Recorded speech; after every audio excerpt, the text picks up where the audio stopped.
What is going on, everybody? Welcome back to the channel. Sorry, I had something in my throat right there. Kind of cleared my throat. What is up, guys? Welcome back. Coming at you from North Texas. It's a beautiful, beautiful fall day. It was 51, 52 degrees this morning. I put a hoodie on for the first time.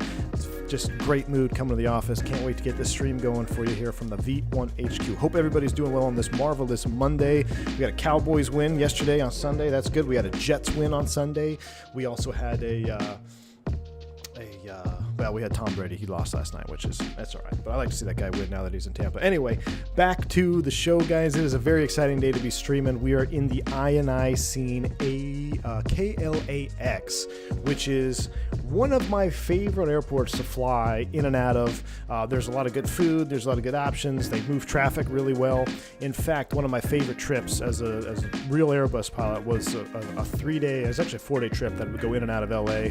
And so being able to finally have a good LA in the sim, it's really it's really anticipated and much needed. And I gotta say, the texturing that we're gonna see, we'll kind of do some snooping around here in a little bit, but like the texturing, the little things I'm looking at, yeah, the terminals look great, the jetways look great, obviously the landmarks look good, the tower, but I'm looking at little things, little textures on the ground, the way lines are. When we go look at some of the non-load bearing areas over here, like these yellow stripes on the green on the little islands out here, it's just so well done that I think you guys are just going to absolutely love this scenery. It's available right now from the I store. You hit the exclamation point LAX and it should lock you up. The frames are pretty good right now. I'm actually rocking 39, 37 frames right now. It's kind of bouncing back and forth.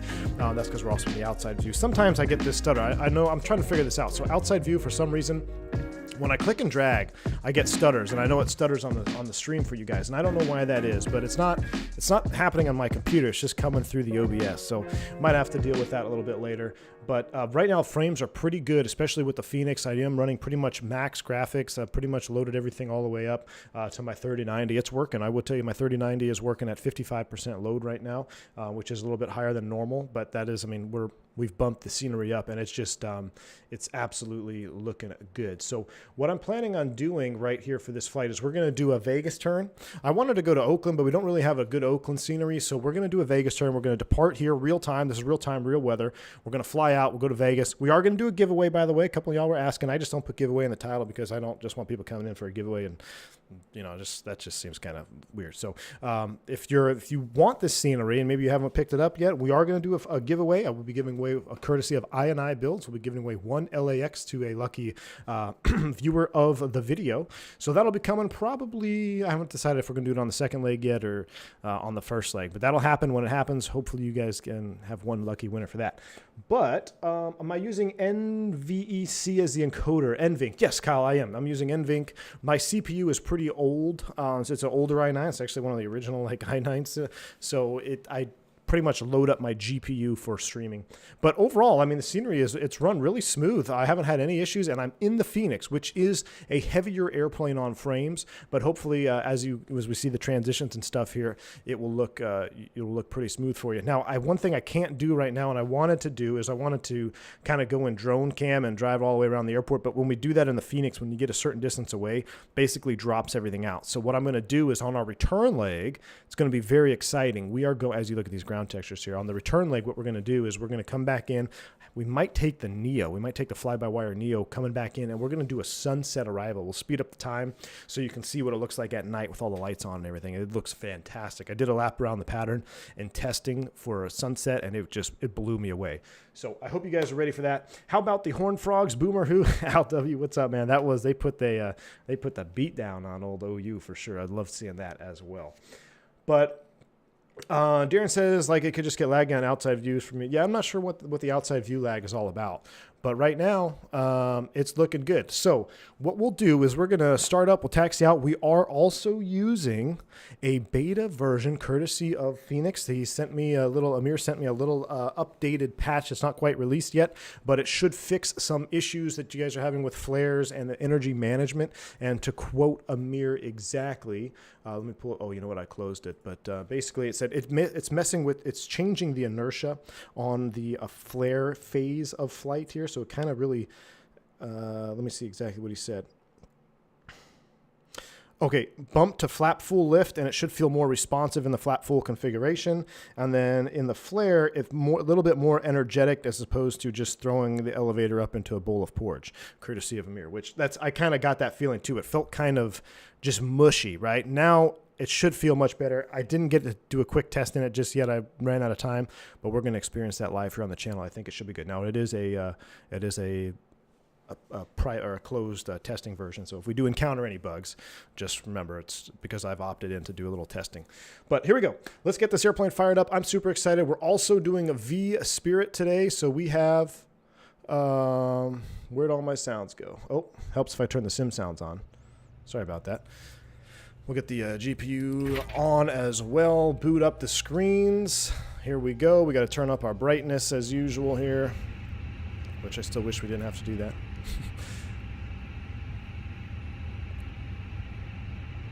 You keep bouncing the Fenix, Steven. Yeah, that was also a bug. I think that was fixed in their last update, though. So if you have the current version, they should have addressed some of that bouncing already. Hopefully that's fixed for you. But there was something going on with that they also mentioned.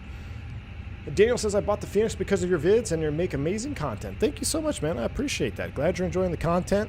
I think today's going to be pretty fun. We get to fly in and out of LA. We get to fly the Fenix. It's going to be a good day. All right, that's coming up. Let me get my V Spirit as well, because we are doing an event for V Spirit. They are having a Los Angeles as a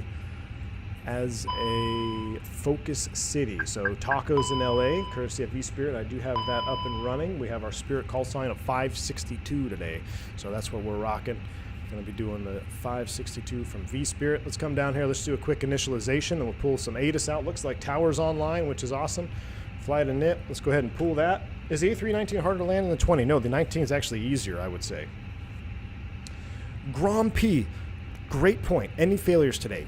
Yes, we are going to do a failure today, and I'm going to do it. Because I just had this yesterday. I had dispatched with a generator in op yet again. It's kind of a neat little failure to do in the sim because you get to really see some additional tests that happen. So we're going to simulate a generator failure out as well. We'll do that here if I don't remember. Is there a way? Let me see. So that's done. Let me get this initialized first, and then let me mess around in the failures box. Let me come over here. Let's go failures. No, we got to go back. We got to go back to config, and we're going to do a manual failure here, and it's going to be under electric, not the DC bus. It may be under something else. It's not a bus failure. APU. Here we go. IDG oil, low pressure. Generator for the APU. I want generator for the engines.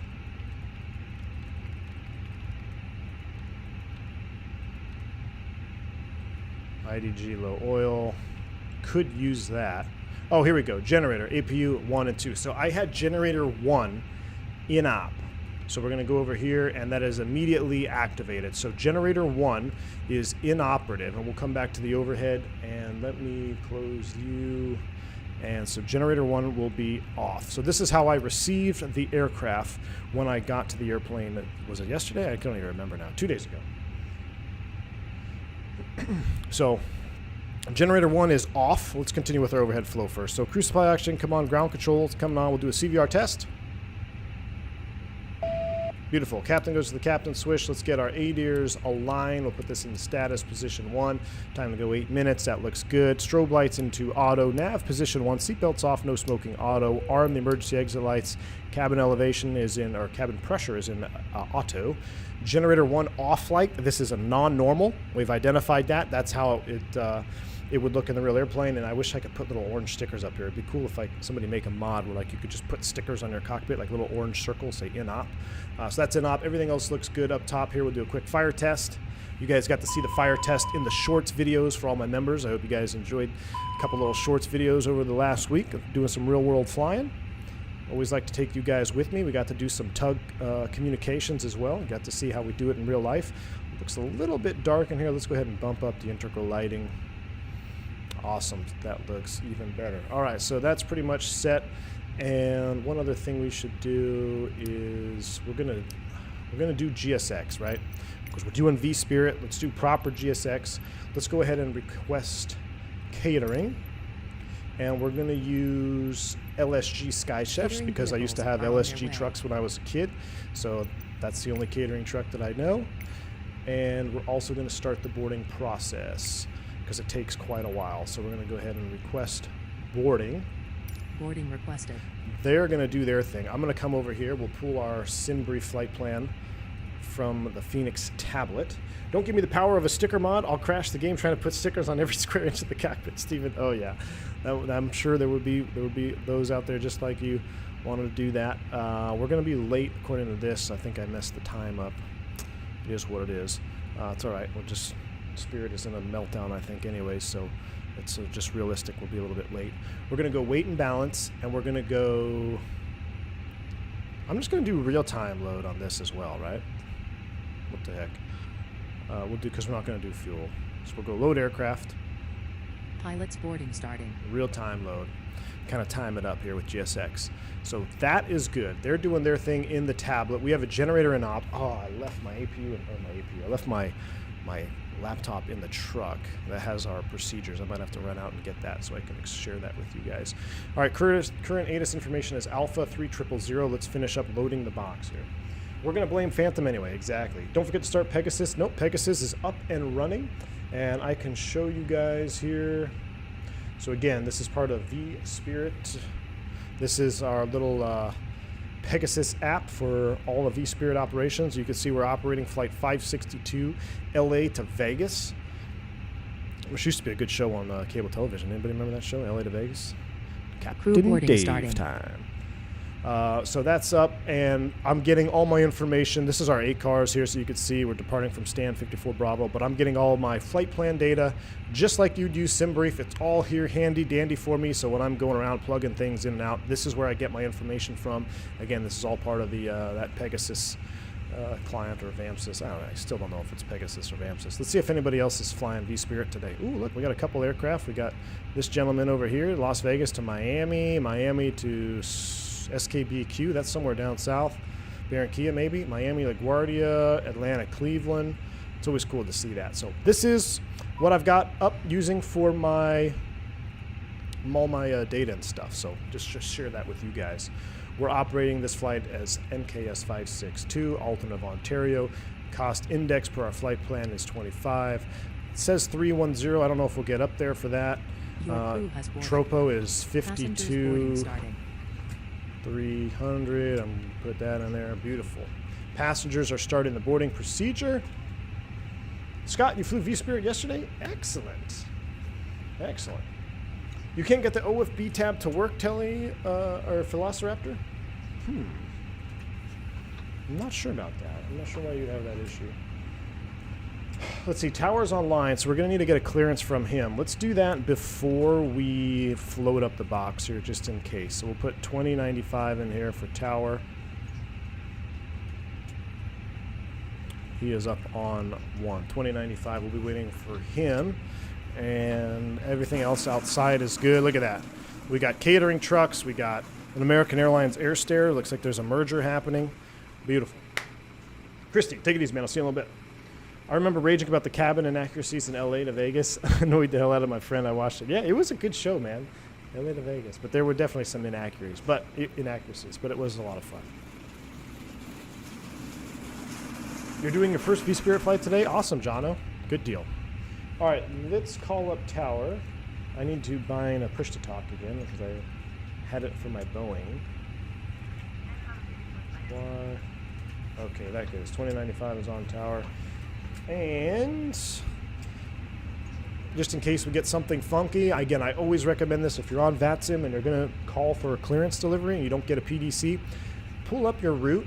So I'm going to import it from SimBrief, and then I'm going to look here at LA, and then what I do is I just pull up the departures because I want to be able to see if he says something and maybe I don't quite understand it. Like what if he says like the Lady J, if you didn't pick that up, you might be able to see it here and be like, oh, that's what he said. And that will save some time on the radio clogging up the airway. So I like to have the departure frequencies up. Sometimes I'm not very good at that.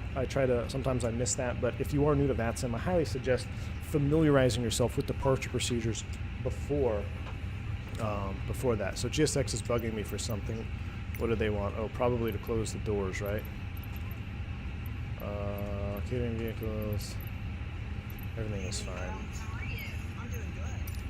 He's doing good. All right, let's give him a call. 2095. We're Spiritual Wings 562 with Alpha. LA Tower, good morning. Spirit Wings 562. Like to pick up IFR to Vegas with Alpha. Spirit Wings 562, clearance available. Advise ready to copy. Ready to copy. Spirit Wings 562. Spirit Wings 562, you are cleared to the Harry Reid Airport via the Orca 5 departure. Mines in transition, rounders to arrival. Flying via the Civics that maintains 5,000. New cruise altitude, flight level 290. 290 will be a new cruise. Departure 124.5, squawk 7160. All right, clear to Vegas. Orca 5 departure, Meissen transition, Rangers 2, climb via SID, except maintain 5,000. Top altitude is going to be flight level 290, departure is 24.5, squawking 7160 for Spirit Wings 562. Spirit Wings 562, read back correct. Push and start into the ramp is at your discretion. Call me for taxi and call me with weather. Roger that. We'll call you ready taxi with the weather for Spirit Wings 562. All right, so we are on the Orca 5 Meissen. So we're probably going to get 25 right for departure. That's pretty standard out here. 25 right. Orca 5 Meissen. I thought 31 was a little bit aggressive for top altitude, so he's limiting us at 290. Beautiful. And then we're going to pick up the rounders. I'm going to expect ILS 26 left. We might get something different. Rounders, Rangers. I wanted to fly the Allegiant Raiders livery today, but we're doing V-Spirit instead, which is equally as fun. But that Raiders livery on Allegiant looks really, really good. All right, so our primary is in the box. Let's go ahead and do our quick secondary initialization. We'll do a quick air return here, should we need it. LAX to LAX. Boom, boom. And secondary. If we have to come back around and land, we'll just put it right back down on 25. Right, it is the longer runway, so if I have to declare emergency, come back, we're landing on 25 right. And all we care about is the approach portion of that. I don't know what the mins are. I don't want to look it up. Let's put 200 in the radio. 0 for 0 on the wind. It's LA. It's always nice and beautiful out here. Temperature off the ECAM, 20 degrees. And current altimeter is 3000. That is all set secondary. RadNav, nothing to hard tune. Progress page, let's put KLAX in there. Perf data, that's where we're left. We'll go init B. And how's our fuel? We need 10.6. We got 10.6 on board. Make sure it is balanced. It is balanced, so we can put 10.6 in the block fuel. Let's go up to the overhead and get our fuel tank pumps on. And then we're going to talk about our MEL here as we board the rest of the aircraft up. Sometimes when I plan my route in the FMC, it gives me manual and disc after. What's that about? I always clear both. Don't clear those manual legs or disc cons. Those are important. Depending on, it's hard for me to just say, I don't know, I need a specific scenario. But the reason you get those discos is because you're either expecting a vector or you're going into an arrival and you need to be on a vector to get on that arrival. If you just clear those discontinuities, what can happen is the airplane will start naviging in lateral navigation when ATC is expecting you to do something else, such as fly a heading. So it's imperative that if you're on a network, you don't just clear those discos out unless it is something that's been generated in the middle of your flight plan. The most common disco you're going to get in the 320 is, let's say you have a departure procedure, and then you have an airway transition, very similar to what we have today. Looks good in the box, boom, you taxi out, you get a runway change. If you get a runway change, it's going to change that departure, and it's going to unlink that airway. You're going to get a disco in there, and you probably have to go back and clear it out. So if we look at ours, so there's a disco. We're supposed to have that. That's after the vector, all the way down to reindeers. This particular arrival off of, gate 13, ends over here. Manual leg. A manual leg means it is expecting a vector to shand intersection. So don't want to clear those out if you are on if you're on that sim. Echo to runway 24 left, and we'll get Bravo, Southwest 697. Let's go ahead and let's just put Unicom up right now so we don't have to listen to the radios. But that's how that works. And yeah, somebody mentioned 290 is our new cruise altitude. So we'll put 290 in the window, in the cruise window, and 5,000 is our initial climb out. So we got 5,000, 3,000, everything else looks good in the box. We don't need terrain mode on. We're 81 of 145. How is the temperatures in the back? Temperatures in the back, 21 degrees. We'll hang off on the APU a little bit. Let's talk about this mechanical irregularity that we have to go through. And I'm going to try to do this from memory because I don't have my current book with me. It's in the truck, but I could go get it, but I just flew with it all day the other day, so I think we should be good. Alex Crawford, before I do it though, thank you so much, man, for the $2 super chat. How's my favorite Southwest captain doing? Mr. Alex Crawford, thank you for the $2 super chat, my friend. I'm doing fantastic. I hope you guys are ready to enjoy this lovely flight here. And let's just go ahead and enjoy some of the scenery here while we talk about the MEL. But thank you for your $2 super chat. Just go get it, Chaos. I probably here's the thing. I've got it down in memory. So what's going to happen? We have generator 1 is inoperative. Now you can dispatch with one generator out. You have to be mindful though that you're going to be running 2 generators for the duration of the flight. So there's a couple things that has to come into play. One, the APU, you must plan accordingly for the APU because it's going to be running the duration of the flight. The last flight I did, we went Orlando all the way to Dallas in a 321 with the APU on, and we were limited to flight level 320. So we couldn't go above that. Plus you have to count for the burn time for fuel of the APU. There's a chart that we can reference in our book, and then you have to make sure that there is a note on your flight plan saying, hey, we're accommodating APU burn, which there was. We said, here's the APU burn fuel. This is why you're taking a little bit extra gas. And flying at a lower altitude, you're going to be burning more gas. That's step 1. Make sure we have the gas. Step 2, and this is what actually delayed us, we had to make sure that the APU oil level is sufficient for the flight. So depending on how long the flight is, you're going to have a certain amount of oil burn, and you have to make sure the oil level is appropriate. Now, in the real airplane, you can pull up the oil level quantity from the McDo, from the maintenance menu. However, and this is what I learned, I wasn't sure if that was sufficient or not, because the other way to check the oil is to visibly go back here, open up the APU panel, and check to see what the oil level is. And I talked to maintenance. I called them up. I was like, hey, have you guys done this yet? Because we need to do this before we push. And they're like, no, we haven't. We weren't aware of this. There we go. Swiss cheese model of errors, right? So I caught an error that slipped through the cracks. So called maintenance up. He pulled it up in the McDo, and I was like, all right, is that sufficient, or do we have to go check the physical APU? We called maintenance control. They came back and said, yeah, we need to go check the physical oil level in the back of the airplane. So about 5 minutes prior to push, I had to reconnect ground power. We had to shut down the APU and then go out there, inspect the oil level, then close it back up, fire up the APU, get off ground power, and push. So we took a little bit of a delay, but that's just the interest of safety. So that's a little bit behind the scenes of maybe the next time you go on a flight and you're like, why are we delayed? And the pilot says, we just got a little mechanical issue going on up here. That's a lot. There's steps a lot like that taking place. So, of course, he goes and checks it. Oil level was good. He came back to the airplane. Now I know I've got fuel and I've got oil. I've got the book, the maintenance book back on the airplane. So the last thing we have to do now is look at our procedures for flying with 2 generators. Now there's a procedure that's going to happen after pushback, and we're going to get into that now. And I just see Mr. Wrongside Sim, too. What's going on, man? He says, and the dispatcher has to make sure they plan the extra fuel based on total endurance of the flight and just not A to B. Dispatch make that mistake pretty often. Wrongside, awesome. So they have to base the fuel on the total endurance of the flight and just not the A to B distance. That's pretty neat. Okay, so there you go. Wrongside Sim, thanks for stopping by, man. He is a real-world dispatcher.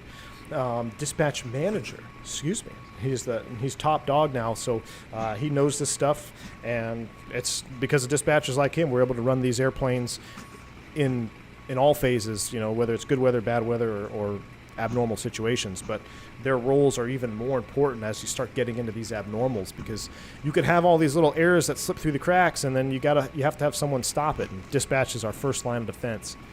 But nice to have you on board, Wrongside. What's up, man? All right, so after engines start now, so let's say we're going to push back, we're going to have to go up here and we're going to have to start engines. There's a procedure that we're going to do, and basically what we're going to accomplish is verify that all of the generator switching for the remaining 2 generators is functioning. So we're going to get both engines started, and then we're going to isolate the second generator. So I'm going to come up here. We're going to turn generator 2 off. What should happen is the APU generator is then going to pick up the load for the entire aircraft system. We need to make sure that happens. Then we're going to turn the generator back on from Gen 2 because that's our operating one. And then we're going to turn off the APU generator. And then we're going to make sure Gen 2 will pick up the load for the entire duration of the flight. Once we verify that all that switching is happening automatic and everything is looking good, then we can go ahead and go back to normal. Gen 1 will remain off because it doesn't work. We'll leave the APU generator on. We don't need the APU bleed for the duration of the flight. We just need the APU running. You don't need to load it up with the bleed. You could, but it's generally advised that we're not going to run with the bleed on. We're just going to have the APU master on. So that's what we're going to do after start. You guys have been briefed. I've been briefed. As far as departures procedure, we're going to go straight out at or below 3,000 at Docker. We'll get a vector back around. That looks good. Top altitude of 5,000. We need to put our squawk code in there. What was our squawk? 7160? Uh-oh, I put it in the chat. And now I lost it.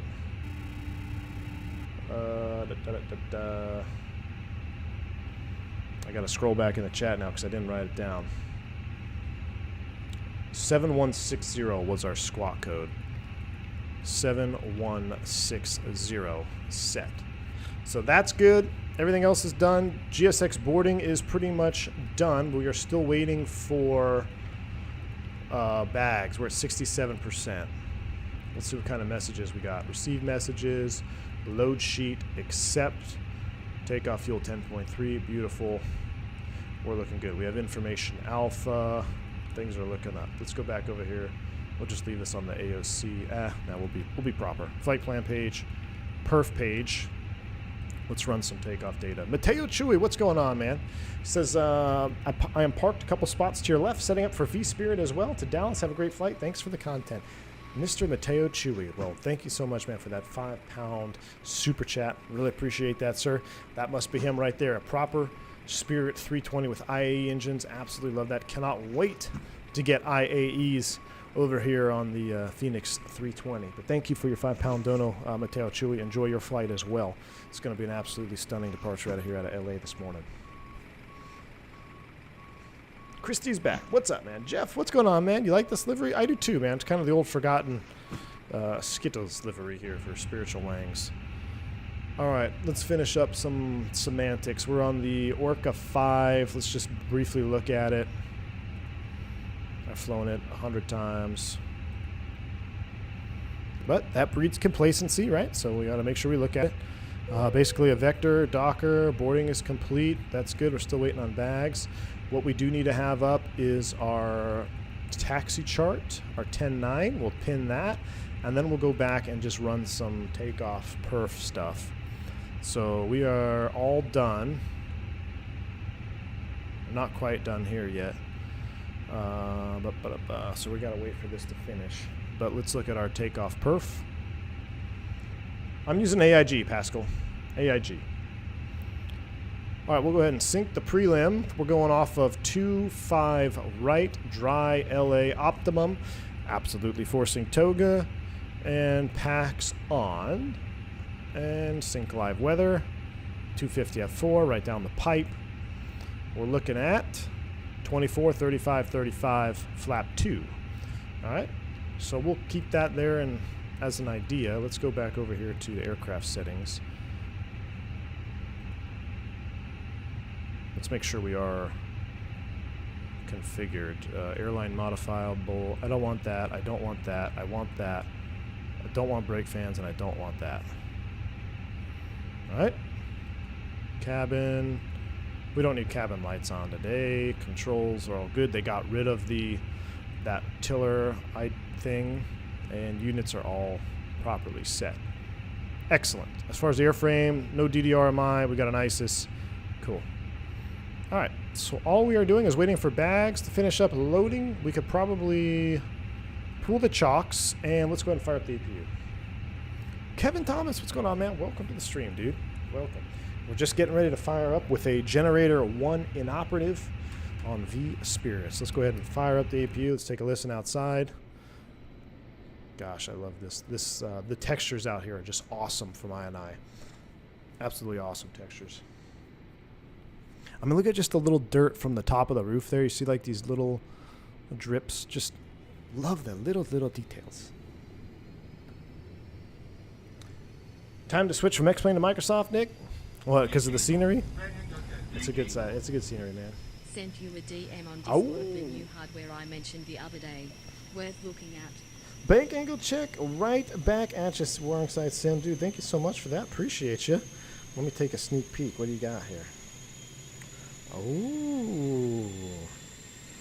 Got you. Oh, a little McDo situation. That looks awesome, dude. I'm going to have to see you flying with that on stream.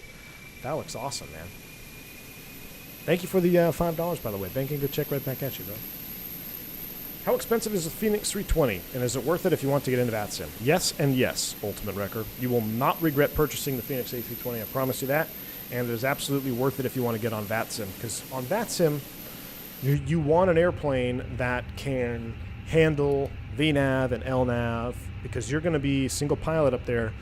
You got to have an airplane doing the right things. Now, you can fly other airplanes that don't have LNAV and VNAV, but it's just going to be more workload. So if you're starting out, the Airbus is a fantastic airplane to get you going, and the Fenix coming in at, what, $50, around that $50 price point US, it is one of the best add-ons you can buy with money, in my personal opinion. So let's recycle our flight directors. They're good. We're in climb nav 5,000. Are we waiting for anything up here on GSX? Let's see. Prepare for pushback and departure. Boarding is complete. Everything is pretty much completed. So, all I'm waiting for is this, which we'll just... Can I just hit instantly? We'll wait. There's only 10 people to go. We'll pretend we're waiting on a connecting flight from this Spirit airplane over here. He just pulled in. We're waiting on 10 people from a connecting flight, and then we're going to bounce out. The fly-by-wire is very good and free if you want to dip your toe in. Yep, that's also a very fantastic airplane, and it is free. So, yeah, definitely check out the fly-by-wire. Get you started, get your toe in the door. I'm thinking return leg will be fly-by-wire, so if you want to stick around for that, we're going to fly the... I did update it. We might fly the Neo back. We'll do a sunset Neo arrival into LAX. That will be stunning. Yeah, GSX expects you to just instantly load. I got you. Chaos. That's my bad. KM321, what's going on, man? The Mr. LAX himself is in the house. KM321, how you doing, man? I'm doing good. Hope you're having a wonderful Monday as well. We're just waiting on connecting passengers from gate 54. We're on our way. Flight Sim TO Ultimate Wrecker. Flight Sim TO is the place to get your fly-by-wire. Or actually, no. That would be for additional add-ons, but fly-by-wire mod, check them. They have a website and Discord and all that good stuff. All right, we are ready now. Come on. So let's go GSX, prepare for pushback and departure. Boom. Dismiss you. Let's get out of here. All right, he's going to do that. We've got 3 minutes, so let's go ahead and turn on the APU bleed. Let's turn off ground power. Let's go back to ground services. Hello, Captain. We're ready for pushback. Oh, good. Here we go. Here's our 54-minute conversation on pushback. For all my members out there, you probably saw my pushback video. It's much more realistic. Okay, weight and balance. We need to finish this out, though. We are 129.8 and 30.2.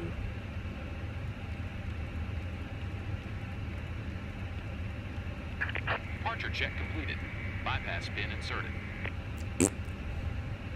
All right, 10.6, 30.2, 129.8, hour, 20 minutes extra gas. Thank you, wrong side, for the extra fuel today. Perf speeds. Let's go ahead and do our final sync for perf speeds. You can hear the bleeds kick on. I love that sound. Let's do a final calculation. Sync final load sheet. I want to do that. Locking gear. I do not care. 22, 35, 35, flap 2.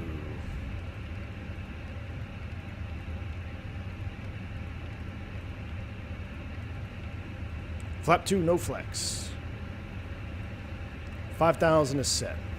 We have a status message. Say that 10 times fast. Cat 2. That's because of our degradation. So in the real airplane that I had, I also had a big sticker up here that says aircraft downgraded. Release parking brakes. Can't do Cat 3 auto land. Let's go ahead, before we do that, let's go beacon on. And, oh, seatbelt's on as well. A little bit late on that. Release parking brakes. Yeah, stand by. I'm gonna wait for my doors. Windows, doors, and slides. They are closed and armed. Beacon on. Thrust levers. Idle. Parking brake is off. Release parking brakes. Calm Commencing push. down. All right, here we go. All engines clear. Start at will. Oh my gosh, driving me nuts. Here we go. Does anyone recommend GSX as a must-have? Jeff, I do not recommend it as a must-have. Not yet. If you just want to mess around and have some additional stuff happen, sure. But I personally do not consider it a must-have as of yet. I think in the future it will be, but just right now it's pretty finicky. It's a little finicky, and it just, I don't know. But that's just me. It is also pricey for what you get, because it doesn't really, until airplanes and devs like start like being compatible, where GSX will actually change your weight and balance and CG. I don't even know if it'll get to that point. But if it does, that would be pretty cool. And then I think it would be a little bit more realistic, you know, having them to pump actual fuel in real time. You see the trucks drive up like it was in P3D. I'm speaking from what I expected in P3D. GSX and P3D and the FS Labs was probably the best simulation for having a real-time interaction with ground crew services from start to finish. Set parking brakes. Brakes are set. Cockpit to ground. We have a good engine start. You can disconnect. No, we don't. Unlocking gear. All right, let's go ahead and fire them off, shall we? Ignition switch to ignition start. Enjoy the startup sounds. We'll do it from right here. It sounds a little bit better. Turning engine 1.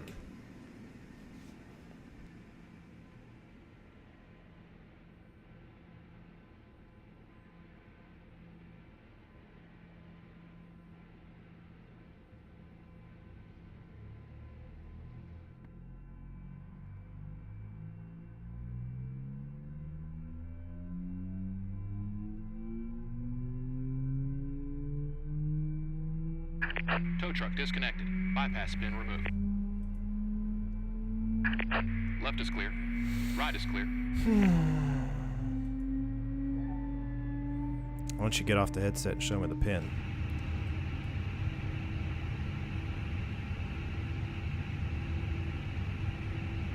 All right, there goes the hugger tug. See, I'd have a pin by now. Or did I already miss the pin? I already missed the pin. Oh, there it is. It's out the left side. It's just behind the A-pillar. There's my pin. Yeah, I see it. Have a good one. Tug tow and a salute. Let's go ahead and fire up number 2. Chaos, yeah. That PTU, though, is spicy. Is it standard to say number 1 first, or is airline dependent? In the U.S., number 1 is standard. That's why it is number 1. You ask some of the European guys, they just do number 2 because they do number 2. Makes no sense to me mechanically why you would start 2. I don't know. But if you're just going to start 2 and 1, then it doesn't matter, really.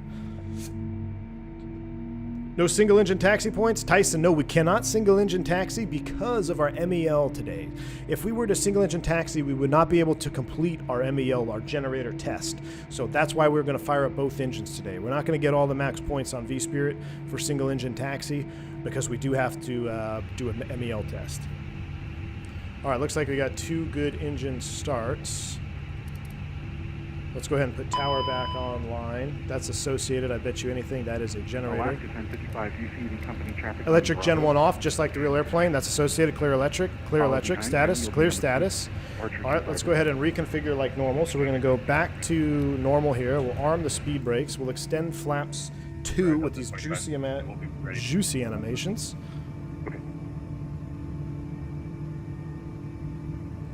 Once the airplane is fully configured after start, we're going to go and do our checks. So everything else is good. We'll go ahead and turn off the APU bleed.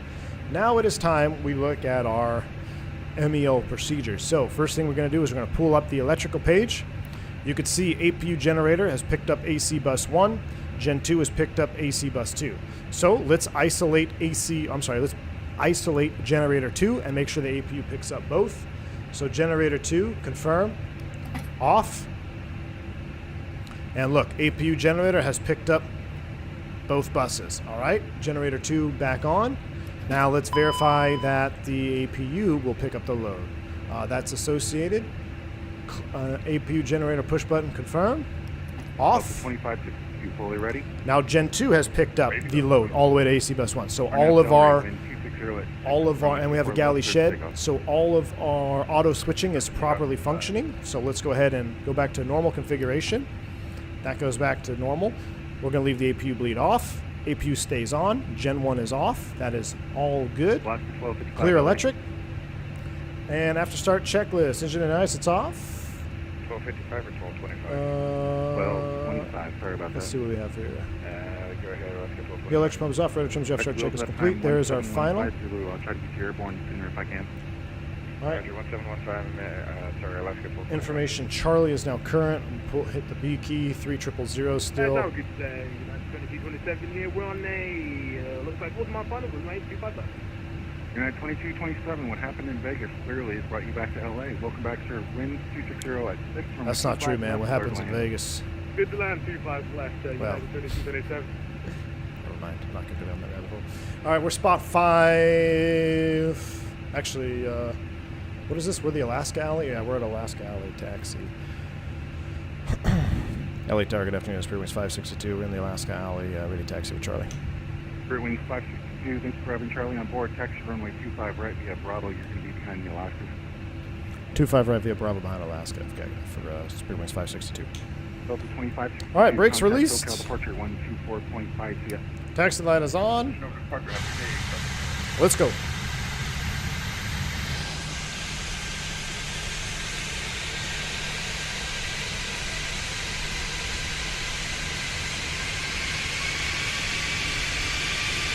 Looking good.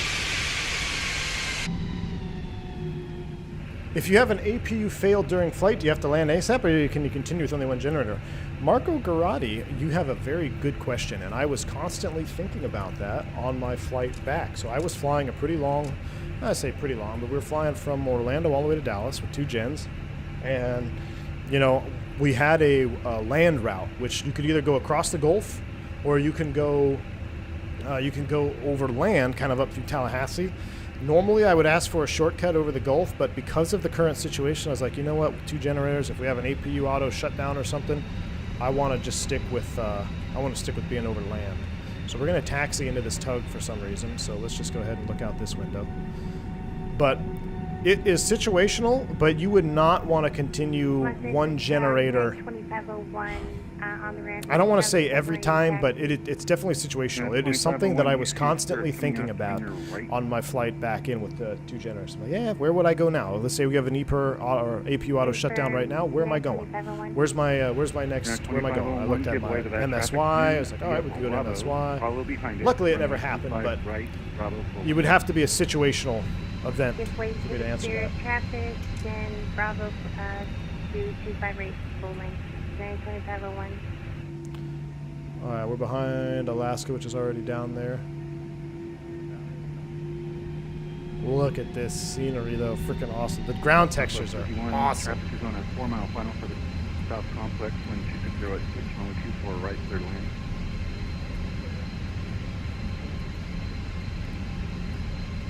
Tower 756 on the island, 25. So, what's really cool too is you see all these yellow lines here. Who remembers what that signifies? Continue, sir. 1556. Anybody remember what that signifies? I've talked about it on the channel before. But these yellow lines mean something. They're here in real life. Okay, let's do a flight control check on the taxi out. Full up, full down, neutral, full left, full right, neutral, full left, full right, neutral. It doesn't really move on there, but you get what I'm doing. What was our trim? 0.2 down. Oh, let's get back on the center line. So our trim was 2501 when able to check the 0.2 transponder code down. Cool. 7041. Auto brakes max. Takeoff config checked. We'll check. We're gonna go TARA on. Boom, boom. We're ready to roll. Oh, someone's coming into land here.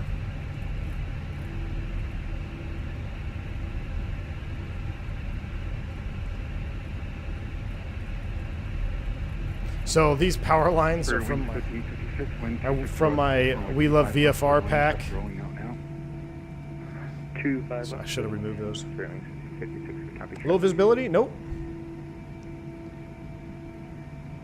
Nope. So look at that United landing over there. So cool. So so those yellow markings indicate that that surface is actually not load bearing. So you wouldn't want to taxi across, even though this is all pavement right here. Now there's obviously there's lights and everything, but you wouldn't want to drag a tire over this because this is a non-load bearing surface. But I mean, look at the details of the green here. This is what it really looks like. A little patch. They paint the pavement here. Got some actual grass over here. Phenomenal job. Traffic is landing on the north complex. Does Spirit always take off south side? Not always, but it's fairly common. Now, if you're going northbound, then you're probably going to get the north complex. Just depends on the traffic and the day. Spirit Wings 562, expect wheels up time 1720 Zulu 1720. Copy 1720 Springs 563. All right, 1720Z. What's in 5 minutes? We are already ready to go. We're looking good. Why do some airplanes have green markings? Jake, I think it's just to differentiate between the actual taxiway surface and the kind of like we call these islands or like non-movement areas. Now in DC, you'll notice they have these big islands here, but they don't have these yellow lines on them because it is load bearing, and you could actually taxi. Did I go down the wrong taxiway? No. You could actually taxi into those island areas, but here in an airport like LA, it's obviously a non-movement area. You wouldn't want to be bringing your airplane over there. Alaska 1055, runway 25 right, following, line up and wait. If it's not load bearing, why pave it at all? That's a good question. Well, for lights, they run power under there, all kinds of different like electrical utilities, I'm sure, all buried under there. And it allows surface vehicles. Like surface vehicles will travel over that. I've been countless times. I've been sitting here and I've seen like a vehicle, a runway inspection vehicle or something. They run right along there. So look at this sign here is in real life. Departures monitor 20.95 now, which we are already on, so pretty cool to see that. 27, your legend, sir, on Juliet, cross runway 25 right on Bravo, Bravo to the ramp, this frequency, have a wonderful afternoon. Cross runway 25 right, Bravo to the ramp, thank you so much, man. We'll pull up to and hold short. We've got another 3 minutes to go, so we'll kill that. Now in LA, specifically, I like to kind of angle my lineup here so I can watch either heavies coming in, landing south. A lot of the heavies on the cargo complex will land over here. So I kind of stop it like right here. We'll go ahead and set the brake. So now you can get a good view of everybody coming in on final here, which is pretty cool. Look at Alaska. Ooh, this is pure realism view right there. That is exactly real life right there. Looks better than real life. 99er Quebec, if you need to land long, it's approved and plan to roll out at Alpha. Yep, this is the new LAX. Exclamation point LAX will bring you right to the website. It is out and available for purchase. We will be doing a giveaway soon. Oh, look at the Spirit 321 coming in here. This is awesome. This is realism to the max right now, guys. Yusuf, thank you for the Canadian $1 dono. Appreciate you, man. Thank you so much. Don't see a message with it, but I appreciate you. Yep, Gear Up Aviation, there will be a giveaway. 1055, you ready to get out of here? Whenever I decide to do it, we'll do it. Keep her rolling, wind 260 at 6, runway 25 right, clear for takeoff RNAV, Docker. RNAV, Docker, 25 right, clear takeoff left, RNAV Docker. If I had $1 for every time I've had say RNAV to Docker, I'd probably have a couple $100. Spiritual Wings. Anthony Teal, what's up, man? Good afternoon, Captain. Love the fact that you're around planes every day, but still geek out on the heavies. Oh yeah, Anthony. I love watching. Like I've seen some MD-11s coming in here because you don't really get to see unless you're at a hub for cargo. You really don't get to watch up close to the MD-11s landing in with big old tri-jets. You could see 7.4s in Chicago, but a lot of times the cargo in Chicago is landing on a separate complex. And here in LA, especially South Complex, short of 25 right, you'll see the 380s coming in. You'll see Spirit Wings 1964 LA Tower, expect PDC. 7.6s, all that good stuff. My favorite is the cargos. I had a sweet video of one. I think I posted it to members only back in the day. was right here, and I watched a MD-11 land, and I mean, it was like they were landing on 25 right because 25 left was closed. And I mean, it was like right here. It was so cool. Spirit Wings 1556, cross runway 24. Nope, I am on Vatson. Right. I'm on Vatson, DJ. At Juliet, Bravo to the ramp this frequency. You're on final 24 right, Doug? Yep, so there, he's on the north complex. So it's a busy day. There's southwest north complex. Bravo to the ramp. I don't know why my game stutters when I pan around here. I'm going to have to fix Spirit that. Wings 562, runway 25 right, full length, line up and wait. Line up and wait, 25 right, Spirit Wings 562. All right, line up and wait. So we're going to go top row on. We'll extend those, and we'll put the taxi light into Spirit Wings the taxi 562, just a position. heads up. As soon as I can get you airborne, I'm going to launch you, sir. So be ready to go. We'll be ready, Spirit Wings 562. Thank you.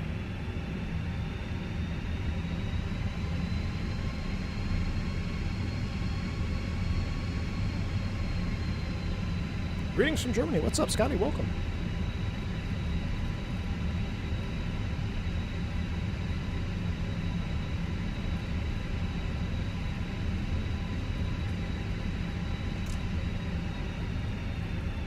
Alaska 201, you going to the Alaska gate? Yeah, long haulers. We get the A310 Alpha, Alpha, Bravo. coming in here would be sweet.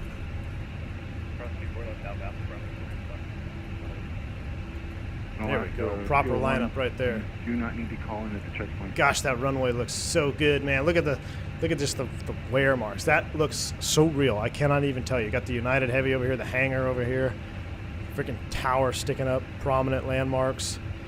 10 for 10 on INI. I mean, just absolutely smashed this scenery out of the park. And I mean, like, I'm not even that excited about the buildings. I'm just looking at the textures on the ground. Just blow me away. It's so good. So good, man. So he told us to be ready. All we got to do is go boom, boom. And this should have been in taxi, but it's hard to do it, so I'm going to just leave it in the takeoff spot. We're just going to go boom, boom. And we're going to go Max Yoga's in chat, and we're going to blast off out of here.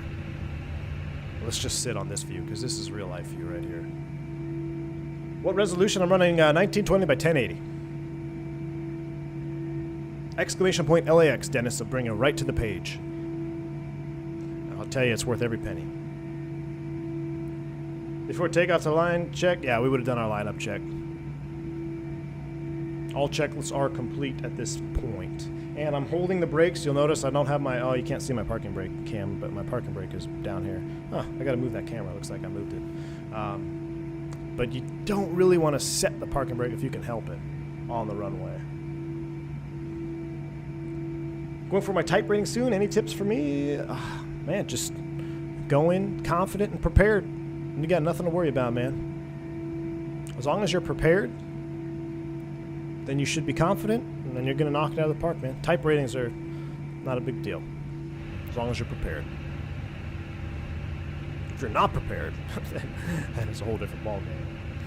But as long as you've properly prepared for your type, Spirit Wings 562, RNAV Docker, wind 260 at 6, runway 25 right, clear for takeoff. RNAV Docker, 26 right, clear for takeoff, Spirit 562. Spool them up, 50, here we go, Yoga's in chat. 2501, caution with turbulence. Turn it blue, runway 25 right, let's go. Runway 25 right, running up and wait. Yoga. Love it. All right, man, Toga, SRS runway auto thrust is blue. Let's get back on the center line here. Southwest 695. Thrust set. 100 knots. Check. V1. Correction 499er club. Rotate. Positive rate. You're up. Oh, yes, sir. Spirit Wings 562, contact departure 124.5. 24.5 for Spirit Wings 562. What's it? Should have had that dialed up. I'm surprised you guys didn't get me there.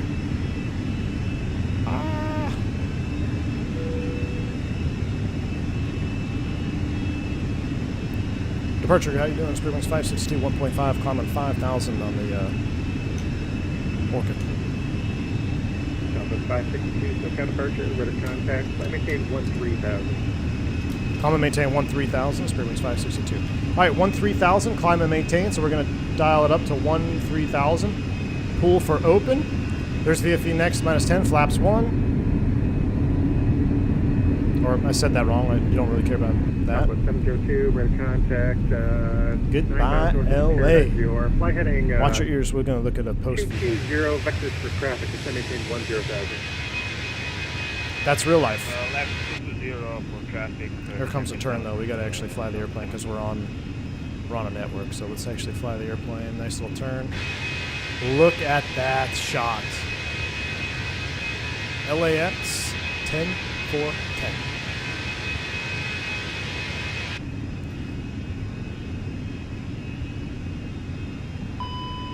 All right, electric Gen 1 off. That's associated. That comes out after takeoff, just like it did in the real airplane. Clear electric. 1 Yankee Echo. Clear status. Calm. Runway 24 foot land. I'm going to just put the autopilot on because I want to look. I want to see if we can sneak some views out. 1 Yankee Echo going holding as published. 1 Yankee Echo, roger. Yeah, the surrounding LA city can be pretty heavy, Danny. Definitely can be, especially when you crank up the graphics.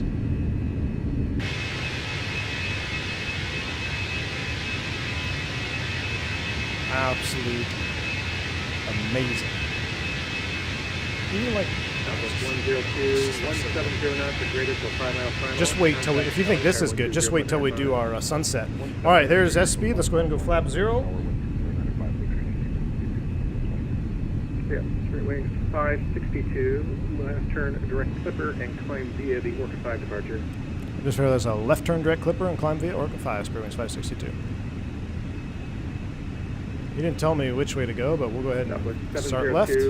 So, in real life, let's go ahead and kind of get the airplane started in a left turn. 702, descend maintain 3,000. And we're going to load up direct to Clipper. I'm going to just let the airplane in heading mode here for a little bit. So this is just kind of exactly what I do in real life. We'll keep it in heading mode. Keep her turning over. We're going to fly right back over the airport. It's going to be awesome.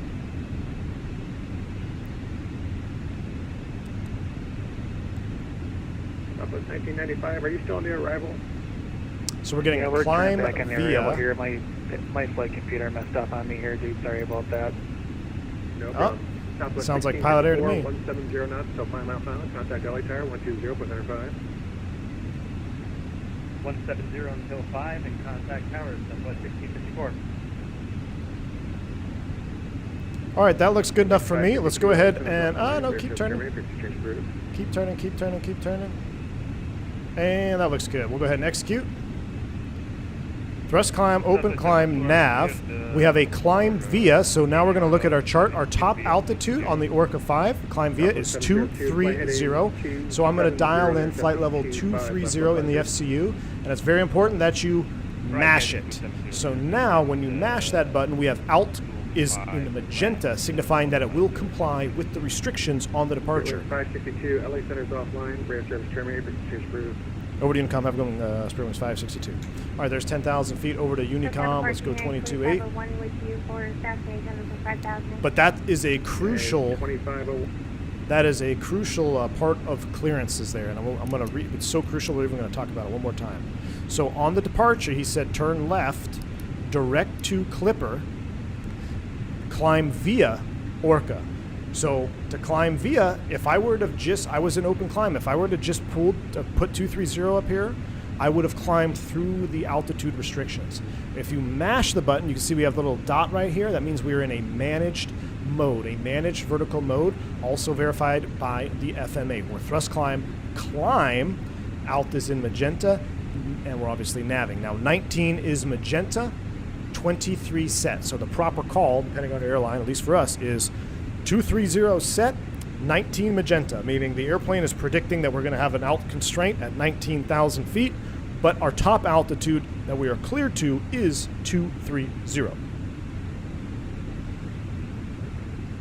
So that is set. We're about to go over the top of the airport. It's going to be absolutely amazing. So we have no more ATC, so let's just set 290 now. Let's pick up our message here. This is a gate assignment is Alpha 14, ground power and air. Beautiful. Message, keep APU shutdown when able, provided by vSpirit. I love that, getting a gate assignment message already. Absolutely fantastic. Let's hop outside and look at the LAX below us here. There you go. If that's not real life, I don't know what is. We'll go back to a regular full screen cam. Yeah. Some 737 pilot I know would try and clear the restrictions from the McDo. Oh, yeah. Look at that, though. Let's see. We'll do you. Sim is the future hands. I mean, look at that. That looks stunning. Where's SOFI? We're going to see SOFI here in a minute. There's SOFI under construction. Looks interesting. Looks like it's partially under construction, partially installed. Look at the freeways, man. Exclamation point LAX is the scenery. Is the gate assignment part of Fenix or GSX? Sean, that is part of vSpirit. So that gate assignment message came from my vSpirit airline headquarters. They're telling me where we need to park when we get to Vegas. So we got Alpha 14 as our parking. And goodbye, LA. We'll land in LA. We'll turn around. Hopefully we get back in time. I can get some skiers from the Bradley terminal before we head to the hotel. Absolutely looks good. All right, we'll continue our climb out. We're getting ready to go through 18. It's a little early, but let's go ahead and do it. STDs for you, me, and Phantom 320. It's pretty smooth right now, but let's leave the seatbelt sign off because, or leave the seatbelt sign on just because we're not sure. It's a real short flight over to Vegas. Let's go. What can we do to stay busy now? So a short flight like this, let's stay busy. Let's go ahead and pull up our Las Vegas stuff. That way, when we get to our cruise altitude, we can just sit back, kind of relax, and worry about our arrival later. We'll have all the stuff already loaded. So we're going to have the LAS ground chart. Oh, I hate doing that. McCarran. I know it's Harry Reid, but arrival. We are on the Reindeers. So let's go ahead and load up the Reindeers RNAV arrival. And then we also need to look up, well, we should pull up the approach chart as well. Let's do that. So approach chart, expecting 25 right, ILS, or excuse me, 25 left, 26 left, excuse me. Jeez, that's old, it used to be 25. 26 left ILS.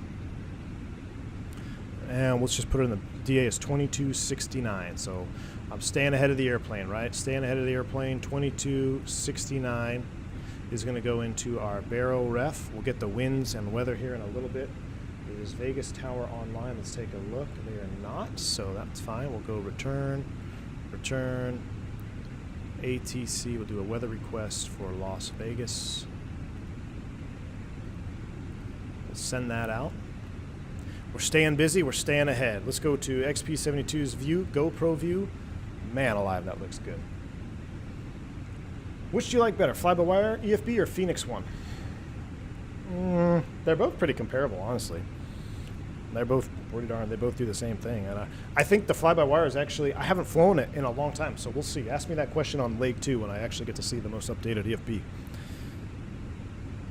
Exclamation point LAX flight sim experience. Exclamation point LAX. I was gonna do exclamation point scenery, but we'll do exclamation point LAX. Are you using Fly Tampa Vegas? I am. We're going straight from an INI LAX to a Fly Tampa Vegas. So it's going to be, we're going to be really cooking the computer. Look at that shot though, huh?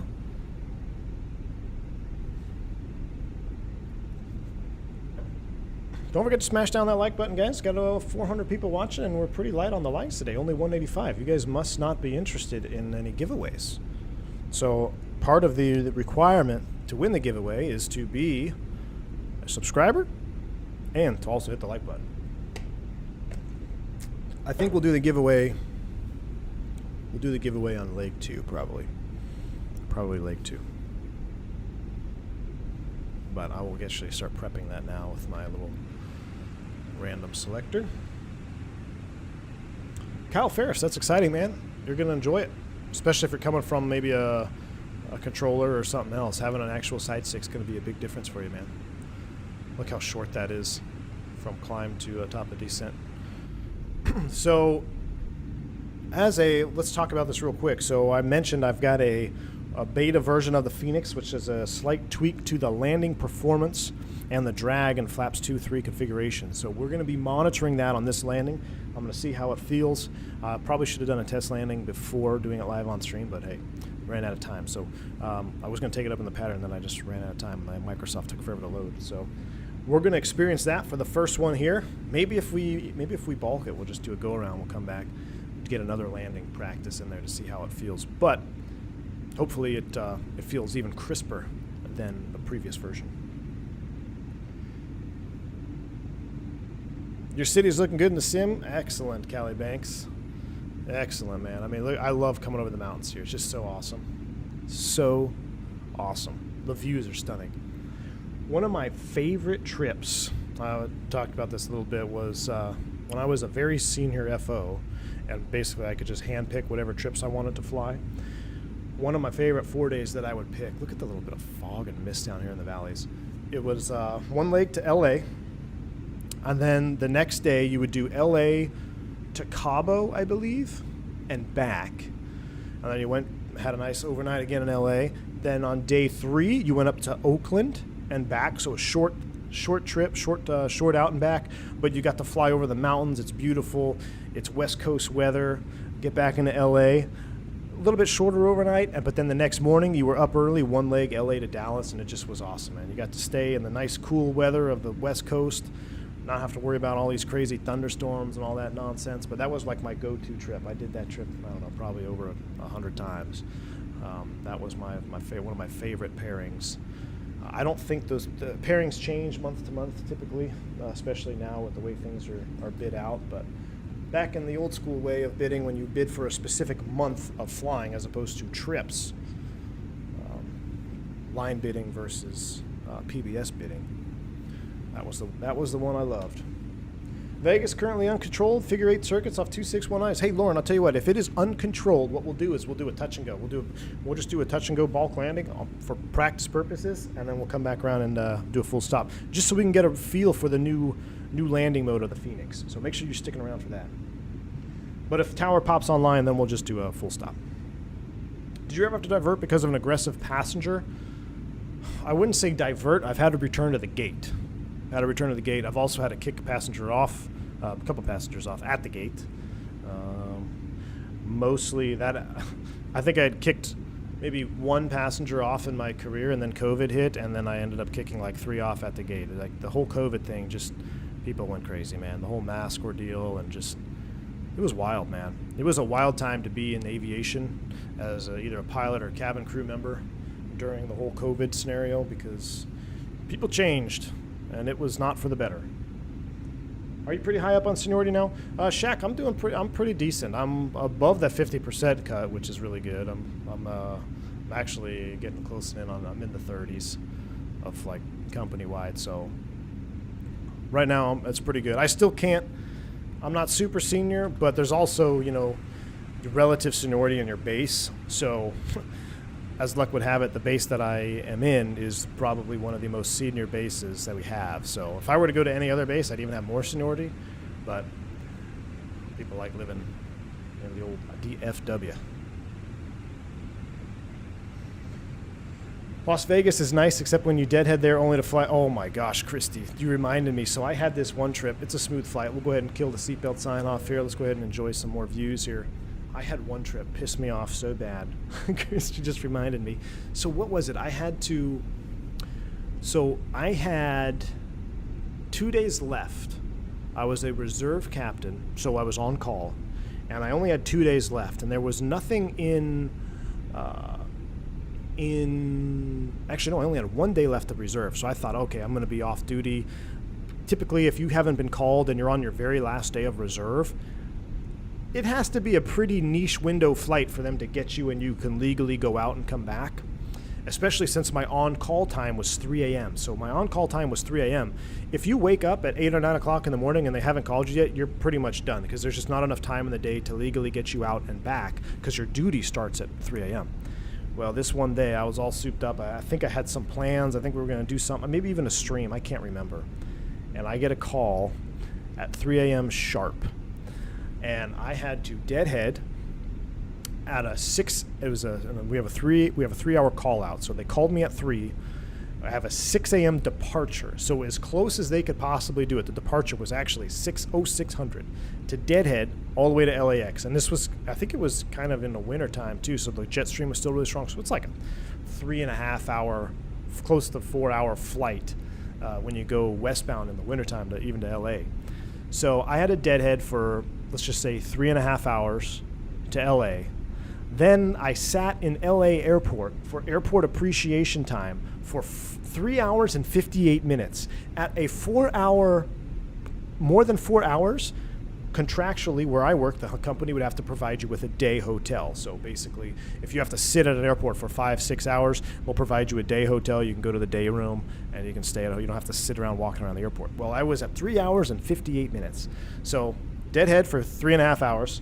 Now I get to sit around in Los Angeles airport for another 4 hours, okay, to fly one leg LA to Vegas. It's like freaking 35-minute block, or like, no, it's more than that. It's probably like a 55-minute block. Then deadhead from Vegas back to Dallas. So I spent the entire day in airports and in the back of airplanes, and I only got to fly for less than an hour. And I didn't even fly the leg. I think the FO flew the leg. I was like, really? And it was all legal, but it was all legal by like minutes. So that just made me frustrated. I remember that trip specifically. But you think it doesn't make you tired, but when you sit around at an airport for 4 hours and then you have to go fly, like, there's something about sitting around in an airport where you can't really get comfortable. I'm not going to lay on the floor. I'm in uniform. If you have a crew room, you go there, but a crew room is typically full of flight attendants and also not very comfortable. And it's loud. So there's really no good place to go. You're just kind of beep bopping around the terminals. And we call it airport appreciation time just to fly for 45, 50 minutes to Vegas. Sam D. Fresnet, thank you so much, man, for your continued support. I missed the LAX departure. Is it the best? Yes, it is, Sam. In my opinion, and I think it's a combination of the quality of iniBuilds sceneries, but also their quality in the sim environment that is Microsoft Flight Simulator. It is the best rendition of an LAX that I've seen. I said for a while, like the Mr. X we had LA and X-Plane 11 was fantastic, was good, but you put the INI quality of their LAX in this environment with the lighting and the PBR that they can do. I think personally it is one of the best LAs I've ever seen on a sim, because there's been a lot of LAs from a lot of different developers over the years, whether it was going all the way back to the early Flight Sim X days, you know. So hats off to INI for providing me a copy with this to show you guys. And we will do the giveaway. We'll do the giveaway. We'll do it on leg 2. And let me put a poll in chat right now for leg 2. Should we do Neo? Let's see. So should we do Neo, fly-by-wire, or should we do Phoenix, or Phoenix? We'll probably do a different livery as well. Haven't decided. We'll put that poll in chat. We'll let that brew. We're approaching top of descent here. Our chats are over with. Let's go ahead and look at our bottom altitude for the reindeers. A descend via, we would get a bottom out for the transition at 8,000 at Jaeger. Let's go ahead and dial in 8,000 feet. 8,000 is set. We're going to have terrain on ND because it is a mountainous terrain. We are pretty much ready to go. Our barrows are in there. Let's pull up our weather data. We already sent for it, so let's go ahead and let's see what we got. It is a beautiful day. 30.3 in the box. Temperature of 2.8. A little bit warm. Winds are 0.50 at 8. Ooh, so we get to land with a little bit of crosswind. This will be good. So we are going to be testing this. We're going to be testing some new landing mode here, or tweaked mode. Okay, there's 5 prior. Let's go ahead and manage this. We are mock descent, beginning a descent. Seatbelt sign is on. Engines are spooling back. The sim is fantastic. Remember the Boris sounds. There you go. There are Boris sounds in the fly-by-wire.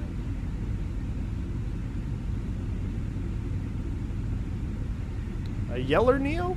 Ooh, I don't know. We'll have to either fly another leg with V-Spirit or what other... Is there any other good liveries? I mean, we kind of should have to do an American flight. We'll see. We'll see. To be determined on the livery. Well, right now, let's check our VAMSys. Let's check our V-Spirit software. Oh, look at this. So this is pretty cool. So these are more V-Spirit aircraft. There's Mateo Chui, who chimed in earlier. Thank you, man. He's getting ready to go LA to DFW. Looks like somebody else. Oh, that's him taxiing out, maybe. And then Jason is also going to O'Hare. Ooh, that's a little bit of a flight. LA to Vegas. There's me, and then there's this other person going to Vegas. Here's the real-world weather radar. Absolutely love it. This is like having a real full-blown company EFB. Here's our... We're in the descent. Everything is looking good. Done everything well here. So we will try to get our single-engine taxi points because we do get bonus points for single-engine taxiing with V-Spirit. So we're going to try to do that on the way in. This is interesting. 7315 in meters. What did I do?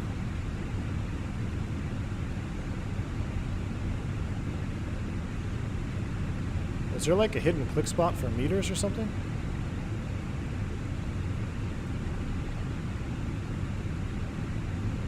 What? I must have had... Is there a... What did I do? HG.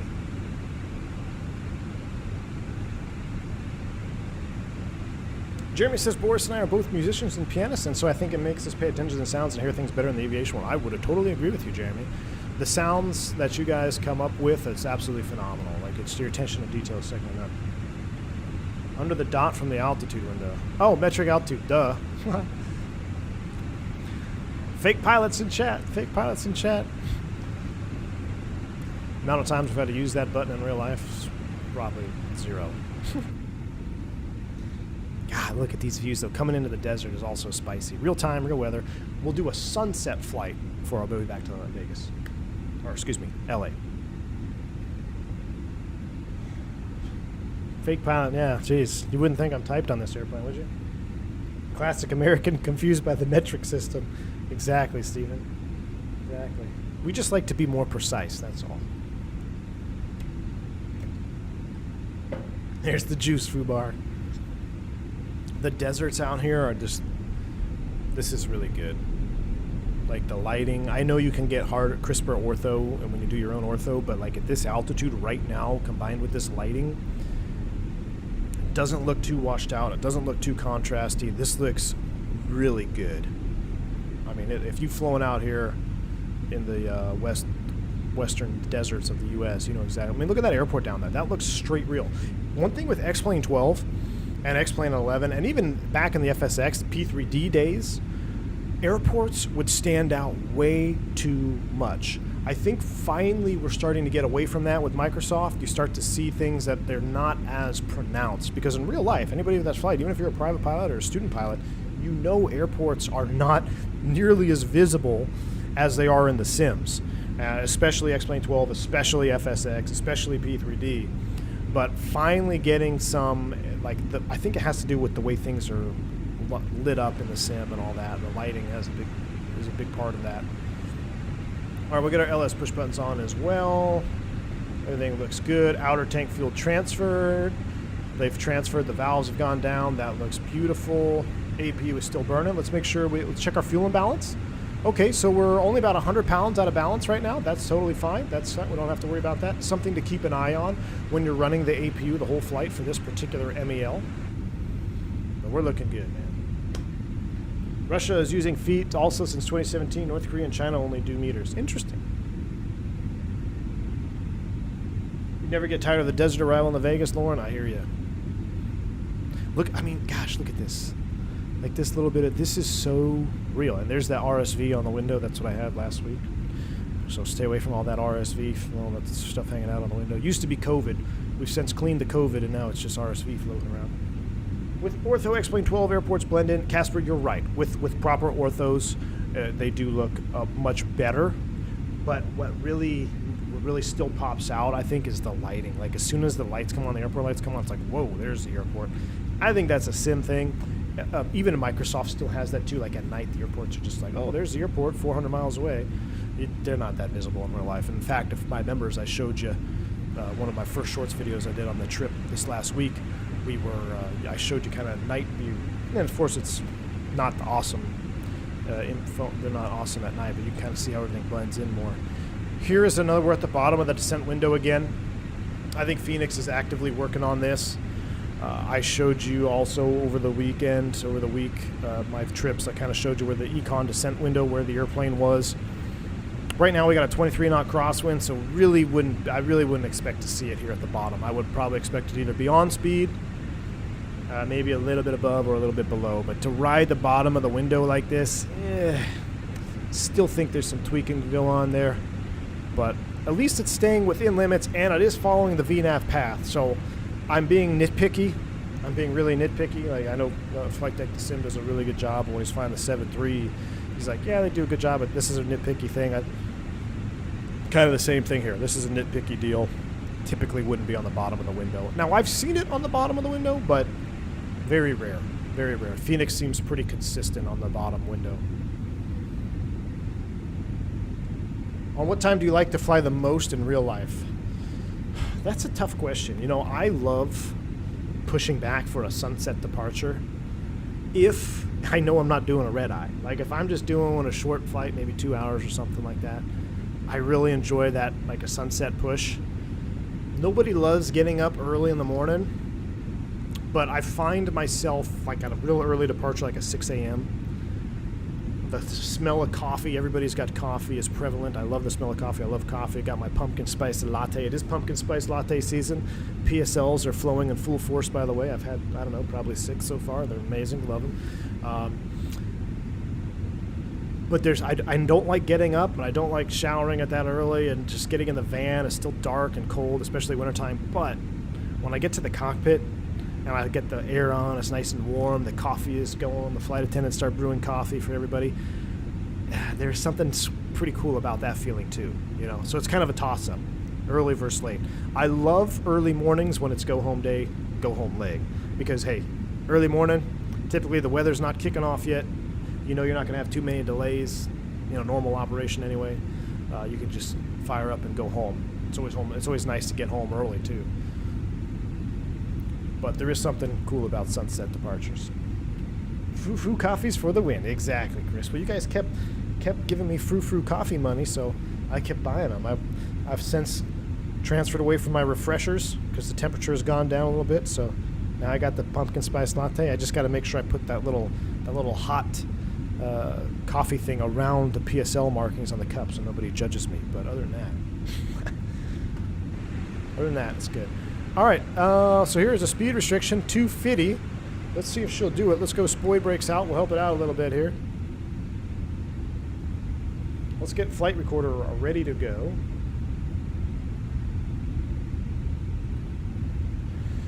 Do you have Flight Tampa Vegas? I do, and it is installed. You'll see it here soon. Not when the coffee gets covered, the smell just gets stuck on it. That is true, Lauren. It's true. Or in the seats. You get sit down and you're like, what is on this seat? Yeah, it's just coffee. But, yeah. My daddy taught me if I don't want to be disappointed, learn to drink your coffee by, hey, Rotor Fib, that is a fantastic lesson. And I agree with you. I drink black coffee. Matter of fact, I've got a cup of black coffee right here next to me right now. I would totally agree with that as well. But as I've gotten a little bit older, I was like, you know what? I deserve that pumpkin spice latte. You know what? Screw it. I'm going to try it. And what's weird is when I got COVID, all my smell and taste changed, and Starbucks coffee was awful post-COVID for me personally. It's not until really this year where I've kind of like, okay, it tastes semi the same, but man, when I had COVID a couple years ago or last year, it really changed how things taste for me. It's weird. I don't know how else to explain it. Maybe you guys have the same experience.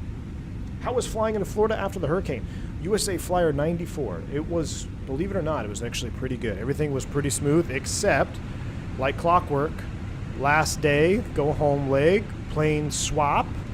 We had an airplane that we had to swap out of, and then we got a broken airplane. That airplane was late, and why it was late was because of the generator issue that we already talked about. So they were supposed to come into Orlando early in that morning, but they had to do a gate return because they started up, headed out to the runway, and the generator came offline.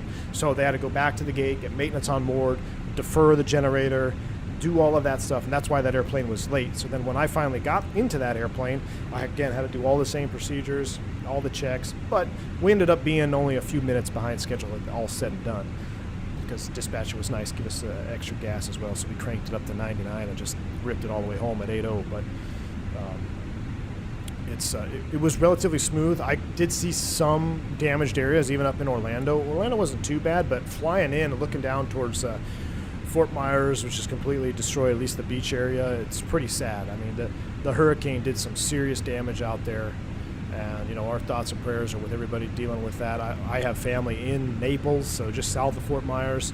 They were very fortunate that they only had water in the streets. It didn't actually get into their home, but my wife's brother pretty much destroyed their vehicles, got into their house a couple feet. Pretty nasty. So I'll tell you what, everybody was very excited to get home to Orlando, because a lot of the flight that we did, a lot of people they either left for the hurricane or they had got stuck away, and everyone was waiting to get home. So we were completely full. Every seat in the airplane was taken, even the jump seats, and everyone was pretty happy to get back to Orlando. But yeah, I think we were like the second or third airplane back in when they opened up. It was pretty crazy. Callie Simmer, what's going on, my friend? Happy V1, or hey V1, happy Monday. Just joining the party. Welcome on board, Callie Simmer.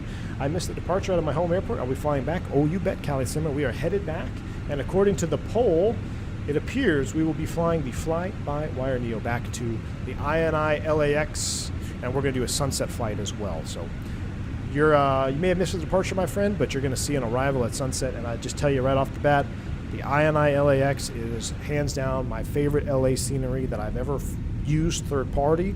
I think they did a phenomenal job. Of course, you know, you kind of, I don't want to say you expect, but when you start paying for sceneries, there is a level of detail that is expected for, you know, buildings, the tower, what do the terminals look like, all that stuff. All of that is exceeded, in my opinion, but what really stands out is the little things like the wear marks, the dirt marks, the textures of the taxiways, the runways, the non-movement areas, the non-load-bearing areas. Like, they really spared no expense in their creation of and using details in their product. So we're going to be doing a giveaway as well. We'll do it we'll do a giveaway at Top of Climb on the return leg. We will do the giveaway for LAX, but the scenery is available for purchase right now. If you just want to pick it up, you don't want to participate in the giveaway, that's totally fine. ! LAX brings you right to the page.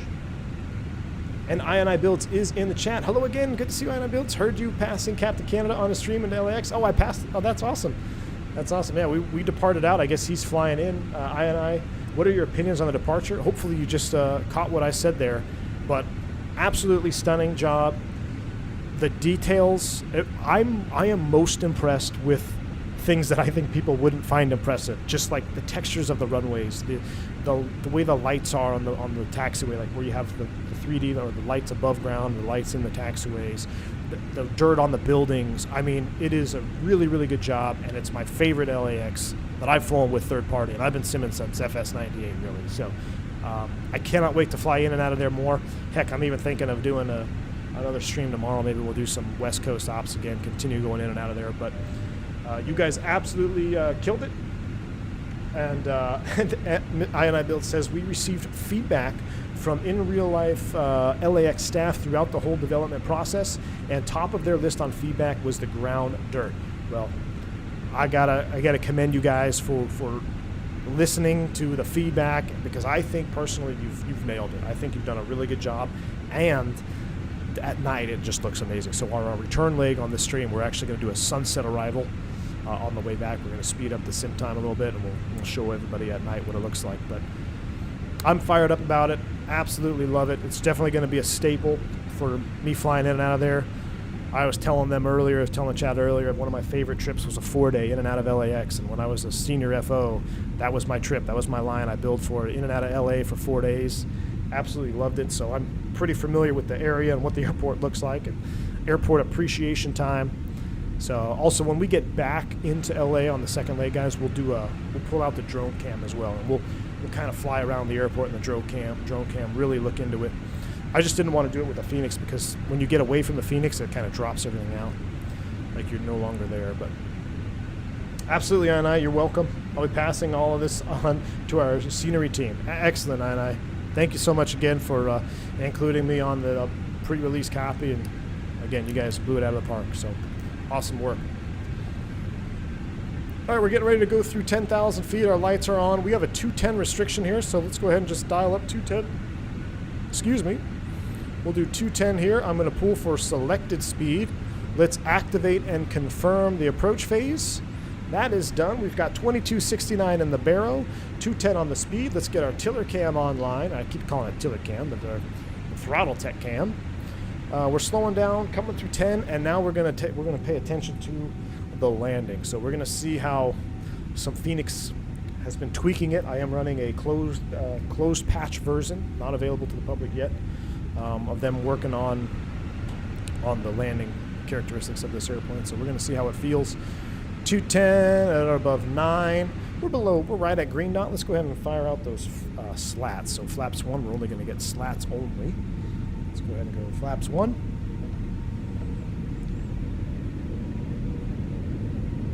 How often do you see where the non-load bearing areas are when it's nighttime?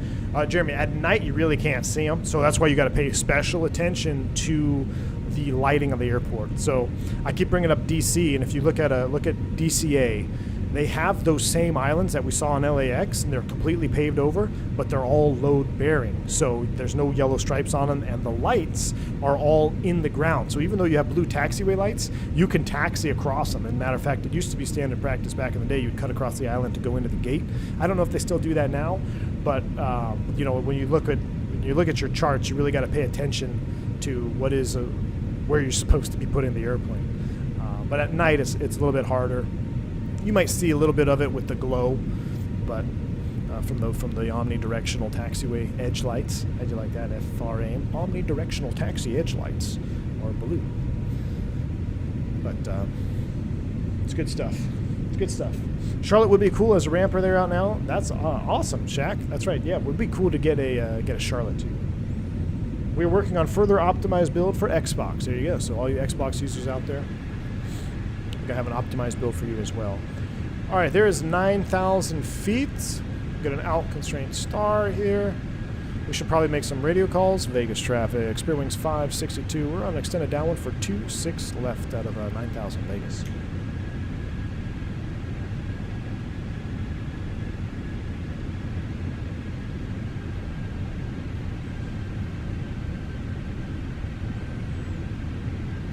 Final Light says, I love the latest Fenix update. Can't wait for their V2 model. Dave has a lot of improvements in mind, I heard. Exactly. Yeah, so this one particular, I already mentioned it, but from Amir himself. Oh, so we activated. We got a status, clear status. That's associated. We'll go ahead and take this out a little bit here. And this is why you don't clear discons, right? This is why you don't clear a discon right here. So this particular version, the prior version has a lack of lift that would cause inertia issues. Basically, pitch up to 8 degrees on vertical speed will only slowly contract that until it doesn't anymore. So this one, they've bumped. There's a slight bump to the flap full lift, which would make the aircraft feel more responsive in flap full configurations. Thus leading into the flare will feel a little bit more energetic now. So you don't just kind of pitch back on the side stick and feel mush. It should be a little bit more energetic. You should feel a little bit more of the airplane itself. They've also adjusted low speed friction model, and they're probably going to tweak that more as they go on. But again, this is a closed beta version. We're going to give it a bit of a rundown right here for the first time. And since there's no clearance or no tower online, let's do a touch and go, shall we? So we'll do a touch and go here. Let's go ahead and slow to 180.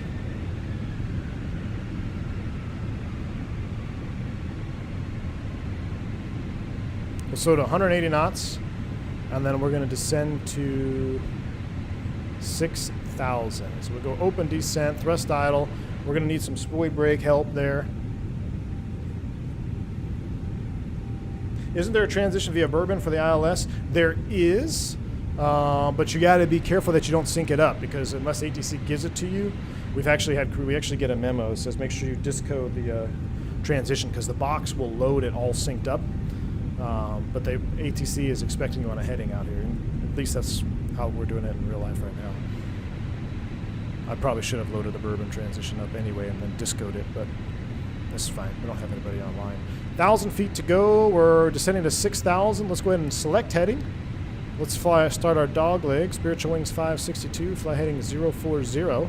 We can extend the line off of Shand, so we'll go Shand 079, insert, and pull heading again so we don't automatically capture. So now we have a nice extended center line here, getting ready to go over Lake Mead, which is a lot lower in real life than this shows out here.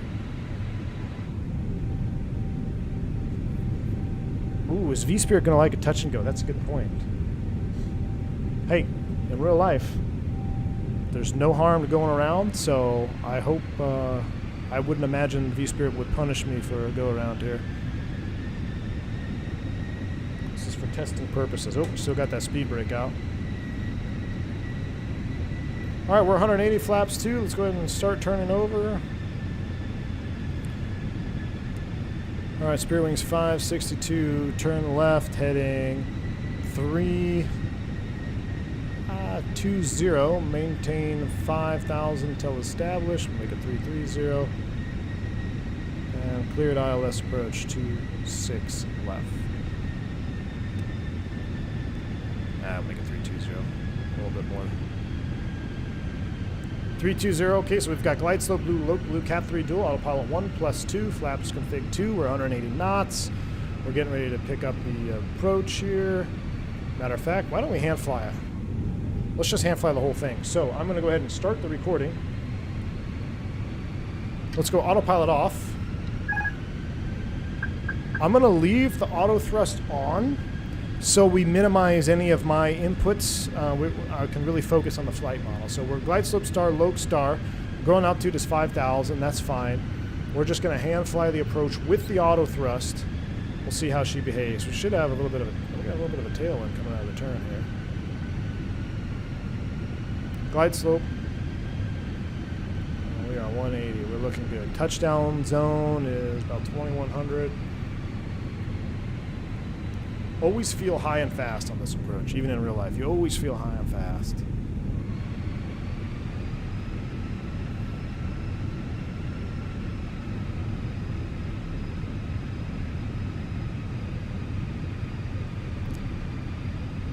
All right, we are looking good. We don't need really that. We're going to Alpha 14 for Spirit. We already got our gate message.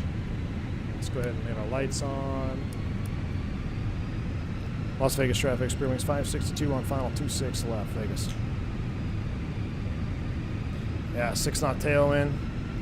Probably going to configure a little bit early here. Paying for auto thrust? Use auto thrust. Train is on. Yeah, there it is. It was on.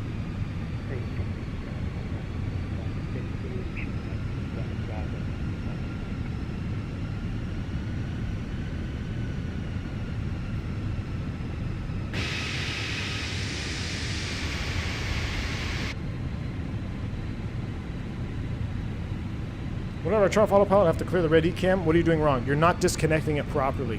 The proper way and only way to disconnect the autopilot is using the takeover push button right here on your side stick. So we either click it or bind it, but you don't want to come up here and press the autopilot button, because that is the airplane will take that as an autopilot failure, and then you'll get that red ECAM. All right, let's go ahead and manage it up. Gear down. Speed brakes on. Let's see how we should be able to configure. We should be able to configure and stabilize here by 1,000 feet above touchdown zone, not necessarily rad-out. There's via Fenix -10, flaps 3.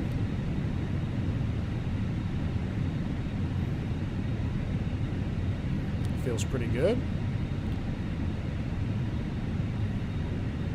Via Fenix -10, we'll go flaps full. Not a big pitch change there, so I think they've been tweaking that out a little bit.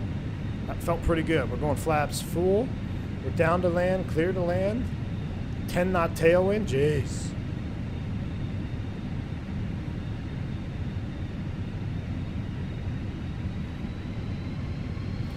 $1,000 feet stable. Clear to land, auto thrust. Yeah, this is right on the limits too. You can only land with a 10 knot tailwind, so we're gonna do a bulked landing, go around. So don't freak out when we go around.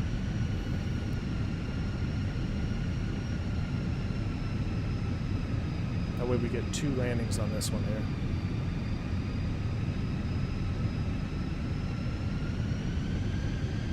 Yeah, that tailwind is right at limits. I would be staring at that right now in real life thinking like, man, are we going to get below 10 here on touchdown? Now this glide slope is funky, so I'm going to stop following the glide slope here because we're already at 4 reds. So I'm going to come off the glide slope a little bit here. We're going to ignore the glide slope warning.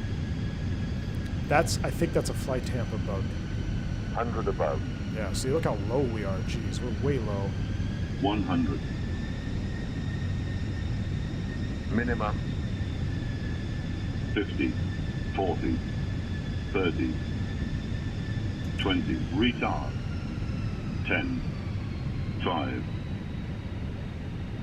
Oh, ooh, that was a nice crosswind touchdown. That felt good. We're not going to go in reverse. We're going to go ahead and go around flaps. Toga, SRS, go around track.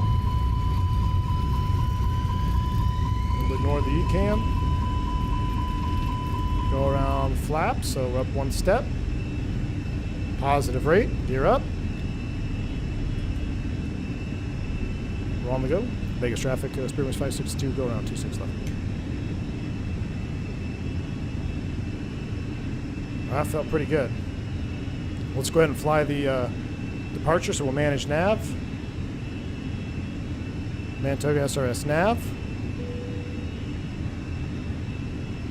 We'll stop the recording. We're right on that limit there. We got to get to our acceleration altitude. There's our acceleration altitude with a steep turn here, so kind of be careful. Look at that. See, it wants me to go lever climb, but I got to be pretty careful here at this turn with that VLS coming up on you with the tailwind. We got a pretty nice position there. We're 1,000 to level off. MCT thrust now. Let's go flaps 1, speed checks. Thrust, we go speed out star, auto thrust. Leveling 5,000.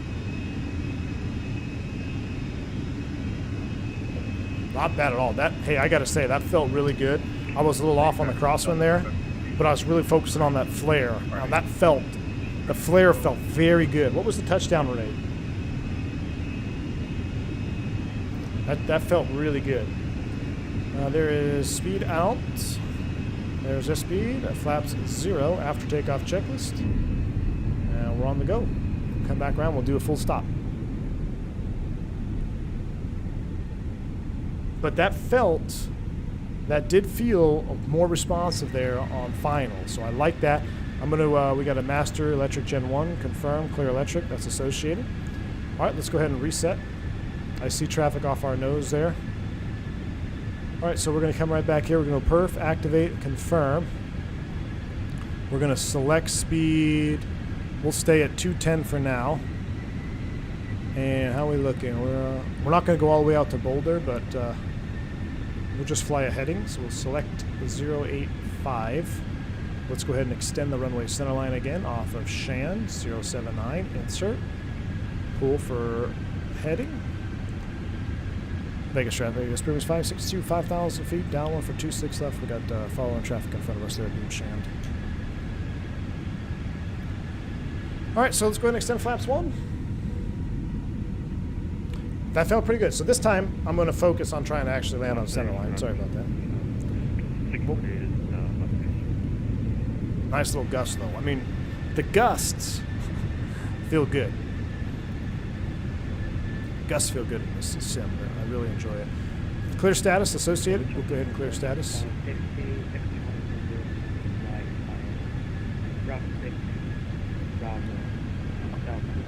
going to turn up the VATS a little bit.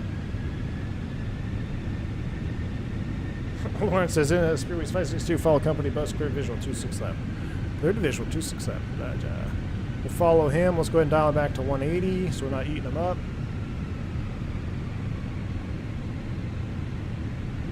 $180 on the sped.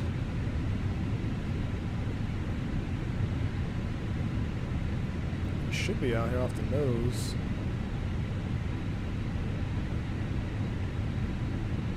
There's VFE next -10. Let's extend flaps 2.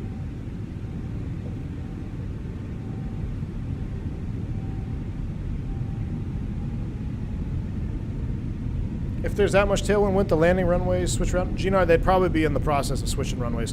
Look at that flap shake there. That was pretty cool coming out. That was neat. They'd probably be in the process of turning the airport around, GNR. It's right there on the limit. As soon as you start having go-arounds, that's when they're probably going to turn it around.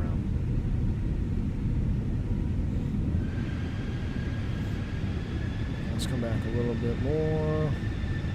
He should be abeam us just about.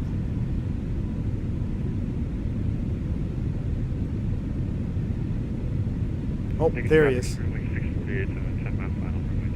Spiritual Wangs right there. Can you see him? Just barely. Yellow banana bus. Company traffic.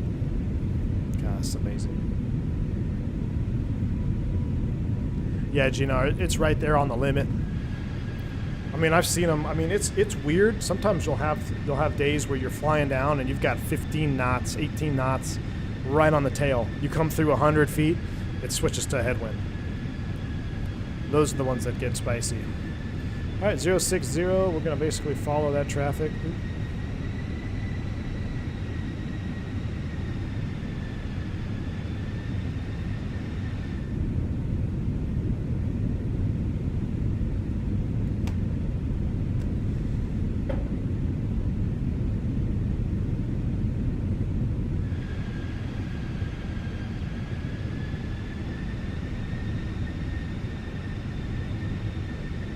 Right over the terrain here at 5,000 feet.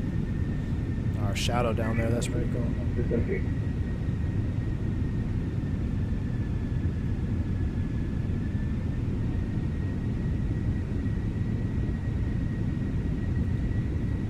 All right, and I think we can go ahead and turn now. Spirit Wings 562, turn left, heading 310. Maintain 5 till established. Or runway inside, runway inside. Alright, 310 on the heading, clear visual, 26 left. Make it easy. Biggest traffic is moving 6 for final.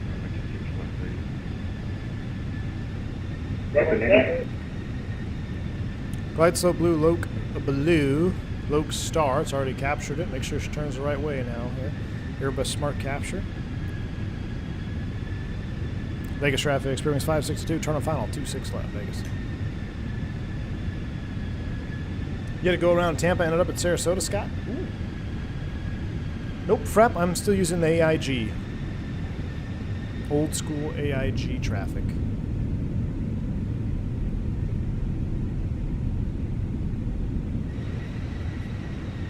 Alright, so I'm actually going to save that recording as a go around Vegas. So go around Las Vegas. I will save that recording so we can watch that, and then we'll start a new recording for this one here.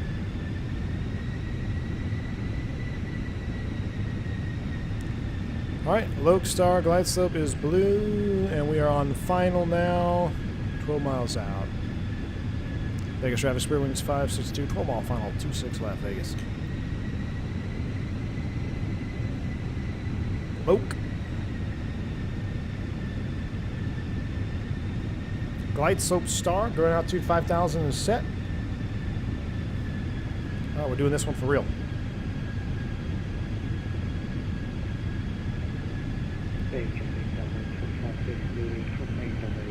Keep a lookout for the carp in the lake, Blue Bear.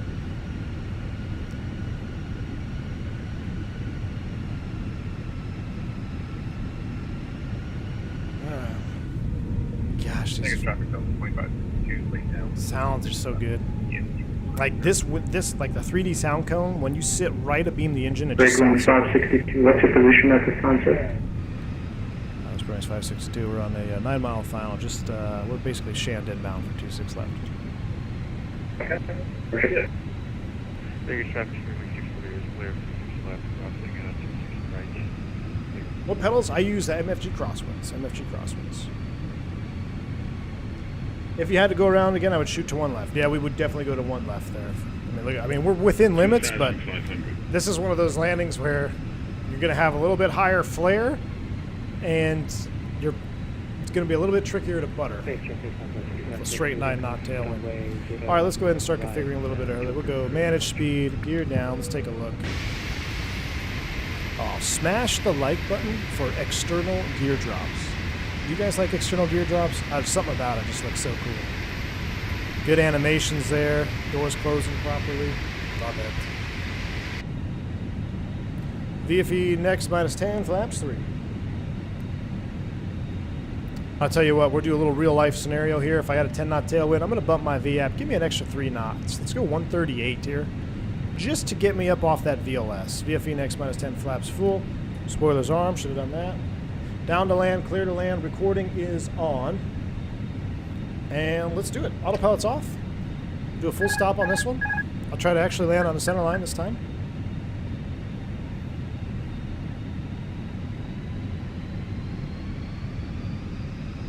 It is a little gusty today, though. It is gusty. Give himself a little extra knots. A few extra knots there on final. Give us a little bit more energy in the flare. Guys giving me tower instructions.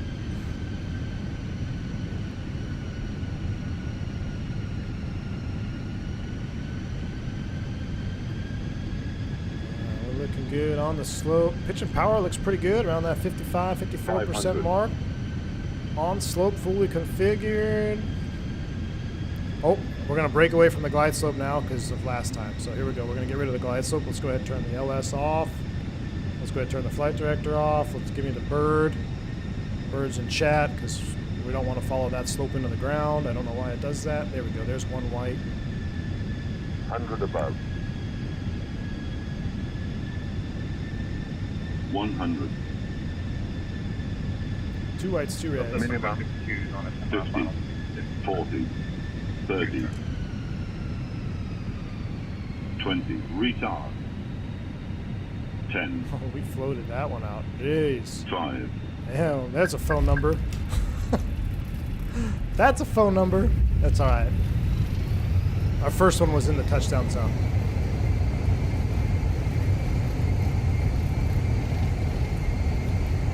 Got a phone number for you to copy there, Spiritual Langs. 70 knots. That little 3-knot difference really gave me some juice. I'm gonna blame the scenery on that one, because not having the glide slope be proper, and then I was getting all funky. So one thing to take away is an unstable landing or unstable approach typically results in unstable landing. We were pretty unstable there because we got super low on the slope. That's incorrect. Then I tried to correct it. All right, let's go ahead and see if anybody's taking off. It's not, we'll keep it rolling. Vegas Travis Spearwing is 562, clear 26 left, crossing 26 right, going to the Alpha Gates, Vegas. We'll go ahead and keep it rolling. But honestly, the flare felt good. Flare felt really good. What is cool is I added that little bit of additive there to my V-app, 3 knots. You wouldn't think it makes a difference, but it makes quite the difference in real life, and I could feel the difference in the sim. So at least we know the Fenix is doing Fenix things. It felt pretty good. I really have no qualms about it other than me landing outside the touchdown zone on that one. Lateral control felt pretty good. So let's go ahead and, we're a little late on the chrono, but let's go ahead and clean it up now, so we'll do that. Flaps are coming up because we are on V-Spirit ops, so we got to do proper light configurations here. That's off, that's off, that's off. We'll taxi to the ramp. We'll go ahead and clear the caution that's associated. Clear electric, clear electric, clear status. And we'll get the bird back off there. Fuel point 4.3, so about time to land.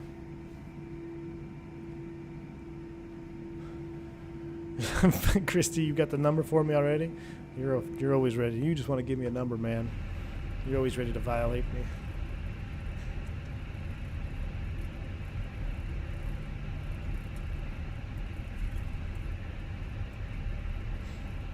You're flying Spirit, so what do you expect? Exactly. We'll go past the fire station here. Where is...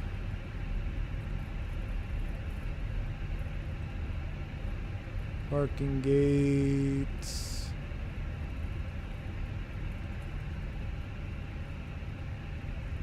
Alright, we'll turn left in here. Alpha... What? What was our gate?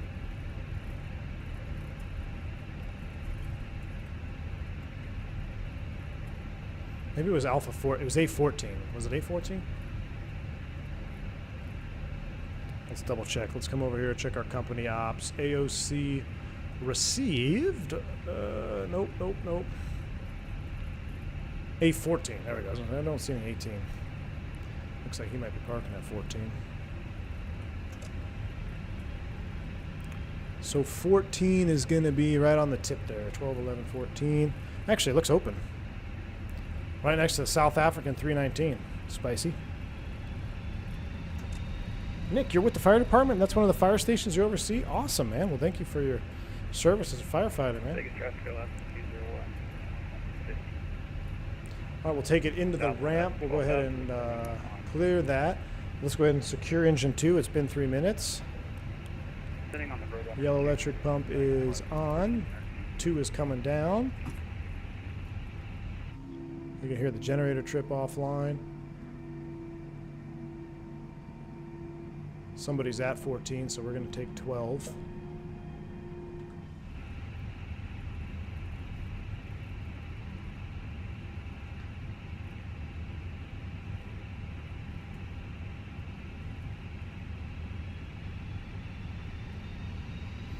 Pretty cool coming in here with all these other Spirit airplanes. FS Expo in Vegas? That's funny. Good taxi speed. Anything less than 20 or anything less than 30 knots. JetBlue's at the wrong terminal. Coming into the ramp, I like to be about less than 5 knots. That way, if you have to slam on the brakes, you don't knock everybody over. We'll do our cheap parking mode here.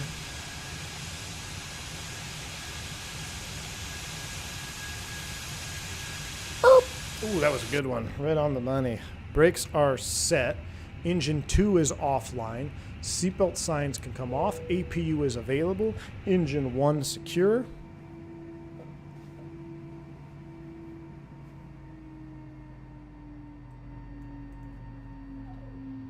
Love it. Spooling her down. Who's behind us? Oh, a deltoid. Alright, let's go ahead and get our fuel tank pumps off. Yellow electric pump is off. We'll get the APU bleed on because it's hot. There's external power. And 5% N1. We'll get the beacon light off.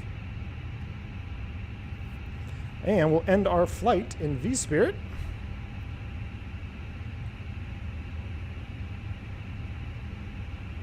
I see 185 on that one. Comment, go around. Oh, let me put on...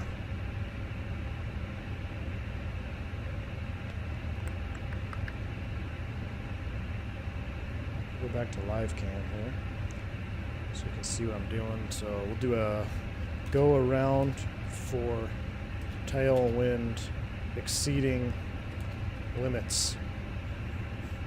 File on the PIREP. Done. And we'll go ahead and get rid of that. So we've completed our V-Spirit flight. Love that. Thank you guys. Let's hop into replay mode, shall we? What we'll do now is our flight is ended, so we're good there. So a couple things first. Let's do this. Let's come back. We'll dismiss that, and we'll get our airplane back on for the replay. We can watch both replays, and then we're going to turn around and head back to LAX. Do ready state, activate. We'll go flaps full, Engines on. I won't use GSX on the next go around. You're the JetBlue gonna go to LAX, Team Vodka? Nice, man. Alright, everything else is good. External power on, AP bleed off. Our gen is still faulted up there because of our maintenance, but that looks good. Alright, let's disconnect. Let's watch this replay first, and then we'll watch the go around.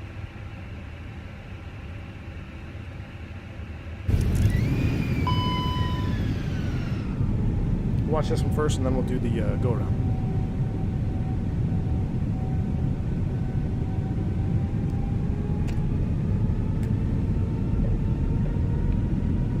I filed the PIREP. I think I did.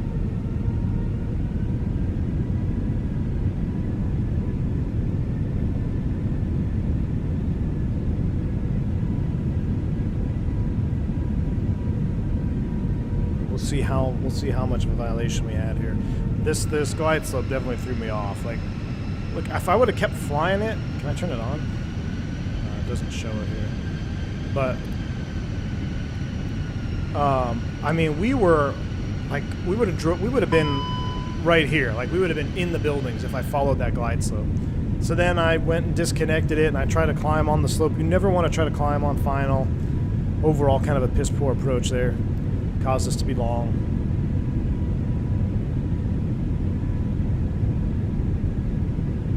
Yeah, it's not right, link space. I don't know why the glide slopes are so different in Microsoft. But I should have noticed that well before going through like 300 feet. A little late on the power reduction. So we were high over the numbers. We're like 200 feet.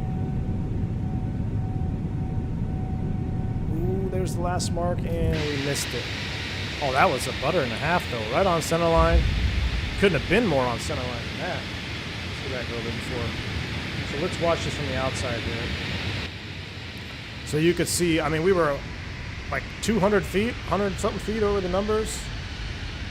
So we were high. Needed to bring the power out. A little late on bringing the power out. Plus the 3 knots I added. And I wanted to butter it for extra points. Yeah, that's a phone number. That's a phone number. Got a phone number for you to call on that one, boss. But obviously, real life, we would never do that.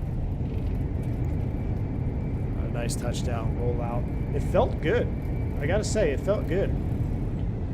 It felt good. Reset my spoilers. We'll watch one more.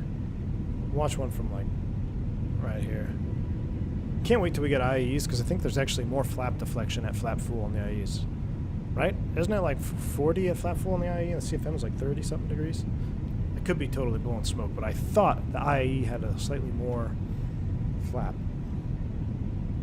degree. Coming down. Don't need to see the touchdown zone. We know we missed it by a stripe.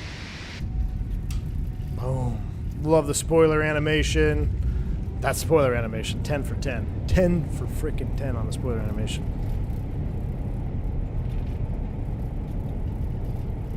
How'd you get the company message through Phoenix with the V-Spirit? It's Jonathan. It's because of V-Spirit operations. When you're connected through the ACARS app, I think it's Hoppy Logon. I think it's Hoppy is the program. That is what you need. All right, let's go ahead and load a replay. So I'm gonna stop. Now I'm gonna load a replay. We're gonna watch the go around. Go around Las Vegas. So we're gonna load that one. The replay is on. It's gonna take a minute to load in here, get all the orthos back. Everything looks good. We'll watch this, and then we're gonna fire up the closing the poll. Leg 2 fly-by-wire 320 Neo, fully updated. It'll be my first time loading into it since I've updated it, so it might take a couple minutes to reload. That's all right. We'll take a quick break here, a quick intermission. And then we're going to test out the fly-by-wire. We're going to go back to LAX at sunset. It's going to be absolute spice. I hope you guys are ready to see that. Let's watch this go around here. A little flap jiggle. Let's speed it up.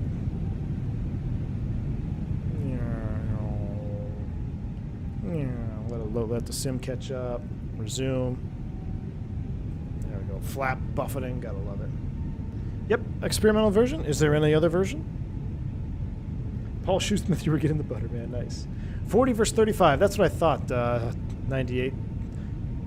Amir, I liked it, man. I really enjoyed it. I think it does feel more responsive. I made it more responsive. I added an extra 3 knots because of the wind. We had a nice tailwind coming in, and I probably didn't even need to add 3 knots. But this one right here, Amir, was the go around. This one felt really good. I was all focused, this one, on the flare. Kind of lost the center line a little bit, but this one felt really good on touchdown. We'll watch it here.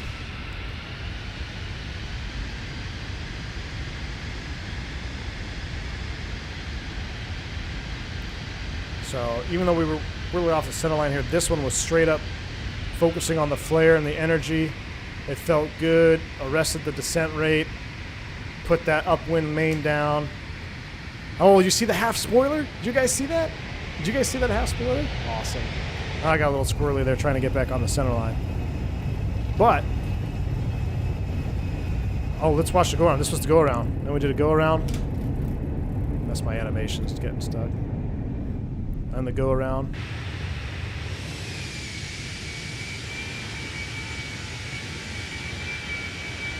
Pretty cool. Let's watch that one more time.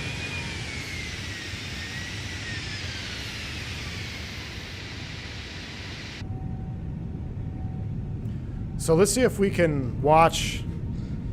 I gotta arm my spoilers so they go off proper. But let's see. You should see the semi-spoiler deployment. Not this. That's just because we're banking.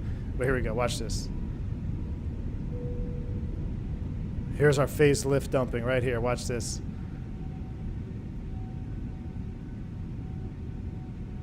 Touchdown. Kiss it on there. Doot. Oh, come on. Where you at? Oh, it didn't deploy that time. Hold on. Bullocks. It looked good on the first one. Oh, we're already going around. All right, hold on. Last one. Let's replay. Let's reset everything. Reset everything so we can watch phase lift dumping one more time. Everything's reset. Is our gear down? Let's put our gear back down. We'll let the airplane reconfigure here. We'll watch the phase lift dumping. So phase lift dumping is a half spoiler deployment.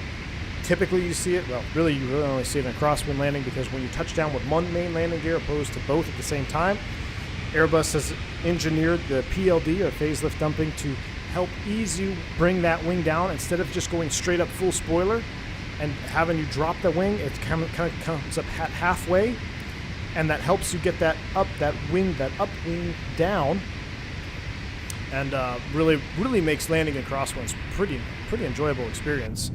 Some guys seem to struggle with the Airbus on crosswind landings in real life, but once they fully understand what the airplane is trying to do, and you stop fighting what the computers are trying to do, you can really get some nice crosswind landings in this airplane. So this is the last one. We'll watch this. Yeah, the replay does funny things with spoilers, but it actually did it proper. I just got I let it play into the go around, and then it went all funky. But I think if let me rearm. Okay, so we got rearm there. We got the parking brake on too. Let's turn the parking brake off. All right, so we should theoretically see some phase lift dumping on this one.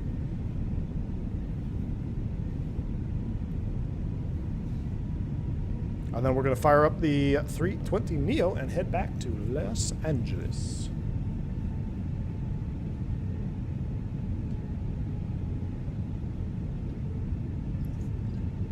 And I just dumped coffee all over myself. Wow. And my chair. And what a mess. Oh my goodness. I thought I picked up my water. Oh my goodness. Nice. All right, here we go. So this is like in the replay tool that I use, you see this when I'm using aileron. But so we're coming down. Let's go outside. We'll watch it from behind the wing. But it was a really soft touchdown on this one. This is a really good crosswind landing, I think. So keep an eye on the spoilers. Look at that, half deployment, then full deployment when both mains are down. Really cool. Full reverse, and then we ended up doing a go-around, so it went like this. And they came down. And go-arounds get kind of funky. There we go. Positive rate, gear up. And we're on the go. Pretty sweet. Maxim, thank you. 40 degrees, 35 for CFMs at flaps full. Yeah, I knew there was a difference. I just couldn't remember what the degree was. So yeah, when we get IAEs, we're gonna see even more full flapped. That's why IAEs, they just, no disrespect to the CFM lovers out there, but the IAEs are just superior in all aspects. You get more flap. It looks cooler. They sound cooler. They got more oomph on the ground. Oh boy, we're on the way down. All right, let's pause it. Guys, I'm going to throw the Be Right Back screen up. We're going to reconfigure for a leg back to Los Angeles. I hope you guys stick around. Really enjoy the flight. Make sure you are hitting that like button, which we've got more likes than views already, which is awesome. And we will do a giveaway at top of climb. So I'm going to put up the Be Right Back screen. I'm going to load up the next flight, and I should hopefully see you guys here on the turnaround. Give me about 5 minutes or so, stretch my legs, get some water, and clean up this mess I just made. All right, be right back.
I just saw the pin message. iniBuilds. Love it. Love it. Guys, we're still waiting for the first time load. Don't worry. Stay, hang tight. I'll let you see my loading screen if you want, but you can look at screenshots. I'm actually looking at some of these old screenshots. We're almost there. We got about a ½ inch to go on the loading screen. Loading up the fly-by-wire 320 Neo. Going to be absolutely juicy. I'm actually configuring our giveaway here pretty soon. So I'm configuring the giveaway here. I haven't come up with the code word yet.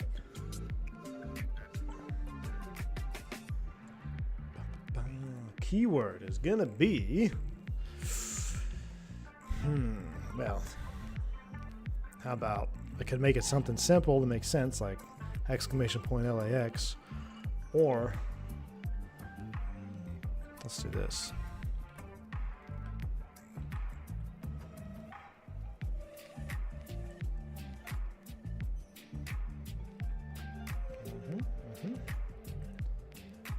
We'll let that marinate for a second. All right, so I've got all that. Let's see. So to make the giveaway viable, you've got to like the video. Anti-spam will enable that. We'll also do a keyword. Eligibility. Everybody will be eligible. Mods. Regulars. Mods, regulars. Channel members. Everybody will be available, except, here's a fun, if you are a member of the channel, you are going to be 5 times more likely to win. Boom. All right. Keyword is tacos. Ooh. Could use tacos. Haven't come up with it yet. Man, can't wait for a 321. You and me both, man. You and me both. First time load, aka changing the oil in the AP with Matt Warren. You're exactly right. So we will do no MELs on this one. We'll have a fully normal flight. I'm pretty excited to fire up the flight. When's the last time we flew the fly-by-wire, chat? It's probably been what? Gosh, it's got to be a couple months, right? Since the South America tour. So I'm curious to see what we got going with the little fly-by-wire. Fire dust off the Neo. Taco Monday, ramen. Keyword is Phoenix, please IE ASAP. There you go, Sam. Sam, what's going on, man? Good to see you, dude. Hope your trip was well. Saw you posted some pictures over there to was it London or I don't know, man. Somewhere over across the pond. Hope you're having a good trip. Can you MEL a pilot? Yeah, you call out sick. Super accurate airing 429 FWS incoming. Ooh. Last time when the terrain got released, I think that's right, Chaos. Yeah, we had the terrain on. I don't know if I fired up the terrain thing, so we'll just see if it fires up or not. If not a big deal. There's no terrain in LA, really. Juicy in the sky with IEs, says Tony. Yeah, that'd be a good one. Let's just do exclamation point juice. Whoa, where are we at here, players? I feel like we're in the terminal. We're in. Wow, that is one hell of a parking job. Let me you guys see this. All right, let me reconfigure my hardware. Everything is set. Let's go ahead and spin you guys into the live cam. A welcome on the board. Let me pause these ayahuasca tunes here. That is down. Let's see. Desktop audio needs to come up a little bit. That's good. Look at this parking job. Pretty spicy. Let's go ahead and reconnect to that sim as Frontier Flight 357. We're flying Mr. Lone Star something. I forget the name of this one, but it's got a freaking cow on it. Longhorn. Absolutely love it. Drive by Longhorns every single day. Absolutely love cows, man. And actually, I read a thing about... they're actually using in some other parts of the world. There's this thing called cow therapy. So like an emotional support, like they use dogs and stuff. But I believe it. If you've ever been around cows and got to like handle them, and they're pretty fascinating creatures. So, and they're pretty tasty. So let's do LAS. Let me update the top here so you guys don't freak out. You're not flying to Vegas. You're flying to LA. Frontier 357. I'll put that in the sim thingy majigger, put that down, and if I do this, theoretically, Well, we're not going to work. Beautiful. What the hell? Really? Bruh. Alright. Fly Live, you're dead to me. Dead to me, Fly Live. We're going to get going here in just a second. Let me restart Fly Live. This is the latest experimental version of the fly-by-wire. Moontail Health. Oh my god. Tony. That's funny, man. That's funny. Moontail Health. Frontier Flight 357. I guess on Frontier you pay for Fly Live, and we did. Oh, I think I just borked it. Oh, I got it fixed. Look at that. All right, here we go. Fly Live is up. It said MD11. I've checks out. All right, we're good. We are pretty much in the terminal here. Don't know what's up with this parking job. We're not going to use GSX. We are on VATSIM flight plan. Let me get. I need to file my flight plan real quick, and then we are ready to go. Sorry, guys. I was busy looking at the giveaway tools. There's my Frontier flight plan, and let's file send to VATSIM. Boom. That's done. And not going up to 32,000 feet. That's aggressive. Let's do 28,000. Beautiful. Beautiful, beautiful, beautiful. File flight plan. That is done. Fetch from server. Flight plan fetched. We are ready to go. Are you on Windows 11? I don't know, dude. I honestly don't even know. I'm on the one that everyone's on, just not the updated, like, one that's weird. Here we go, chat. Let's do this for the first time in many months. Oh, I didn't get my coffee cup on this livery. Dang it. There's a V1 coffee cup mug.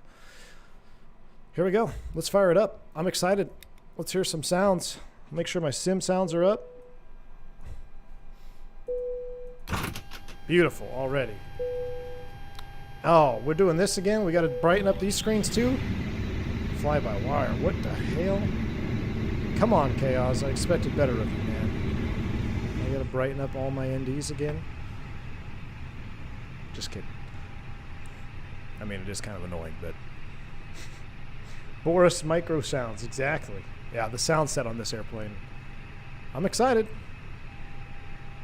Let's turn everything on here. Oh, in the EFB, you can save your lighting preset. Now we're talking. Now we're talking. All right, let's power up the old EFB here. Frontier 357 fly-by-wire Lone Star Cow flight. Have a nice flight. Thank you, Aaron. Appreciate you, man. Whoa. Okay. Well, that's because I would imagine because the ADRs are off. All right. Import sim brief data. Love that. Here we go. Las Vegas to LA, 0 fuel weight, 134.6, cost index 15. They got all the weather here. Beautiful. I might have to resync my Navigraph, but we don't even have ATC online, so we don't have to worry about any of that. Let's real quick before we go, let me make sure my control options are set. I have separate profiles. I want to make sure everything is good. Everything other than that stays Phoenix. And I believe this stays Phoenix as well, right? There's no... Oh, I do have a fly-by-wire. A fly-by-wire there. Crosswinds need to be... I believe it just stays on Phoenix as well. Just double-checking. Yep, they stay on that 320. And the tiller, I believe, is just my Phoenix profile as well. Cool. They're all set up. We're all synced up. Let's do this. Let's go down to the McDo. I'm in climb in the Phoenix and scared the hell out of me. What's that? Brighten this puppy up here. There we go. Atsu, AOC, init. Init data request. And let's go up to the overhead to start our flow. So cruise supply oxygen, come on. Ground control on. CVR test. Beautiful.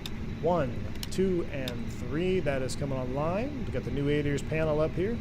No line lights yet, but that's all right. They're coming up. We'll go strobe light position auto, nav position 1. Seatbelts off, no smoking on. Arm that. Let's get some overhead lights, shall we? Oh, and we need to set up for sunset. So let's finish the top flow here. Beautiful. Beautiful. Phantom already did the APU. Everything else looks good up the right-hand side. So let's configure for sunset. So real quick, let's do this, and it's noontime sim. I'm gonna. When does it get dark? So it looks like I want to be landing at about 6:10. So it's an hour flight. So 5:10 plus probably. Let's set it to like. Let's just set it to 5:10. There we go. That's close enough. We'll set it to 5:10 sim time, and the sun will be going down on us for when we get into LA. Big Daddy, thank you for the $5 super chat, man. Love Leg 1, thanks for showing LAX. Got to bounce for a meeting. Fly safe. See ya, Big Daddy. My pleasure, man. Thank you so much for the $5 super chat.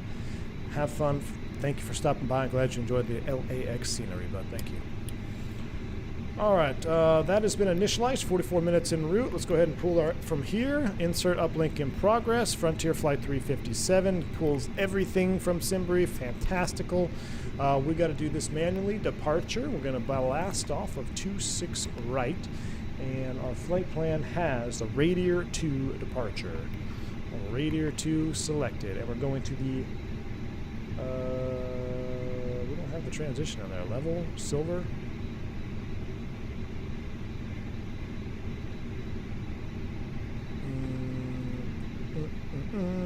Let's take a look. Checklists, failures, air traffic control, navigation and charts. Got to do this thing real quick again.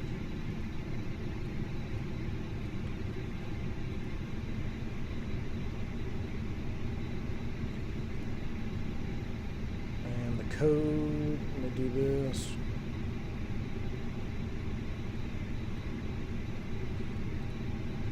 What? Juliet Niner, Foxtrot, Victor, Papa Hotel Echo, done. What? It won't let me sync. Silver transition. But my question is, why won't it let me sync my account here? Juliet 9, Foxtrot Juliet, Vegas traffic, Victor, last Papa, 1123, taxiing Hotel to Echo. 26 right via Charlie. There we go. Weird. Charlie Bravo, Vegas traffic. Alright, so now we should. There we go. Beautiful. Can I do my flight plan?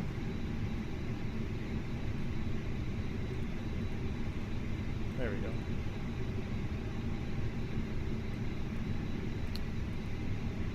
Sits. Raider 2. Now it said black, but that wouldn't be correct. So it would be the silver transition, like you said. So we'll do silver transition. Insert.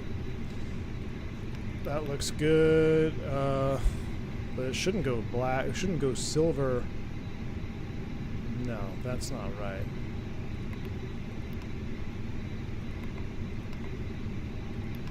Arrival. We're going to do it manual. We're on the Angel 4 for 25.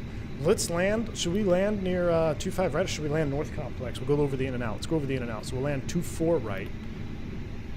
Angel 4. That doesn't seem right. I feel like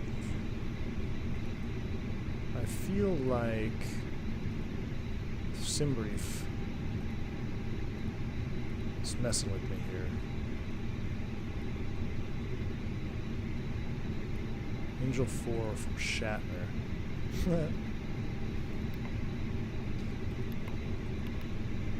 We'll do it from Shatner. Let's just, we've kind of, I don't know if that's a SimBrief, whatever. We all look good. 24 right. We'll fly beam the 24 right. There we go. That looks good. Flight plan is in the box. Sorry, guys. A little bit of a cluster there. 24 right for the cranky Dorkfest arrival. Jeez. Savages. All right, RadNav. We're actually going to put LAS. Can I do that here? Let's do VRR1. LAS. Beautiful. Oh, and I remember before we get going, AOC. Oh, it's all done in the EFB now, right? So for boarding, so let's come over here. And that's our flight plan. Let's do this. Payload. Where do can I pull it from SimBrief?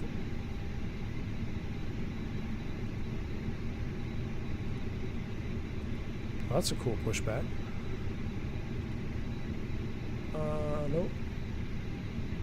I thought there would be a way to pull it from SimBrief. Click download. Click the blue arrow. This? Oh. Oh. Oh, already loaded at full time? Real time? I don't know. That's confusing AF. Either that or I'm just old AF. One of the two. That's confusing as hell. Just put, like, sim brief. I think we got it, though. Alright. Hit the cloud button on the vertical bar. We're loading. We got the IRS aligning. We've got our... Does train work? Probably not. We'll see what happens, though. Let's hit our magic barrel ref key. 3002 is set. No ATC online, so we'll just set our top altitude of flight level 280 going back. 280 is set. And nothing to change on the overhead right now. That's good. We're going to keep the APU off. We'll get our constraint modes on. And let's come back down to the box. We'll do some ATIS. That's if we have VATSIM. So we need to go weather request. METAR. Let's go ahead and pull them all. Then we can print it. I need to do fuel also. So fuel.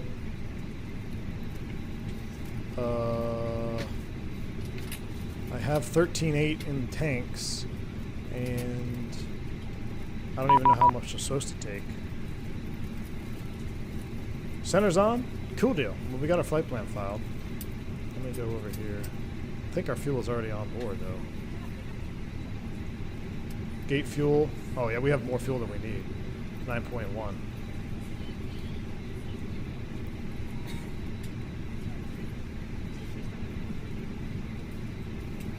Actually take fuel out. Let's do 10,000. Defuel us a couple thousand pounds there. Oh, this cloud button here? Ah, okay. I get it. I'm getting fancy now. You guys just want to be fancy. You got all these hieroglyphics and shit. All right. Sorry, excuse my language. We got it. We're figuring it out. Don't mind us. We're just parked in the terminal here.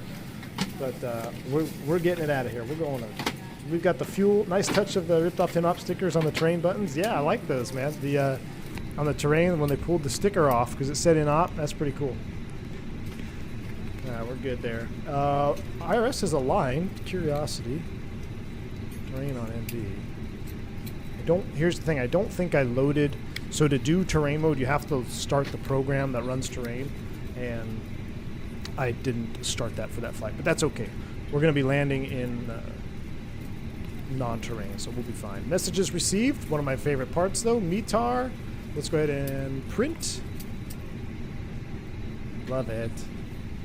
This is what we're missing in the Phoenix. Call it Egyptian mode. I wonder if the stickers leave residue behind in real life. They do, Jeremy. They do. Love that little rip sound there.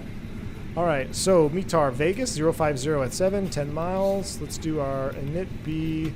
We're waiting for that to do its thing. Perf data we don't have to worry about just yet. Progress page, we got KLAS in the box. Let's throw that in there. We have our RadNav in there for our single engine should we need it.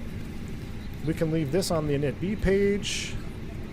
Looking good. Cumulonimbus distance southeast through the south. Look at LA. It's going to be beautiful arrival in there. No clouds. We'll land 24 right.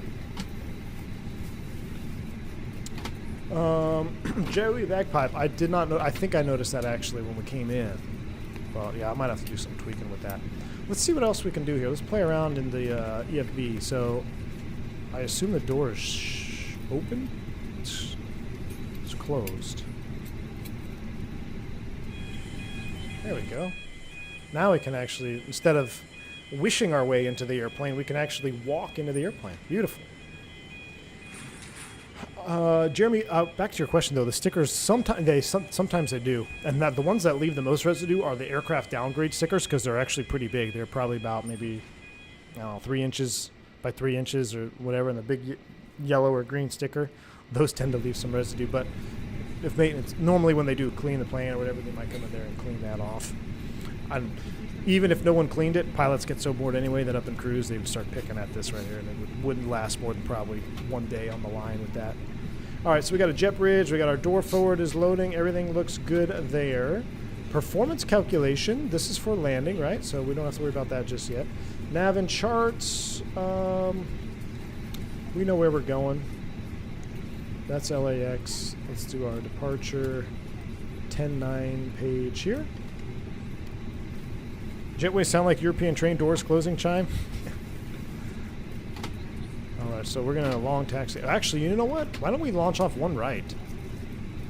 Because the winds were favoring one, right? So let's change that. So we're gonna have a change in flight plan. Departure. This will be good to test the fly-by-wire out. We're gonna do one right on the radiers. 2.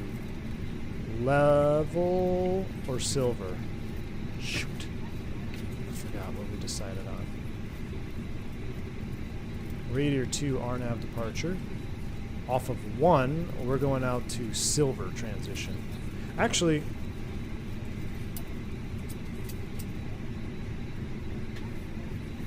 yeah, well, we could do level. Level is what we want, right? Level transition. I think we done messed this up now. We're all out of whack.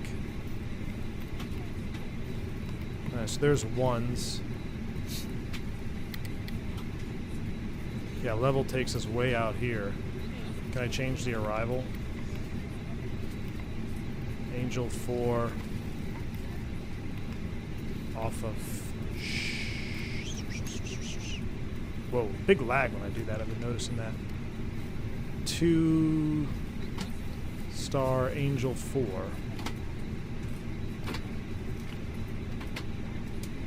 Yeah, it's too far south, isn't it?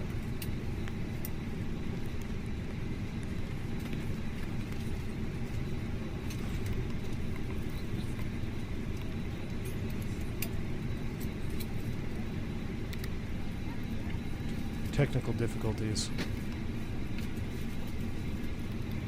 Alright, let's just do Raider to Shatner. So Raider, next waypoint.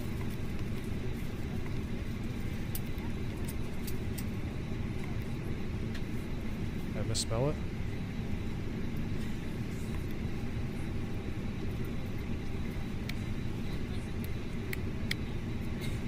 Alright, let's take a look at it now. Oh my god. Our whole box is just destroyed now.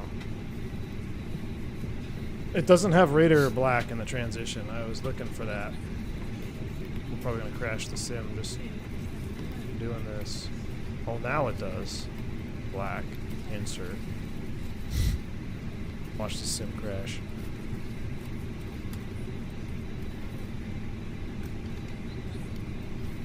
Nope, we've switched over to the fly-by-wire now.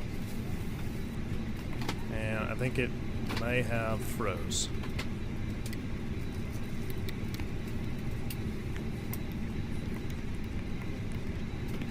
Maybe not. Yeah, this box is messed up. Alright. There we go. Now we just connect the dots. There we go. Alright. God help us. I hope this airplane stays together. After doing that, I hope our box stays together, because you start funking around in there like a little funky here, funky there, boxes can just get all out of whack. So hopefully we'll be good. Everything else looks good. We got 10.0 on board for the fuel. Let's go ahead and put that in here. 10.0 on board and balanced. So let's go ahead and get our fuel tank pumps on. Fire up the APU.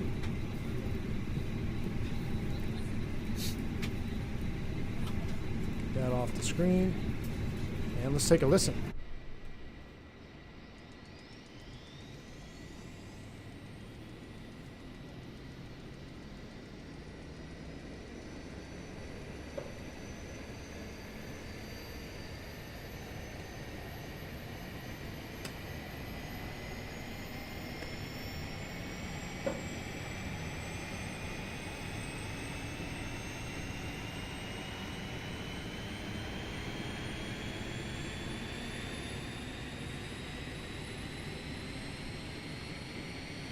That's a pretty cool shot. I agree. Sounds are where it shines, for sure.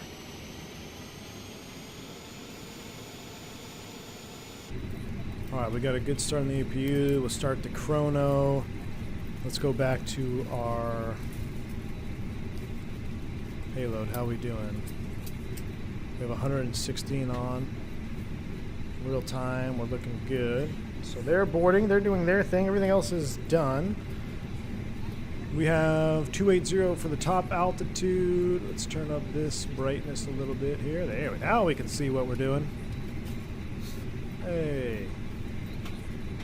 Now we can see what's going on. We'll squawk 2,000. And I guess I'm going to call center, right, for a clearance. Now watch him totally change everything. 135.55. Let's give clearance a call. 35.55 VHF.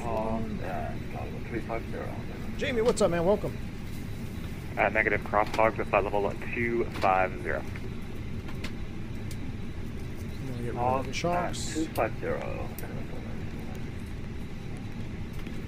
Maybe I need to. Maybe I'll keep those on so we don't mess up the loading. LA Center, good evening. Frontier Flight 357 on the ground in Vegas. Like to pick up our IFR to Los Angeles.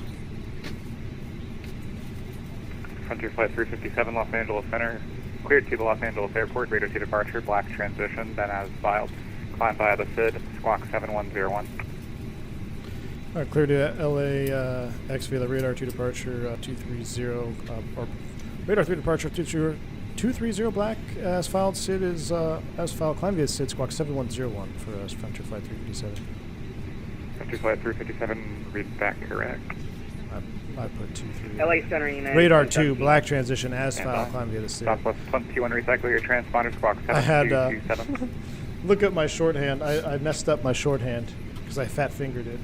But we knew what we were saying. It's a radar 2 black transition as filed. SID squawk 7101. So 7101. That is set. And we've got our time just about. Let's go ahead and turn on the bleed. I'm not sure if this is just a glitch, but I got a traffic warning via 3 o'clock. Confirm you see that on your screen. I do see traffic at your 3 o'clock, but he's about 50 miles east of you, so I'm not going to call him out. Alright then, it must have just been a faulty sensor, 1915. Southwest 21, descend via the Rounders 2 arrival, runway 26 left transition. The Vegas altimeter is 3000.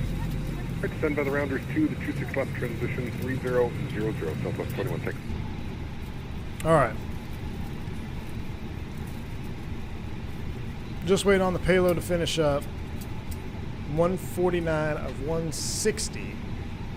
This is supposed to be radar 2, as in the Las Vegas Raiders. Yes. Yeah, Raider. I thought it was Raider 2. Raider 2, yeah. Radar 2, Raider 2, Las Vegas Raiders. All right, Raider 2 is up. 280 is blue. We got a good squawk. We're just waiting on our NIT B, and we are about ready to bounce house.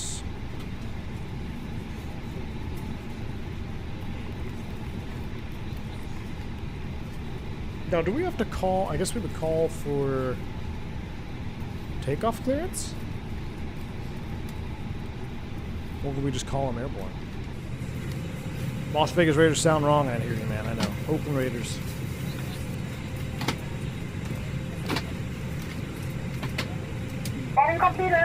All right, boarding is complete, ladies and gentlemen.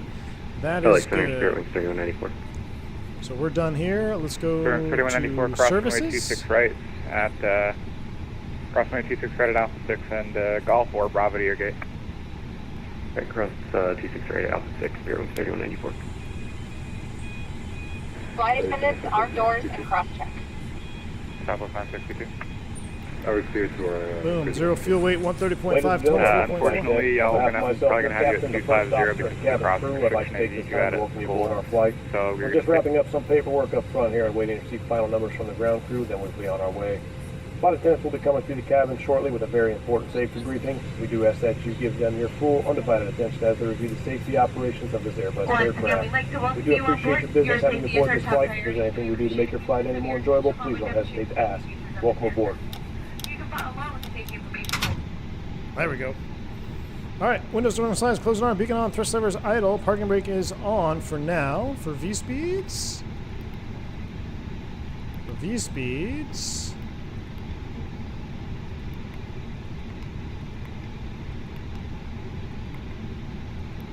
(30, 31, 35, flaps 1, no flex. Beautiful. Pushback. Pushback system on. I don't have any other enabled. Okay, confirm. Call tug. Tug is attached. So, cockpit to ground. Brakes released. Cleared to push.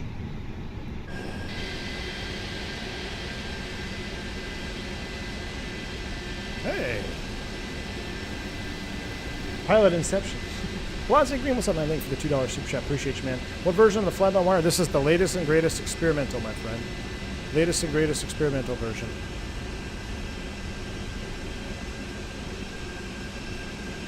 Bone King, what's up, man? Yeah, this is a live stream. Welcome to the stream, man. Welcome on board.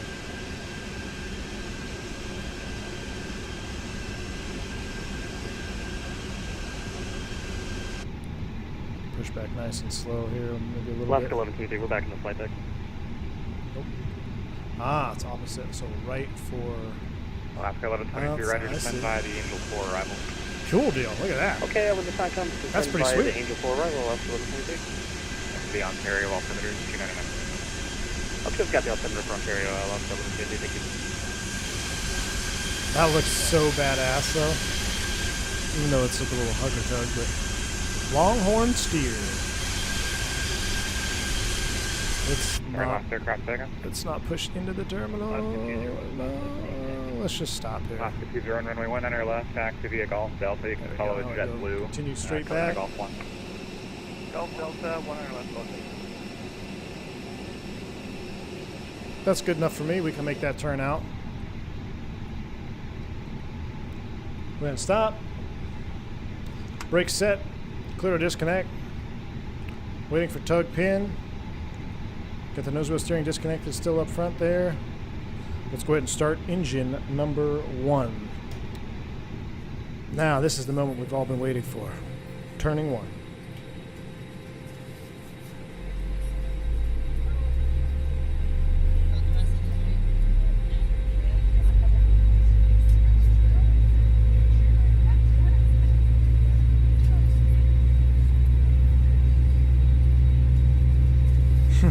Still the best start sounds.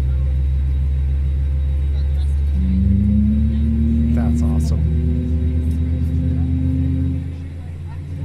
Changes right there. This is the juice spot to be right here on this window. That is a proper startup sound, man. Yep, stock sounds MK. This is straight out of the fly-by-wire model. Hello, Southwest 1231, flight level 350, inbound Cisco. Do defuel in real world? No, unless it's absolutely necessary. That fuel is then wasted, and then it also takes a very long time. What's up, Rusty C? Thanks for the continued support, man. Chilling with a whiskey, watching V1. That's a dream right there. Hey, what's up, Rusty C? Welcome to the channel, man. Welcome to the stream, I should say. Thank you for your continued support, my friend. Welcome on board. Oh, we're right there on American. Let's go ahead and start 2. Oh. Check your transponder, verify squawking 7301. That PTU is awesome. So do I need to call in for taxi? I think so. Okay. The 7301, Southwest 962. Affirmative, 7301. Just double check that. They need tankers to defuel, USA Flyer? Yep. I've never defueled in real life. Well, there was an instance where we were in Key West and we got overfueled and we were too heavy to take off with passengers, and instead of defueling, they canceled the flight and we rebuilt the airplane. So that's how rare it is. That PTU was absolute fire, man. Southwest 1231, no code change observed, verified squawking, squawk 7152, please. 7152. These freaking startup sounds are epic. All right, so we're going to call him for taxi. We'll call him, let's pull up our charts. We'll get up here to spot, was it like 2 or 3? Let's pull out our taxi charts from 10-9, taxi. We'll probably give him a call Southwest for 962, contact Albuquerque. spot 17, which is right there at Gulf 1. Sounds like we got a good start. Let's go here. Let's go here. We're doing a flaps 1. Southwest 2131, radar contact 8 miles northeast of the Paso Robles VOR. Descends via Gotta the love it. to arrival, the Burbank altimeter. Overhead is off, on. Brakes released. Let's go to Vegas, Southwest 1231 friends. affirmative. Descends via the Rocker to arrival, Burbank altimeter 29908. Stand by the rocket to arrival to altimeter 2998, Southwest 1231. Yep, final light, I agree. They're unmatched in their quality of sounds on this airplane.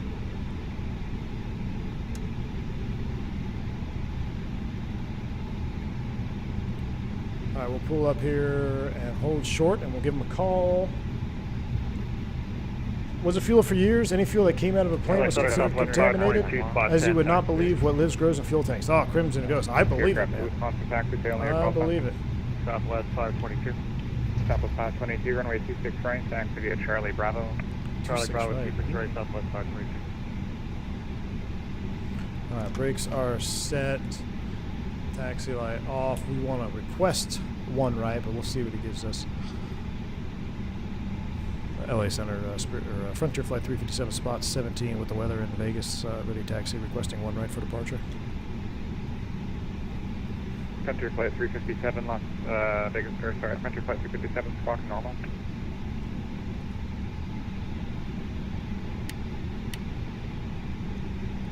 Frontier 357.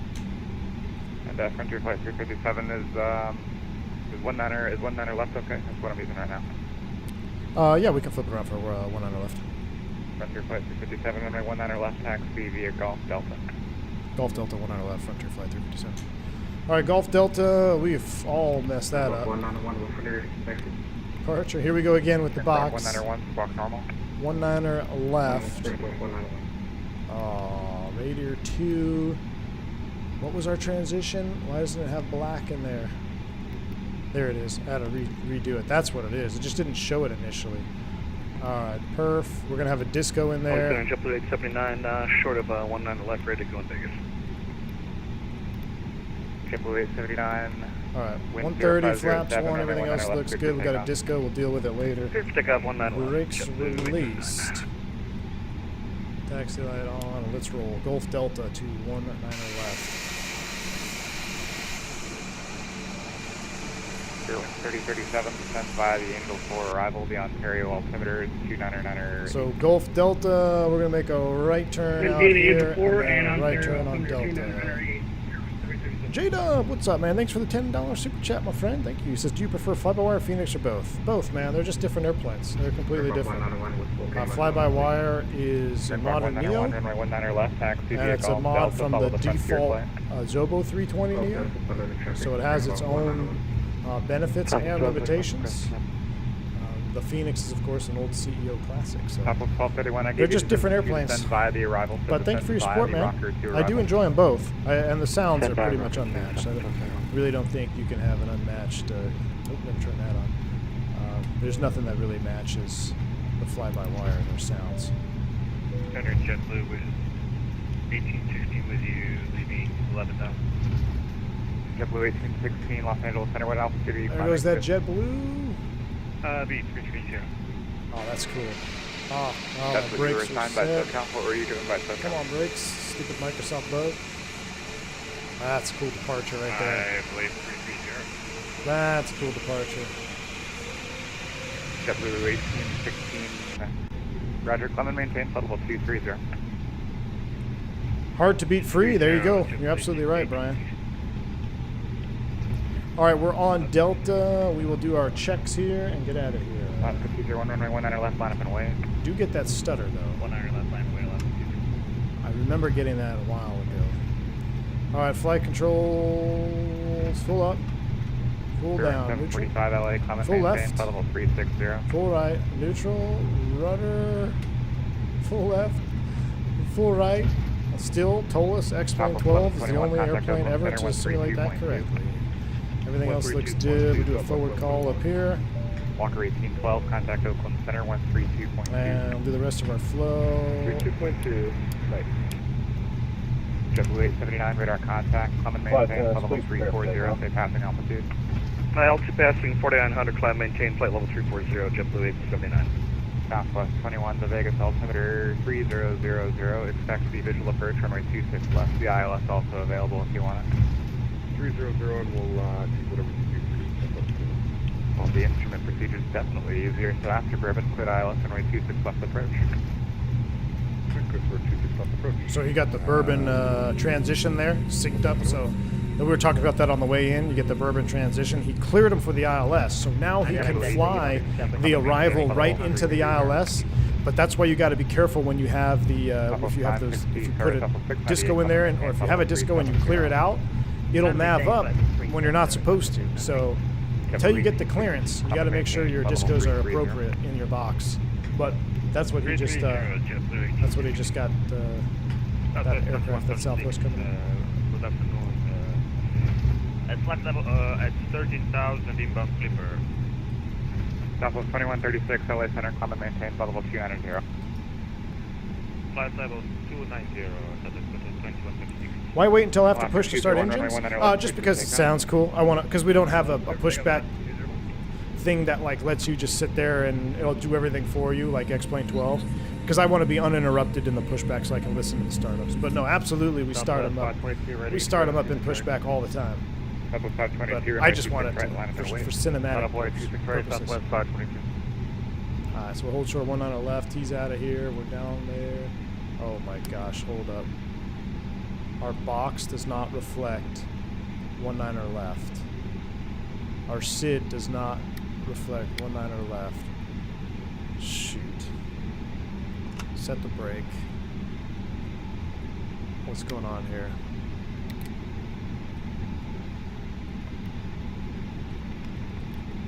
Our box has dumped pretty much everything. Great. Look at that. We've got no flight plan. Oscar 20, radar contact, climb and maintain, flight level 320.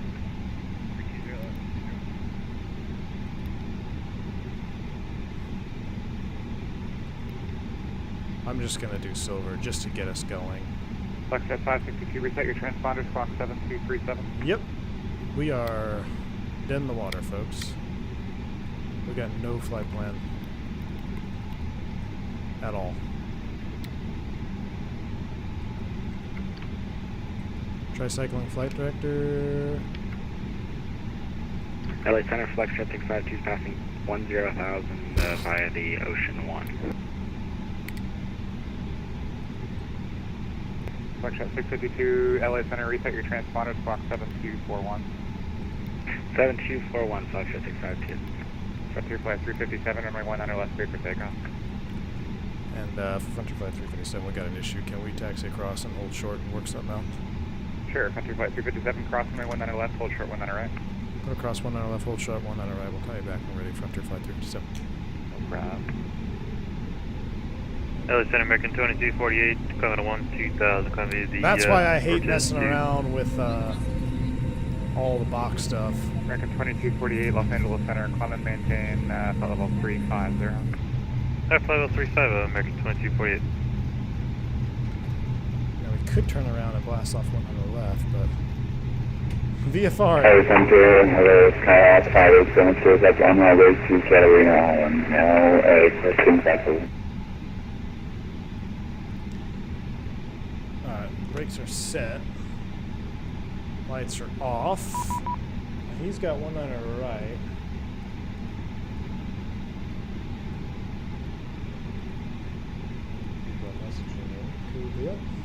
I had to reset the whole flight. Can I get it to work for you? So he's showing, the FO side is showing 19er. Oops, I didn't mean to do that. It's showing. Roger, ready to get clearance to land with Catalina.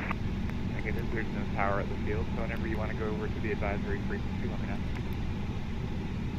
Roger that, I see you now. Yeah, our flight plans are bugged out. LA Tower, correction, LA Spencer, good afternoon, Seabird 1 Papa Tango. We're on Well, Ocean 1. that's going to be problematic, folks. Is there a non-RNAV we can do Karen 6?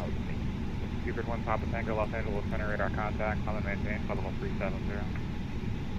Climb maintain, flight level 370, Seabird 1 Papa Tango.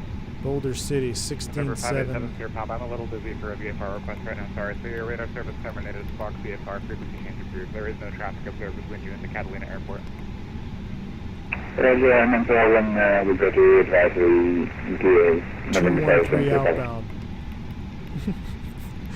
We're gonna get off that symbol. I'm flying to freaking LA. With or without. Oh, I don't even have VOR nav.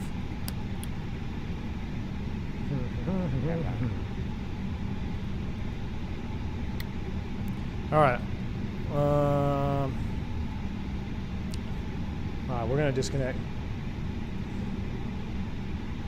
We're just gonna send it. We're gonna go VFR. We're going VFR. Screw it. I'm not resetting everything. We'll disconnect from VATSIM. We're gonna go VOR. Stop on runway, reloading Phoenix. We're going VFR. Screw it. Let's go. We're definitely not Cat 3 at this point, my friend. I can't even hard tune VORs. Oh, there it is. All right, there's our 213. 180 to intercept on the heading.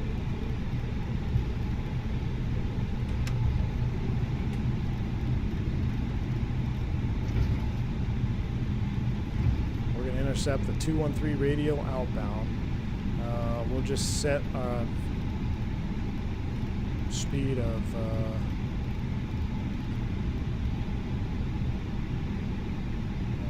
2, which was 131. And we're going to do it old school. We'll do a flight director off takeoff. Flight director's off, flight director's off. And back before nav. Alright, are you guys ready? We're going to get through this. We're going to find... why are my reversers out?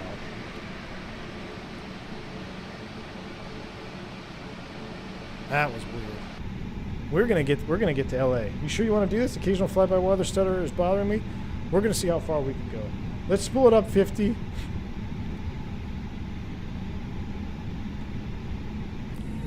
Let's get the hell out of here. Let's see what happens. Toga. All right. So there's nothing in the flight director off takeoff in real life. There's nothing to call out here. So.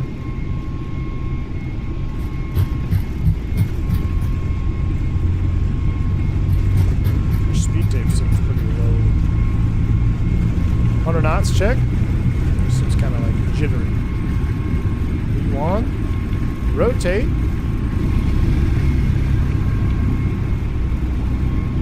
Hey. So, okay. About 15 degrees.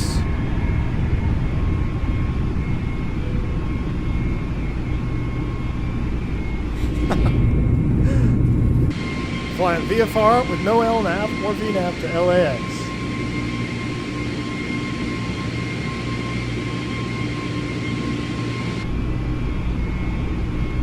Let's go ahead and go back to climb thrust. Our auto thrust is off. That's fine. 180 on the heading here to intercept. I'm going to give myself the bird just as extra situational awareness. Need to accelerate.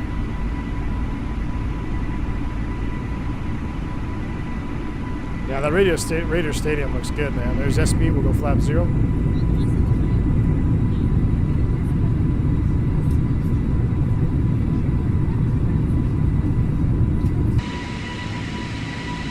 Man, that looks good, huh?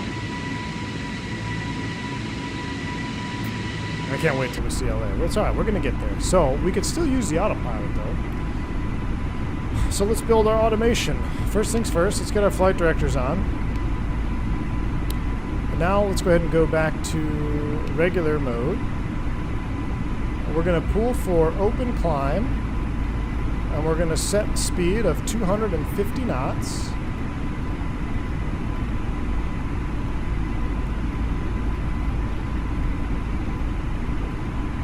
We're going to go autopilot 1, open climb, heading, 250, auto thrust is on. Are we not in the climb to 10? Thrust climb, open climb, heading, autopilot 1, auto thrust. So basically, we need to intercept the 213 out to Hector. And now let's look at arrivals in LA. What's happening? Why are we turning? Why are we turning? Why are we turning? Why did our heading just reset?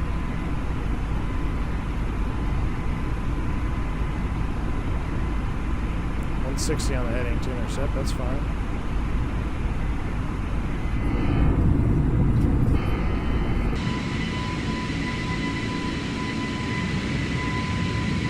Sounds freaking good though.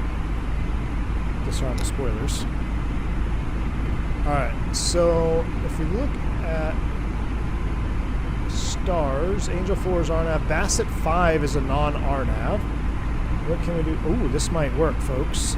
The Bassett 5 from Hector VOR 112.7. Ladies and gentlemen, smash down the frickin' like button. We're going to LA, old school nav, via Hector transition. 112.7 is what we're looking for. And we got to intercept the 211 outbound. So I'm going to go RadNav page here. Let's keep an eye on our flight plan. We're going to put Hector in the RAD2 page. And we need to also verify the course, which I said, what was it? So 211 off of Hector will bring us down to intercept the inbound to LAX. So 211 as well in the course for Hector. That is set. Oh, we won't forget the giveaway. The giveaway is coming up. Giveaway is coming up. Let's go back to live cam here. Get rid of that. Once I get established, we're 250 in the climb out. That's fine. Our needles are coming in, so let's go ahead and get our lights off. We're going to get to LA one way or another for the giveaway. This is for the giveaway. All right, we're going to start our right turn. You can see the needle is away from us. That's correct because the Boulder City VOR is behind us. We are intercepting the 213 outbound. So we're going to continue the heading mode over. Now, since we don't have LNAV, we're going to unfortunately got to keep it in heading mode here. But if we sync our track diamond up with our CDI, we should be able to fly a pretty steady heading all the way over. So this is what it's like to fly an Airbus like a Boeing. Exactly. Right about there is good. So about 214 on the heading. Actually, we can come right back to 213. That looks good. Let's go ahead and increase our speed. We'll do 280 in the climb out. Things are looking up. Callie Simmer, what's up, man? Thank you for the $10 super chat, my friend. Thank you so much for that. Appreciate it. It says, V1 just took off from LAX in the fly-by-wire. Got the alpha floor warning. Took a couple minutes to figure out how to get out of that. What could have done wrong? I was in flex and auto thrust flaps one. Callie Simmer, could you have rotated too fast? If you rotate too fast, you could trigger alpha floor. Now, I don't think that would actually trigger below or coming off the runway essentially like that. But I remember the Flight Factory used to do that all the time. So maybe you rotate a little bit too fast because alpha floor is a predictive function, right? So if it's a predictive function, if it thinks you're going to exceed the critical angle of attack, it will activate for you. Look, we can see Hector over here already. We're picking up Hector, which is 79 miles away. So we're looking good. All right, let's go ahead and set standard. Standards are set, and we can get ready for the giveaway. The giveaway word should be RadNav.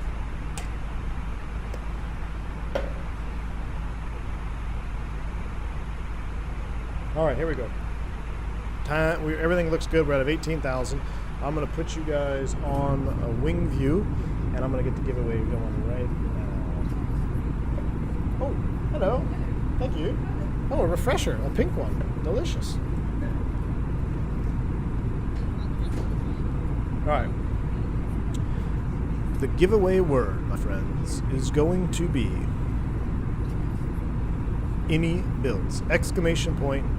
iniBuilds will enter you into the giveaway. Get your iniBuilds in chat now.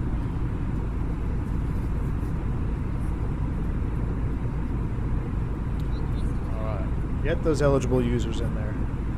Get those eligible users in there. We're going to roll it probably at top of climb. While you do that, I'm monitoring our distance and our track. So we're a little bit left, of course. We got a 19 knot crosswind, so let's go ahead and let's try about a 220 heading. You can see our track diamond there. We need to pretty much sync these up. So I need a little bit more of a heading here.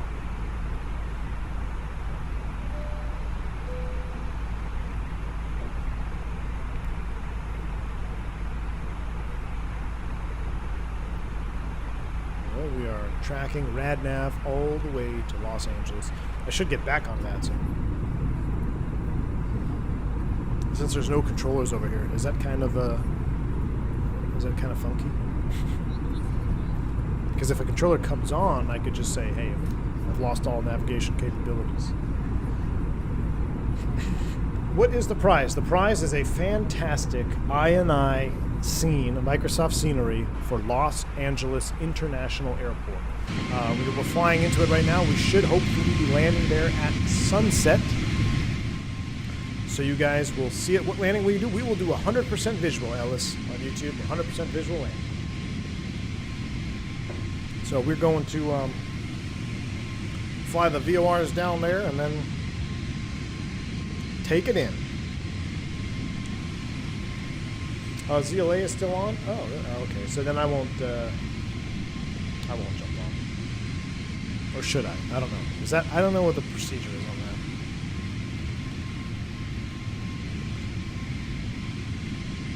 So the LA scenery will be given to you directly from iniBuilds themselves. I will email the winner's information to iniBuilds. It's iniBuilds, right? iniBuilds. Yeah.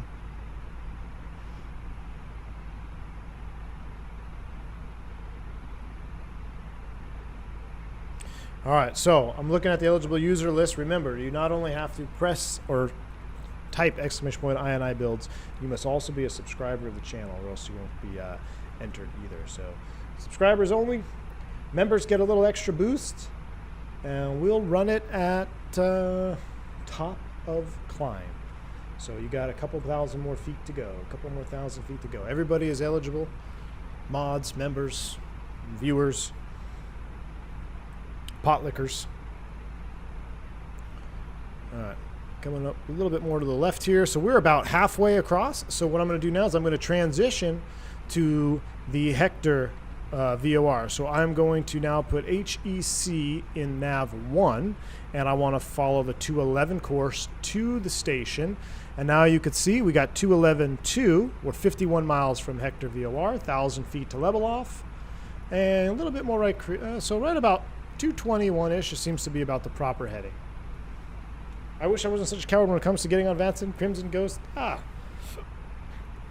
You don't need to sweat it, man. I'm probably going to do, I keep saying this, but I want to do a stream with Phantom, who is a real-world controller. And I want to do some VATSIM.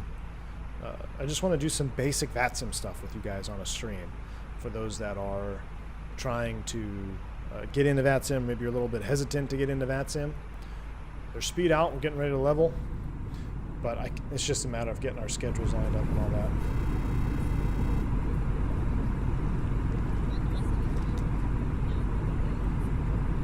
Hop on VATSIM. Let's see if we can fix our box.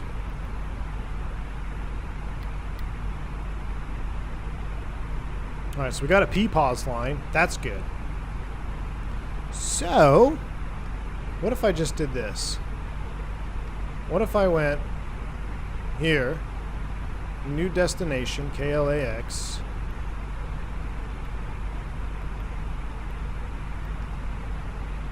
insert, LAX, 24 right, ILS 24 right, Angel 4,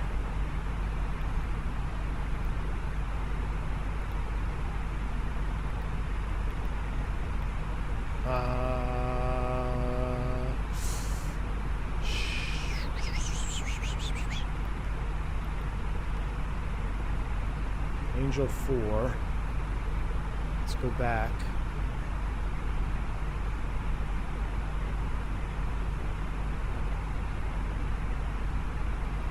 And we are... What if we did O'Toole? Is O'Toole here? O'Toole transition. Insert.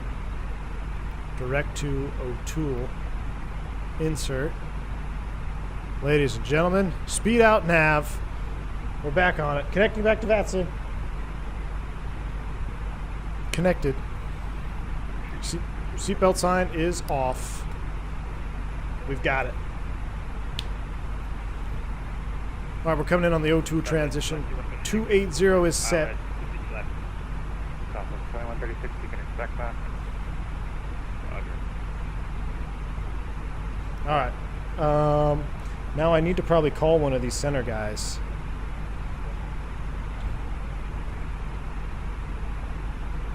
Or should I let him call me? Runway 26 right, next to be a Charlie Bravo. All right, let's run the giveaway, shall we? Maybe, I don't know which one to call, so I'm going to see if they ping me. Box is not in cruise. Oh, that's because our cruise altitude is 280. What did we file? I filed 280, so I need to come over here and let's go 280. We got a 380 top altitude. Recruise it to 28. Speed out cruise. Good luck, everybody, for the giveaway. Rolling it in 3, 2, 1. Blue 879, cleared ILS runway 25 left approach. Ben G has won the giveaway. Mr. Ben G, if you're in chat, I need you to type a message, and I need you to hook me up with an email that you would like to be used. Ladies and gentlemen, once again, the flight deck, your captain speaking. Ben G. Just reaching out to you for the flight. Yes, sir, that is you.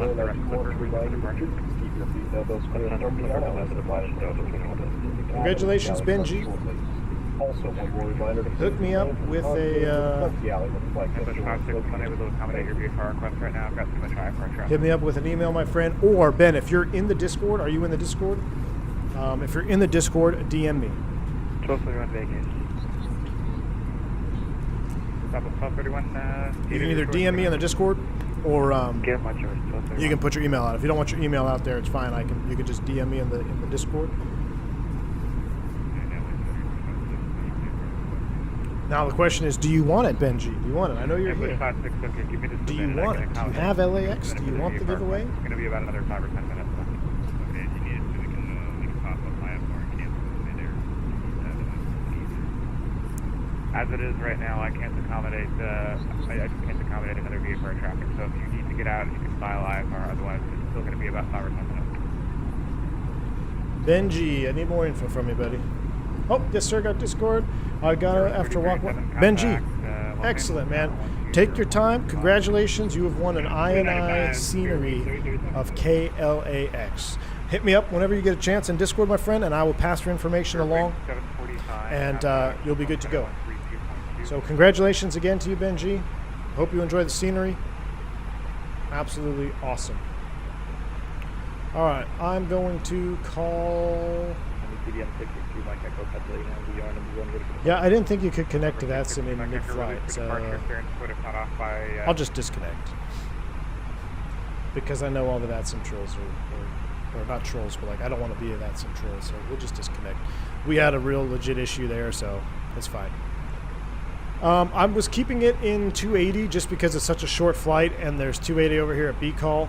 I could manage it. If I went to manage speed right now, what would we do? It would be 290, so theoretically we could manage it up. We'll only go 10 more knots, so could manage it. I was thinking we were going to be on ATC there, but I don't want to be associated with trolling, so we'll just go without that sim.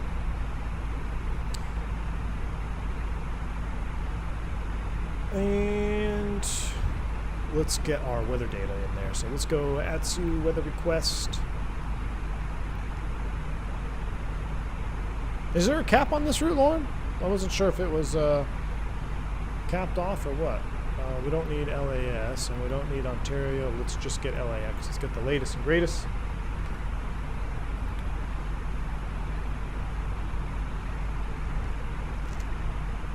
But this approach at sunset is going to be absolutely stunning.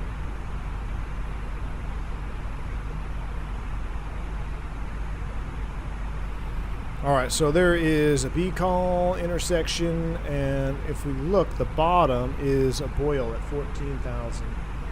So we'll dial in 14 up here in the FCU. 14,000 is set. Las Vegas SoCal 280 Max. Ah, right on. Well, I violated that a couple times. 14,000 is set, and we are getting our weather, which we should have a printout right now. Receive messages. METAR, print.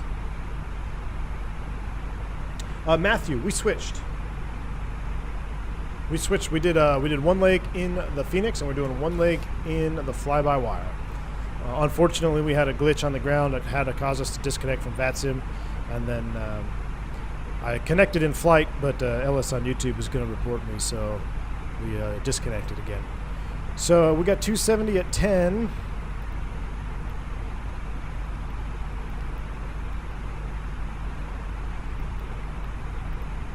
Temperature of 23, and QNH is 2999. That is set. No, I did not try the Headwind 330 Neo, and I will not try the Headwind 330 Neo ever, unfortunately. Not my cup of tea. For 24 right, though, that's the In-N-Out Burger approach. The bottom is 322. Let's dial that in there. 322 on the bottom of the barrel. That is set. And we could probably start down here. No, actually, we're right at 28, 24, so let's see what happens. We'll keep going. We will keep on going here.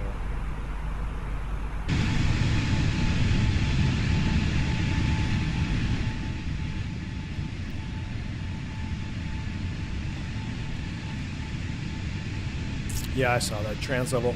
I'll get that here when we start down. VNAV seems to be available. We'll give it a shot. Oh man, this is going to be a perfect timing on the approach. Miami, what's going on? Welcome to the stream. We're getting ready to do a sunset arrival into Los Angeles. INI Los Angeles. Super awesome.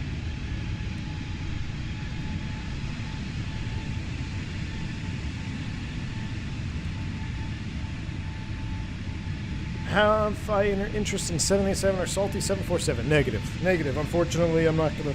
I have no interest in light aircraft on Microsoft.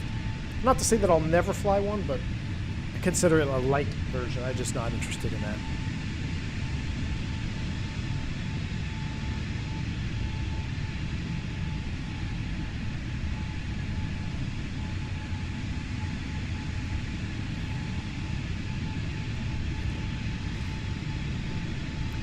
J-Dub, I saw you were talking about the SPAD Next. So I've never used it. Oh, wow. Already? It's supposed to be, let's see what happens. So thrust idle descent.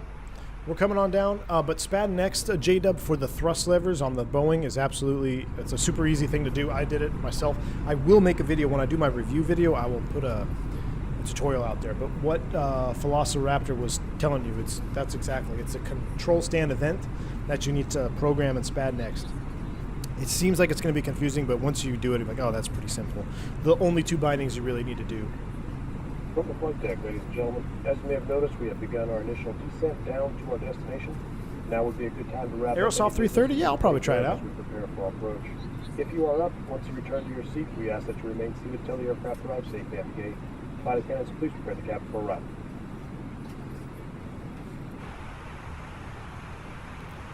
Look at that fog on the horizon, though.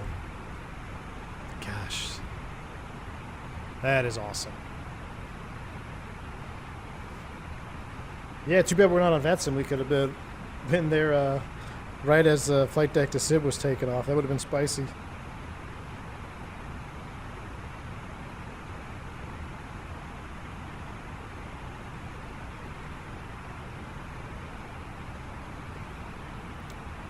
That voice for the fly-by-wire.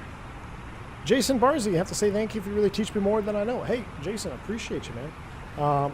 thank you for your $10 super chat. I'm really glad that you're enjoying some of the content. You know, it's kind of a take things as they come, but you know, we have a failure in LNAV. We can do a little RNAV or rad navigation with the VORs there coming out of Vegas. So glad you're enjoying the channel. Glad you're learning things here and there, picking up information on the Airbus and other aircraft. So thank you for your support. Hope you continue to enjoy the content, my friend. Not crazy about the instant live weather updates we get now, though. Jeff L., what do you mean, instant live weather updates? I haven't really seen too much of that. Here in LA, we call it marine layer. Absolutely right. The marine layer is moving in Cali City. Exactly. Exactly.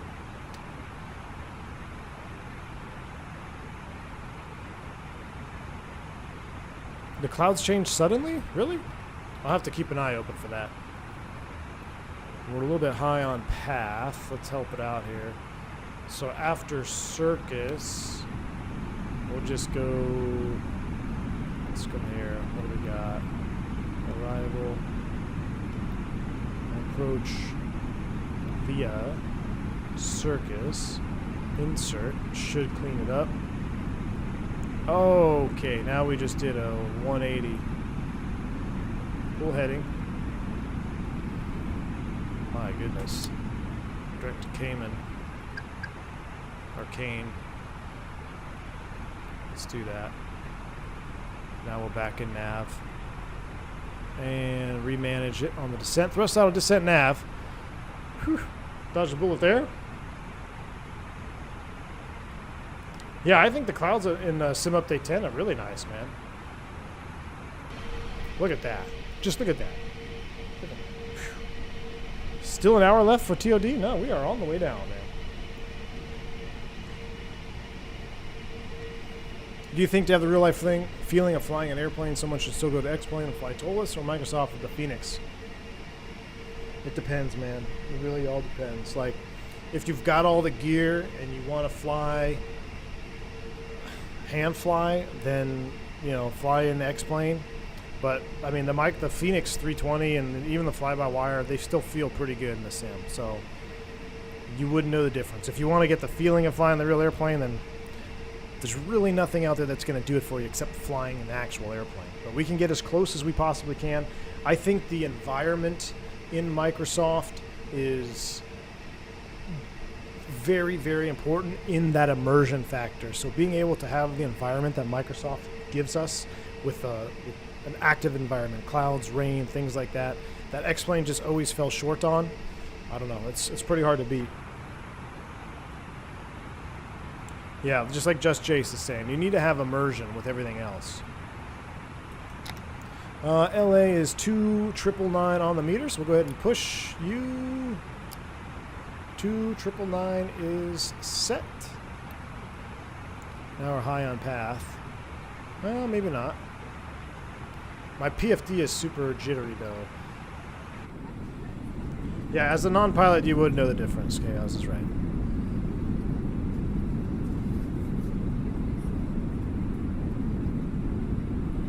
But I at sunset is going to be absolutely fantastic.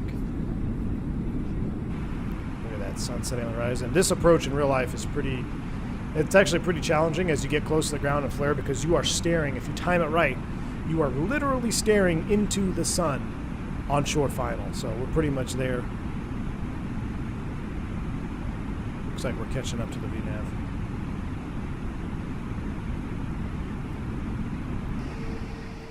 Look at that.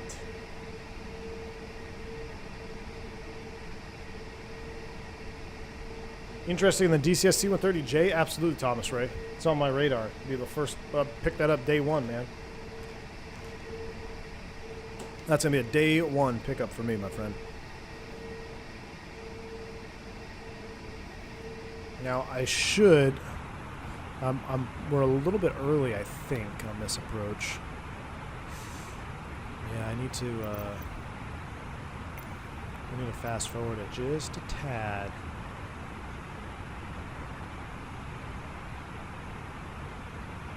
Right there. There's what we want. That's what we're going to want to land in. Hopefully we'll see some lights. In fact, let's go ahead and slow down manually. We'll just do 250. The select speed, we're at 14,000.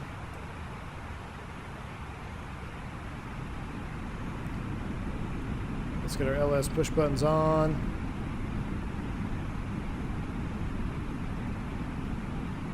Let's set 4,000. Thrust idle descent. We're coming down. Lights coming on, wings on, no ATC, that's on. Let's do this. There's the view.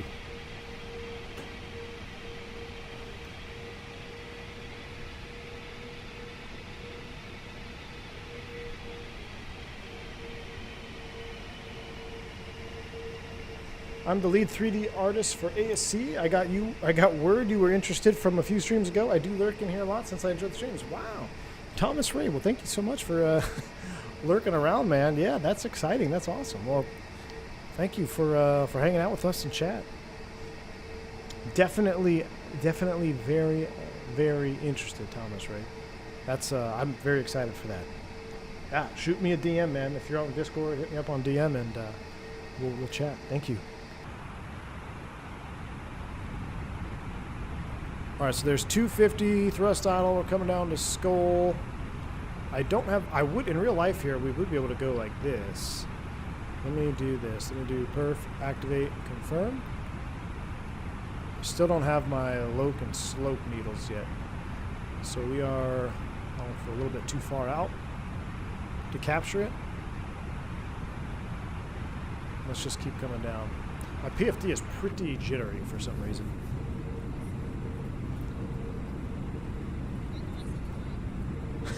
My time is spent with a monitor open for your streams and YouTube and other monitors set up working on the C-130.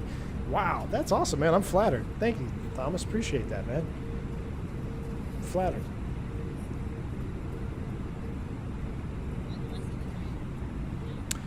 Patrick, if you're wanting that feeling of a hard landing, try experimenting with FS Realistic. FS Realistic will definitely increase that. I actually got mine on now, so hopefully we can see a little bit of that when we land today. But I can tell you right now, we are going to be high on this. So let's just open it up. We're going to do open descent down to 4, 250, speed brakes out. Look at these views. Look at that, though. Whew. iniBuilds, welcome back to the stream. This is going to be stunning. I've seen it already at this time frame, but I don't think any of the chat has seen it yet. So I'm telling them right now, it's going to be absolutely amazing. We did conclude our giveaway. I have one lucky member who's going to send me a DM in the Discord, and then I'll pass that information along per the email. But I'm super excited. Thanks again, iniBuilds. And you guys are in for a treat to see this night lighting. And if you want, hang out after the stream, guys. I'll probably load up. We'll just get in drone cam, and we'll kind of just tool around. We'll tool around the scenery so you can see some more details and stuff. FS Realistic plus a butt kicker. Ooh, Phantom 320 actually has a butt kicker. He's been trying to talk me into it for quite some time. I've heard it's pretty good, though. Maybe our glass refresh rate is off in settings. Maybe.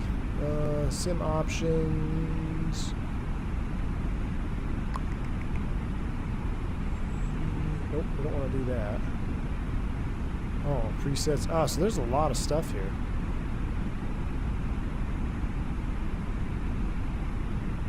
I mean, it's okay. We'll survive. We'll do our visual approach in there, but it's looking good. We're 7.3 descending to 4,000 feet.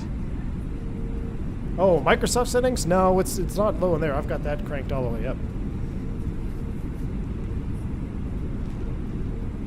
FS Realistic is a paid version.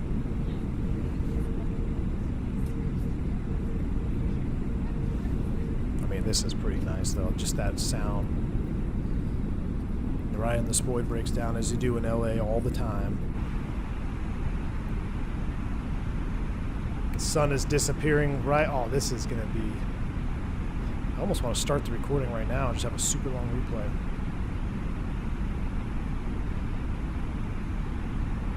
The recording ready.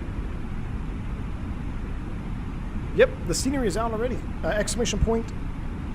LAX takes you right to the page that is available for purchase.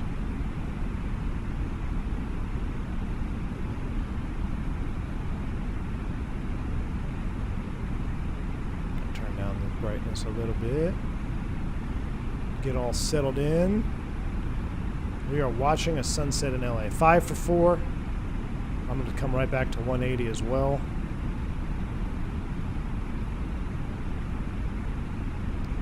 We're going to get a Microsoft sunset.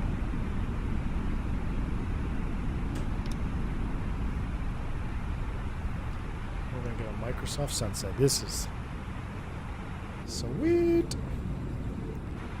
Haven't you flying in and out of LAX? Quite a bit, man. Quite a bit. I haven't been flying too much this month, but man, I've been in and out of LA hundreds of times.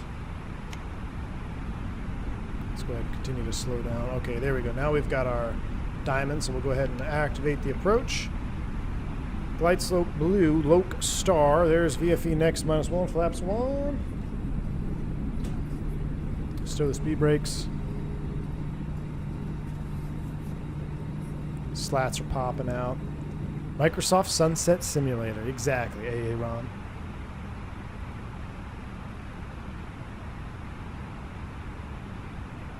Alright, let's get our Throttletek cam fired up. And there she goes. We've entered the draw distance. Amazing. And we're right about VFE next -10, flaps 2.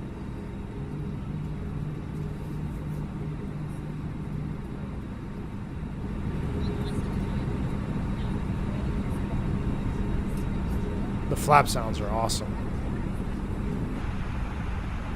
All right, we're flaps 2, 180 knots. LA is on the horizon. Out star. Power's coming up.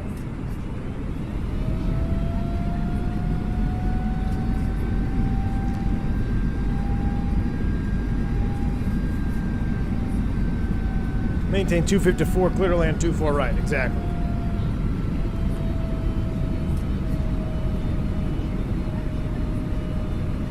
That's 250 to 4. Freaking LA, man. Keep it up with the top-notch content. Sammy, thank you for the $3 dono, my friend. Banking will check right back at you. Appreciate you, man. Thank you so much for that donation. Hope you're enjoying the content. We are getting ready to go glide soap star right now. Engines are going to roll. Man, this looks freaking real. Does this not look real out here? Jeez.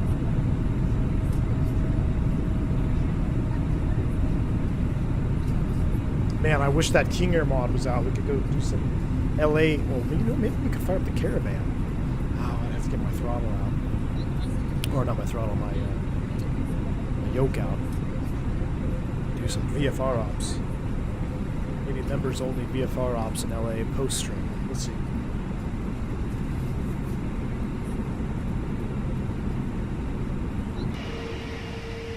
There she is. Let's go ahead and start the recording. And we'll still a little far. How far are we? We're about 10 miles. Yeah, something with the refresh rate is funky. Is that SOFI? Look, there's the roof of SOFI. Look at that. 2-4 right, 2-4 left, in and outs hanging out over here. Jeez. We'll see what the fly-by-wire, like that stutter it's giving me, we'll see if it keeps up. If it does, we'll just park at the closest available gate, and then we'll reset the time of day, and we'll snoop around the airport even more. Well, let's go ahead and start the recording now. That is set. Yep, that's SoFi Stadium. Look at that. How sweet is that? Freaking SoFi loaded up. It's gonna look awesome off the left wing here too. Actually, I forget I'm flying an airplane. Let's go ahead and go gear down. Manage speed. We're gonna configure early, which this would never happen in LA. You'd be doing 180 all the way out. We're gonna configure early so we can really soak in this approach here. Flaps full. Little marine layer over there. Excuse me, flaps 3. And flaps full. Home of the Super Bowl champion Rams. That's right, man. Make sure to do a replay from in and out. Oh, Christy, of course, man. Would this be LA if we didn't do a replay from the in and out shack? Oh, seatbelt signs. Fake pilot. Fake pilot's in chat. Here we go. Now, normally I will hand fly this, but let's just enjoy this view here. Come on. Look at, you can even tell this is that glass roof. Even at night, look at that. That just looks so cool. This is, I'm telling you guys, this is what it looks like. And if you're a member, you've probably seen some shorts videos of me going into LA, and this is awesome. In now, Grid and Whataburger. Hey, Texans will kill me, but I agree with you there, Vita. It's even got a little bit of the interior as well. Check it out. Are you kidding me? Let's go, let's do this view here so we can, oh no, we can't really see it there. Let's do this view here, and we'll see it past the wing. At some point, we gotta land the airplane. Look at this. Sweet. Is this real life? This is real life, my friend. This is real life. All right, we're gonna actually land the airplane. Autopilot's off. Nice wind, 6 knots right on the nose.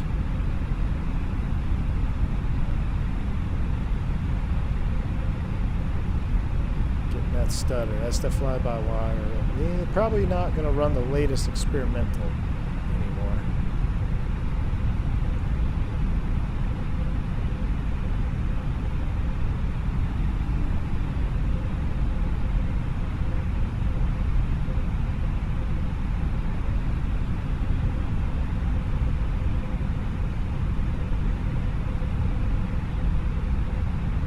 So in and out, 500. Just up here on the right. Let's see if we can. Let's cheat a little bit. Let's come in a little bit low. For cinematic purposes, let's come in 3 reds here, about 1 dot low. We'll look better in the replay. 100 above. I can see the in and out burger. I can see the in and out burger. We're gonna come in. Wow, that's 4 reds. That's a little bit too much. Correcting. Oh, a little power up right over the in and out. It's gonna be sweet. Oh, this is going to be a sick replay. There's our 1 white. There we go.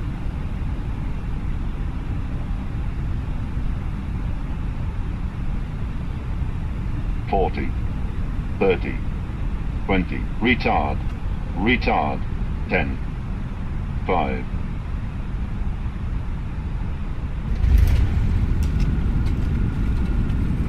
Spoilers. Reverse screen. A welcome.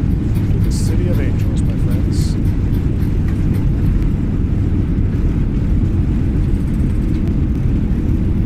Go around RNF Del Rey. Manual brakes, idle reverse. Take the high speed here. Don't slow down to 20 knots. You'll really piss everybody off and make somebody go around.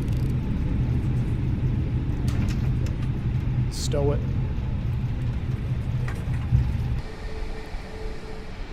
That was sweet. Ironically, this was the first runway I ever landed on in the Airbus. I just remembered that. First runway I ever landed on in the Airbus was a 2-4 right in Los Angeles.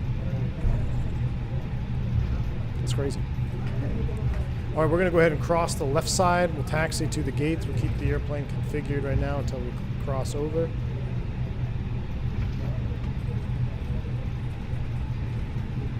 And we should stop the recording. Recording is stopped.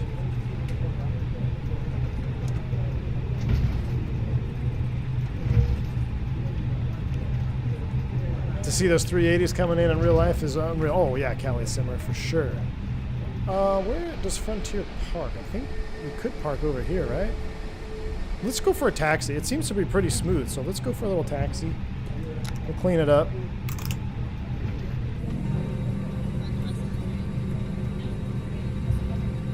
We'll go over to Bradley.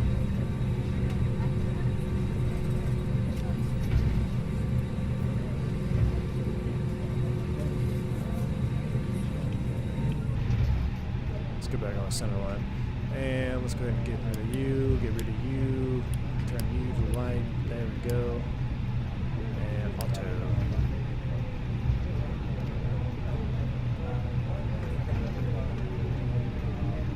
Delta terminal there. I mean, this looks, or not terminal, but the building. I've taxied on this exact taxiway. Even the signs look good at night. Checkpoint, so contact ground, checkpoint 2 or whatever it is. There's the roads crossing the taxiway. Do passenger view here.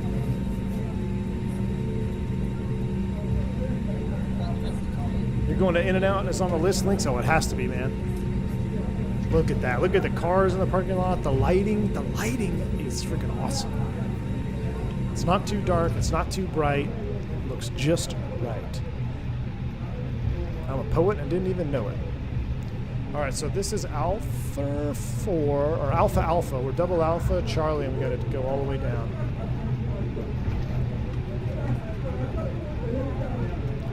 So we're going to left turn here on Charlie. I've sat here on Charlie before waiting for a gate for many of hours. My tiller axis seems a bit wonky on this. I think I need to do some like recalibration and tweaking here in the Phoenix, or excuse me, in the fly-by-wire.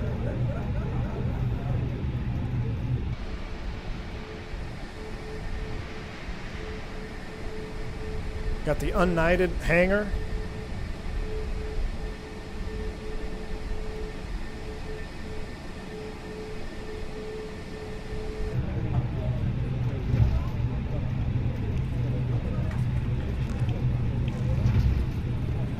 Does the airport affect my FPS? Not really, man. It's pretty good. I'm getting a little stutter here from the fly-by-wire, but we took off out of here in the Phoenix, which is much harder on frames, and it still was pretty darn good. So I would recommend, if you have like the custom LA or the handcrafted LAX, probably uninstalling that before putting this one on top of it. But see, like, look, I'm dragging a reverser here.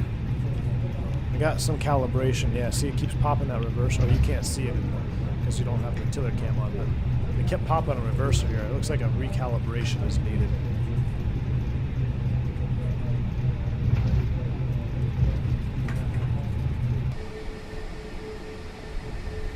We'll keep going. One more, then we'll park it. We'll take a look at the replay. A couple of heavies over there. And then we'll do a drone cam. We'll brighten it up, and we'll do a couple more, just a little bit more peeking around. You know where I'm flying tonight? Yeah. Please do uninstall the Azoba one. It will cause conflicts. There you go. So from iniBuilds themselves, uninstall the default, uninstall your default Azoba one, and then install the new one. There you go. So there you go. All right, we're gonna just take these first set of gates over here. This is not really, I don't know, Frontier Park here. There's typically some heavies over here. Well, let's check it out. Since we don't have any heavies yet, let's pretend we've got an iniBuilds A320 coming in here, and we're going to go park over here. Let's see what we got.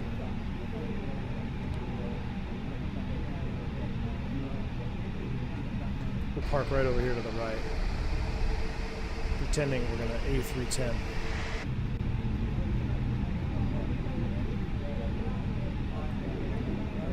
Yeah, the stutter on the fly-by-wire is driving me nuts.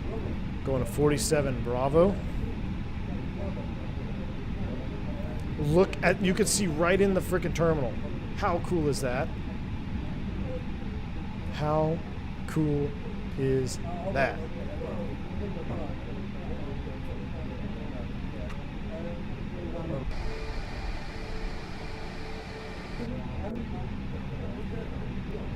That is so real. So real. Brakes are set. I mean, oh, jetway's coming over from one right, maybe, not sure. That is cool. All right, let's watch the replay. So let's go right into replay mode, and let me redo this because I want to see us coming in on approach. Let's get our lights back on, and we're in replay mode. Turn these on, turn these on. Turn all that on. Let's see how it handles the replay. I hope it handles it okay.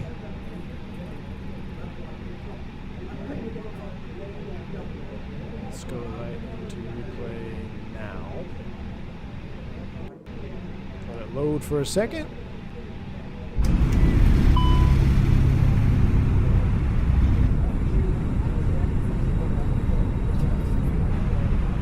Now let's back up the time to where it was.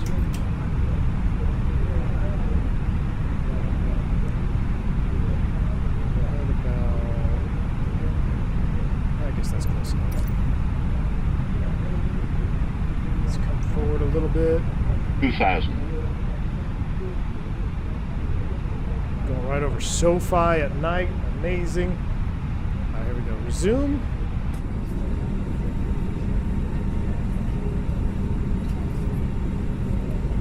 That was 47 Bravo, I believe, iniBuilds. I believe that was 47 Bravo. I didn't even, kind of interesting, it just came over automatically. I was going to connect it from the flight tablet, but I believe that was gate 47 Bravo.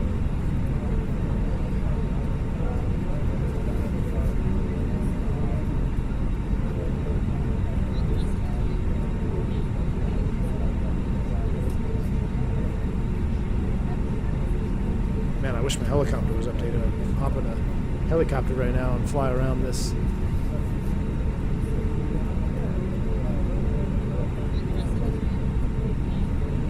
We'll watch this wing view here coming in, and then we'll do the in and out view.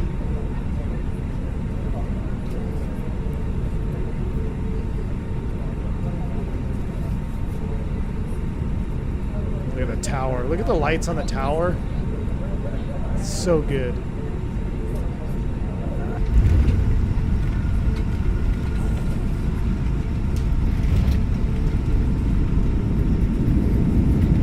Welcome to Los Angeles. I'm using flight recorder as the replay mode. Flight recorder. All right, let's pause that. Let's go back to in and out. It works good depending on the add-on. Actually, it works good with all of the add-ons. I think it works the best with the Fenix, honestly. It captures everything, engine sounds, all the animations. But it, obviously, as you're seeing here, it works with all these. So let me go ahead and disconnect from follow mode. Let me do the speed up a little bit here. There we go. Let's come over here to in and out.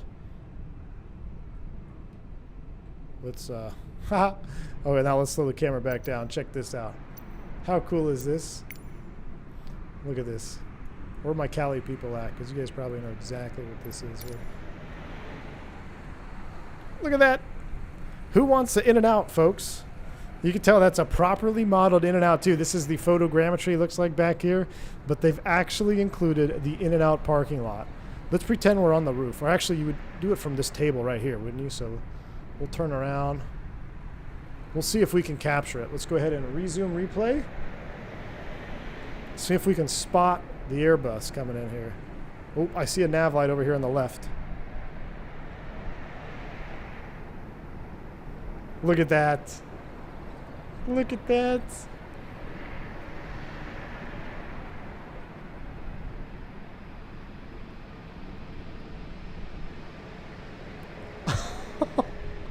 Look at the reflections. Oh my goodness. That is legit. And they modeled the Tesla. That's awesome. Hold on. Let's pause. Let's pause. Let's bring it back. I wish we could hear it a little bit louder, but I guess we're kind of far from the airplane. Let's all right, so there's the airplane. Let's see if we can adjust. Let's actually like sit at the table. I got to slow the camera speed way down. Never seen before footage of actually eating on the table. Oh my god, look, they even have the freaking menu. I'd like a yes, I'd like a double with everything, please, and a animal style fry with a chocolate shake. All right, we're going to sit at the freaking table. I'm going to turn back. Where are we at, right? Oh, it's too quick. All right. Oh, here we go. Here's the view. Are you kidding me? If you guys were wondering if this scenery is worth it, I think I just answered all of your questions. Look, here it comes. I'm just sitting here waiting on my double with everything and an animal style fry. Are you kidding? How sweet is that? That is peak flight sim. I mean, look at that. Look at it go through the... It's just unbelievable. There it goes. Unbelievable. Retard. I absolutely smashed this scenery. Let's watch the touchdown here of the actual airplane. I mean, that's one of my favorite views I've done on Flight Sim. That's why you don't want to drag it in. Look how low we were. What was our touchdown rate? Was it any good? I'm convinced this is real life. I know, dude. Pretty good, pretty good. Planes throttling from the in and out is top tier. Exactly. Let's back it up. Let's watch it fly by, and then we'll do some drone cam, and then we'll get out of here. It's what, 3:30? Yeah. So here you'll see the in and out off the left side of the screen come in.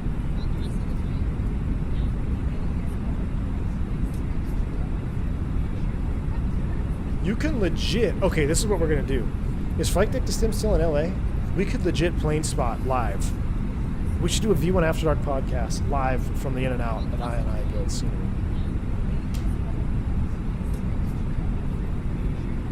That was a pretty good touchdown. Pretty good.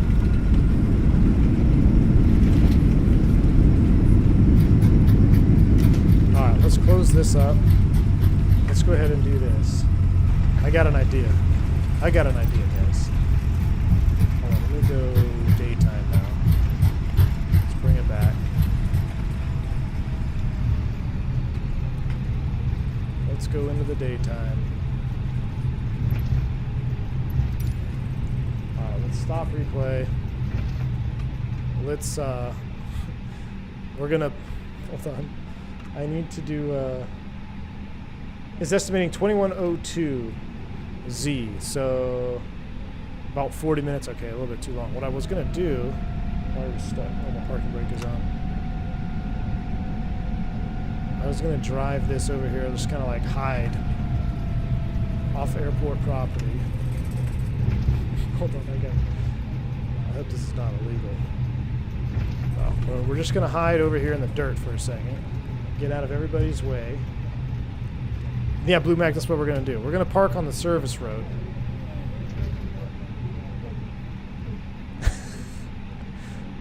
We're going to park right here on the service road. That was a pretty good parking job, not going to lie. Alright, we're going to... Brakes are set.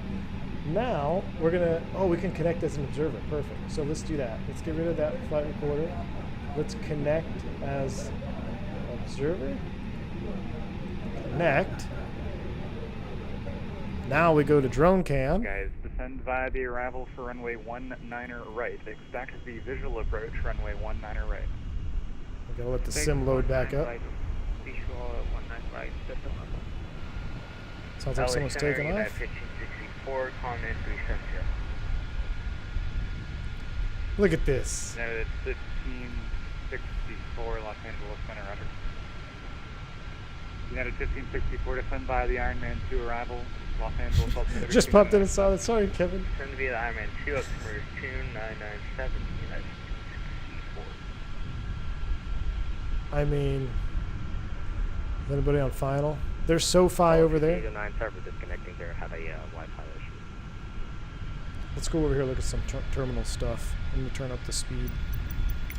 Oh, 6809, Roger, squawk 7332. Squawk 7322. Wow, it is busy. 7332. 7332. United 1250, contact Oakland Center 132.2. 132.2, United 1252. American 1270, contact SoCal approach 124.5. SoCal approach 124.5. We're trying to get a tower view here. Close enough. American 1481, descend via the Hollywood 1 arrival, the Ontario altimeter 29905. Look at that. A couple of Alaskas in the alley. Look at the ramps here at the terminal. This is so realistic. I bet you I could find our hotel shuttle pickup zone. Why am I going so fast? I'm going to slow it down a little bit.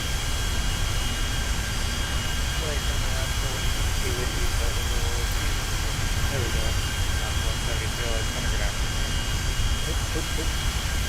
Look at this. This is where the crews come out. Where do you get picked up? I'm trying to remember now. Somewhere out here, Zone 5, that's Terminal 5, Terminal 6. Look at this. They even have the check-in desk over here.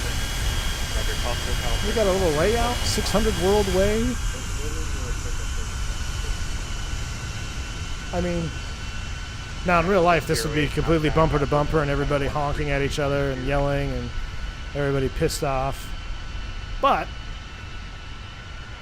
United 608, contact Oakland Center 132.2. there's an Americant out there. I got a key behind the drone speed, exactly, Jeff. Oh, look, here goes someone taking off.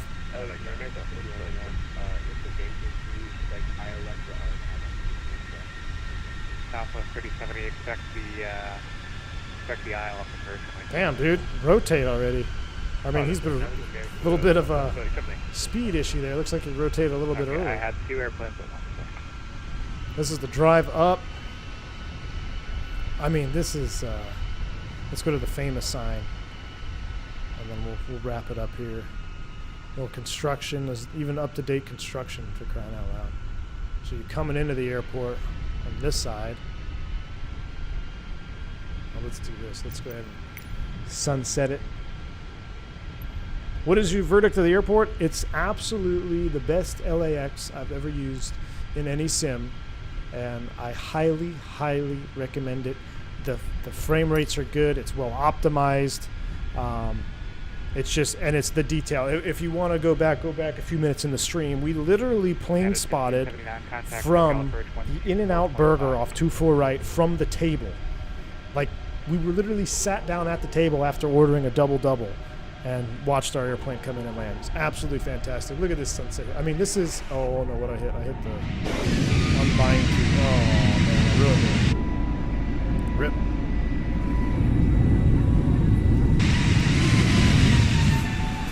Oh, looks like someone's coming in to land. Let's see if we'll speed up. We'll head over there. But yeah, wind the stream back a few minutes and check out the landing that we plane spotted from the In-N-Out Burger. It's absolutely fantastic. You know, somebody wanted to see Bradley? Hold on, let's see if we can run over these. Yeah, I got a message to contact you. American 2051, clock 7143. We got 2 airplanes on final. Let's see if we can plane spot them. 7143 from American 2051. Alpaca 782, contact SoCal for 24.5. Alpacas are here.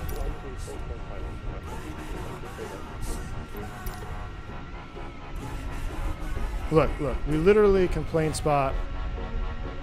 Oh, I need to disconnect from the airplane again. Nicholas, I must have dropped out. We had a Wi-Fi issue here. Ah, my camera speed's too fast. Look at that guy doing something interesting there. I don't know. It's camera speed. Slow down even more. Oh, I hear it. Oh, it's a heavy. Disregard that. Disregard camera speed. Look at this. Are you serious right now?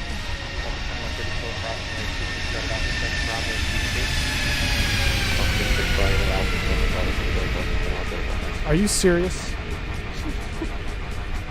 This takes realism to a new level. Guys, we're going to wrap it up on that note because it just doesn't get any better than that. I can't thank iniBuilds enough for this opportunity to check out this airport. Guys, it is out. It is ready for purchase. Pick it up at the iniBuilds store, ! LAX if you haven't already. But absolutely final thoughts on the scenery. It's absolutely fantastic. Would highly recommend it. You guys are going to see me flying in and out of here a little bit more now. Now we finally got a super high quality add-on. Like you can sit here and order from the menu and just chill out. So thank you guys for tuning in on this stream. It's been a long one. I hope you guys enjoyed the content. Sorry about the little flub ups with the fly-by-wire on the way back, but hey, we got it down. We got her here, and it's been a fun day of flying for me. So I hope you guys enjoyed it. Until next time, probably this week, probably maybe tomorrow even. Maybe we'll do some more ops tomorrow. Maybe we'll hop in the BAE 146, do some SoCal ops, or heck, maybe we'll even, hell, if we can get that King Air mod, we'll probably stay away from props so we get the King Air mod. You can expect more coming soon, guys. Thank you so much. Thanks again, iniBuilds. Till next time, stay safe, stay healthy. I'm V1. See yous in chat. See you. 2187, LA Center to send by the Ironman to arrival. LA altimeter is 2997. Descend by Ironman to 2997, Jedi 2187. LA Center, good afternoon. Cross 5583, LA center. Center at 90 heavy, total 360. Dollar 90 heavy, LA.